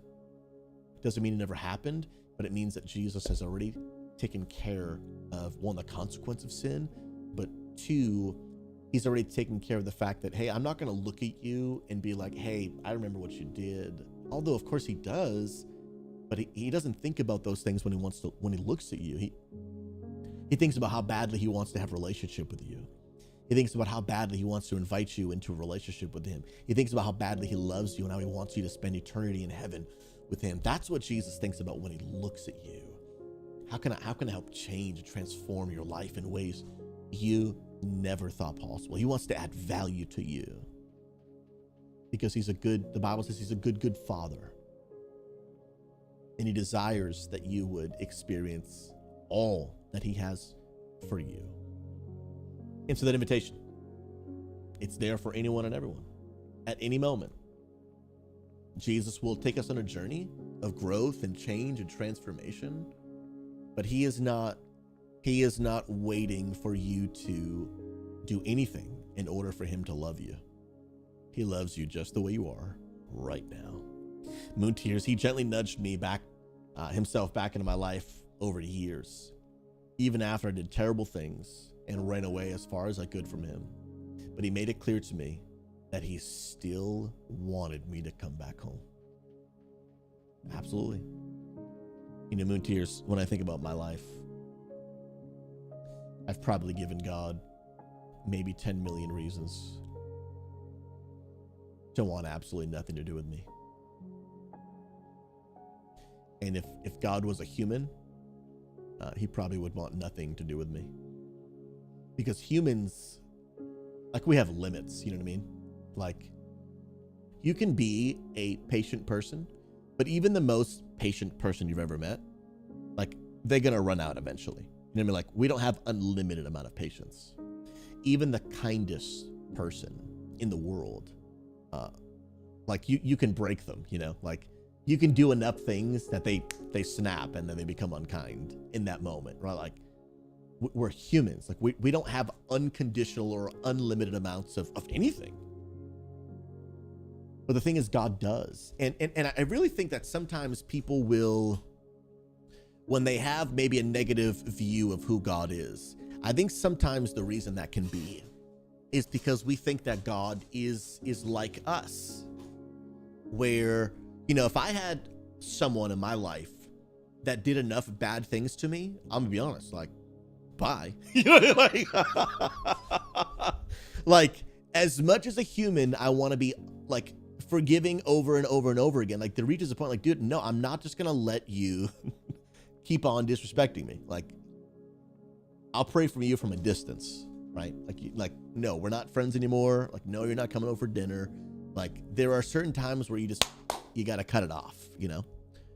And I think a lot of times is we think that God is that same way, where it's like, dude, I'm tired of you. But the beautiful part about who God is he's not like you. He's not like me. We are like him, but he is not like me. Because I'll be honest, I can be selfish. I can be judgmental. I can be arrogant. God is none of those things. Everything that is good, I believe, about me and about humanity. People might disagree with this, and I respect your decision, but I believe the Bible says that we have been made in the image and in the likeness of God. Meaning there are things about us that are like God. We're not exactly like God, but we have some similarities that I believe God, because I believe we were created by God, that God has infused into us some of his characteristics. And those things could be love, patience, kindness. Like he's infused into humanity a little bit of those things, and then it's up to us if we want to develop those things or downplay those things, right? But we get some of the characteristics from God, but God does not get some of the characteristics from humanity. So pride, arrogance, unfaithfulness, selfishness, like God, he doesn't have any of those things. He is the utter form of perfection. And the reason I say these things is I know times in my life where maybe I doubt God, or I doubt his ability to love me or forgive me. A lot of those things stem from my belief that he's like me. So when I doubt, like I'm going through a financial struggle, and I know that the Bible says that if I put my trust in God, and of course I'm also wise with my decisions, right? But if I put my trust in God, God will take care of me. And when I doubt that at any point, really what I'm saying is God is like me, because I'm not able to fix this situation. And if he's anything like me, then he can't either. Or maybe it's, I don't doubt his power to provide for me. I doubt his willingness or want to provide for me because I've done bad things. Again, that's painting a picture that God's like me, because that means he's running out of patience with me, or he's getting ready to write me off because this is second chance in 943. Again, making it out to be that God is like me, where I don't have another chance to give, or my patience has run out, or I'm cutting you off. Those are things humans do. God's not a human. He is so much bigger and greater. And what God has, we do not. Unlimited kindness, unlimited grace, unlimited love for you. So let me tell you, anytime that you try to make God out to be like you or other people, you have misunderstood who he really is. And I'll tell you, thank God he's nothing like me. Thank God he's nothing like me. I'm thankful that I get to be a little like him. But I am so thankful he's nothing like me. Because let me tell you, man, I would make a really bad God. Because I would run out of patience. I would be unfair. I'd be emotion-led. I'd be emotion-led. Now, here's the deal. I believe that God also has emotions. I believe that God can feel sadness. I believe that God can feel hurt. But he's not led by his emotions. That's what we do. God's always led by his kindness, his character, his justice, his fairness. God is both loving and just. He is both gracious and fair. Both. Sometimes we think it has to be one or the other. He's always both. He's always consistent with who he is at all times. He doesn't change. He doesn't waver. He is who he is. And he also doesn't have favorites. I've had people say that to me. Yeah, Susie, I know, but like, you know, I could see why God would do those things for you. Like you went to Bible college and like you're nice to people. I'm not so nice and I didn't go to Bible college. Doesn't matter. Again, that's making God out to be a human. If you do enough things to earn something, then I'll give it to you. The reality is, outside of, I'm not a parent, so I can't speak from experience. Outside of having children, most people in your life have to earn your love. They gotta earn it. Especially your spouse. Spouse and friends are probably number one. Like the reality is, like, I chose my wife because she earned my love.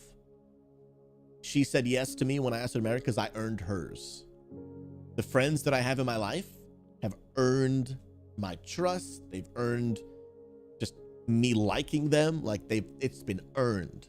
And it can be unearned, right? All of my friends, you can unearn my love, right? You can do enough wrong and you're out. Same goes for me. I can do enough wrong to you and I'm out. That's not how God works. That's not how God works.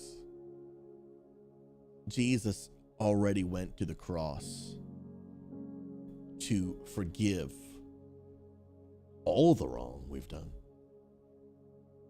All of it. And again, like sometimes people like, dude, that's hard to believe. It sounds too easy. Because you think God is like us. Where you break my heart and it might take years for you to rebuild my trust or for me to forgive. But you're telling me with God, it's like that? And that it doesn't make sense because that's not how we operate. But again, thank God that he's not like me and you. Thank God that he's greater. Thank God that literally the Bible says that if you will just believe in your heart, all I got to do is believe. So many people think you have to behave. The Bible says believe first, and then Jesus will work on our behavior. There are things about me that are not good, that God is, through his kindness, bringing to my attention and helping me work through them. So God does work on my behavior. He's still working on it. He'll be working on it till the day I go. But the Bible doesn't say first behave. It says first believe. And the rest, Jesus will take us on a journey. So many people think, man, God doesn't want me because of my behavior. God wants you so much more deeply than you could ever imagine. So much more deeply than you could ever imagine. And Jesus already, through his action, demonstrated, the Bible says, that through giving his life on the cross, he demonstrated, he proved with his actions. Talk is cheap. He proved with his actions that he endured the gruesome sacrifice of the cross, took on all the sin of the world, gave his life to pay the consequences of my wrongdoing, and then 3 days later rose from the grave, showcasing that he can overcome anything in our lives and anything the world would throw at him. When I began a relationship with Jesus, it changed me forever. And it still is. It still is. Every day. And unseen. I know we kind of went off on a tangent there and Lich slapping went off a tangent there, but Lich, I just want you to know, even when you're not here in the stream, God wants to be with you. Every single day. He wants to be with you every single day. And I appreciate y'all giving me the platform to be able to continue to share the love of Jesus. Thank you to those that support this channel so we can keep on having these conversations. And I'm just so thankful that we get to build community. We get to share God's love. We get to bring an end to toxicity and loneliness in the World of Warcraft community. And I am just tremendously thankful. Tremendously thankful for every single one of you. More than I can really put into words. And here's the deal. I'm gonna give one last resource. Then we're gonna jump into a workout stream that I may actually pivot, not do on Kick, because again, we gotta be careful with the numbers. But I want to give you guys a quick resource real quick. 7 years ago, my wife and I started the world's first church for gamers, and it's called God Squad Church. Oh, look. Speaking of my wife, lady, she should be live streaming like a legend, dude. That is my wife. She's one of the pastors of the church. And I think if Boz is still here, Boz is one of the pastors as well. He's been with us since the very beginning. He's a beast. And it literally is a church for gamers. It's a church by gamers for gamers. And if you ever want to come to church and you want to check one out that's for gamers, this is the place to be. I normally live stream it on Saturdays right here on this channel. I will be live streaming it tomorrow. I do think tomorrow I am going to I'm going to do it on Twitch. Again, because of the whole 99 average viewer count, I just, in attempts to really try to get that hourly pay, I think I'm going to have to be a little bit more selective with what I do on Kick. And so I'll keep you guys updated on what that's going to look like. But it'll be happening on Twitch tomorrow, both on this channel and on their channel. And I just put that link in the chat. I'll put it on all the platforms as well. And if you guys want to come watch it, come to church for the first time, we would absolutely love to have you. Absolutely love to have you. I'm so deeply thankful for y'all. Y'all are incredible. I appreciate your faces. And friends, we're taking unity to the moon. Love it, love it. All right, friends. So a little bit of a pivot. Lots of experimenting going on. Lots of things going on. We're going to pivot one more time. Dude, we do need a pivot mode. But let's go. Look at the wifey. The wifey's a legend. And look at my cat Simba just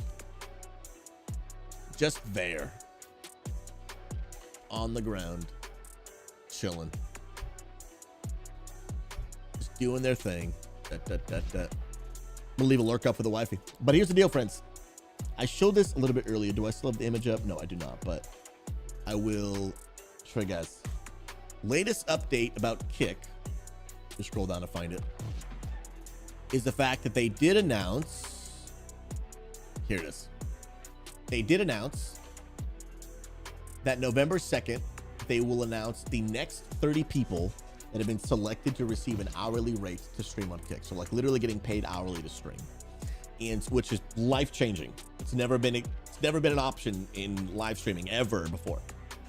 And so really cool part is before it kind of felt like we were trying to hit the lottery, that we wanted to be one of 30 people selected, right? Out of like millions of streamers around the world.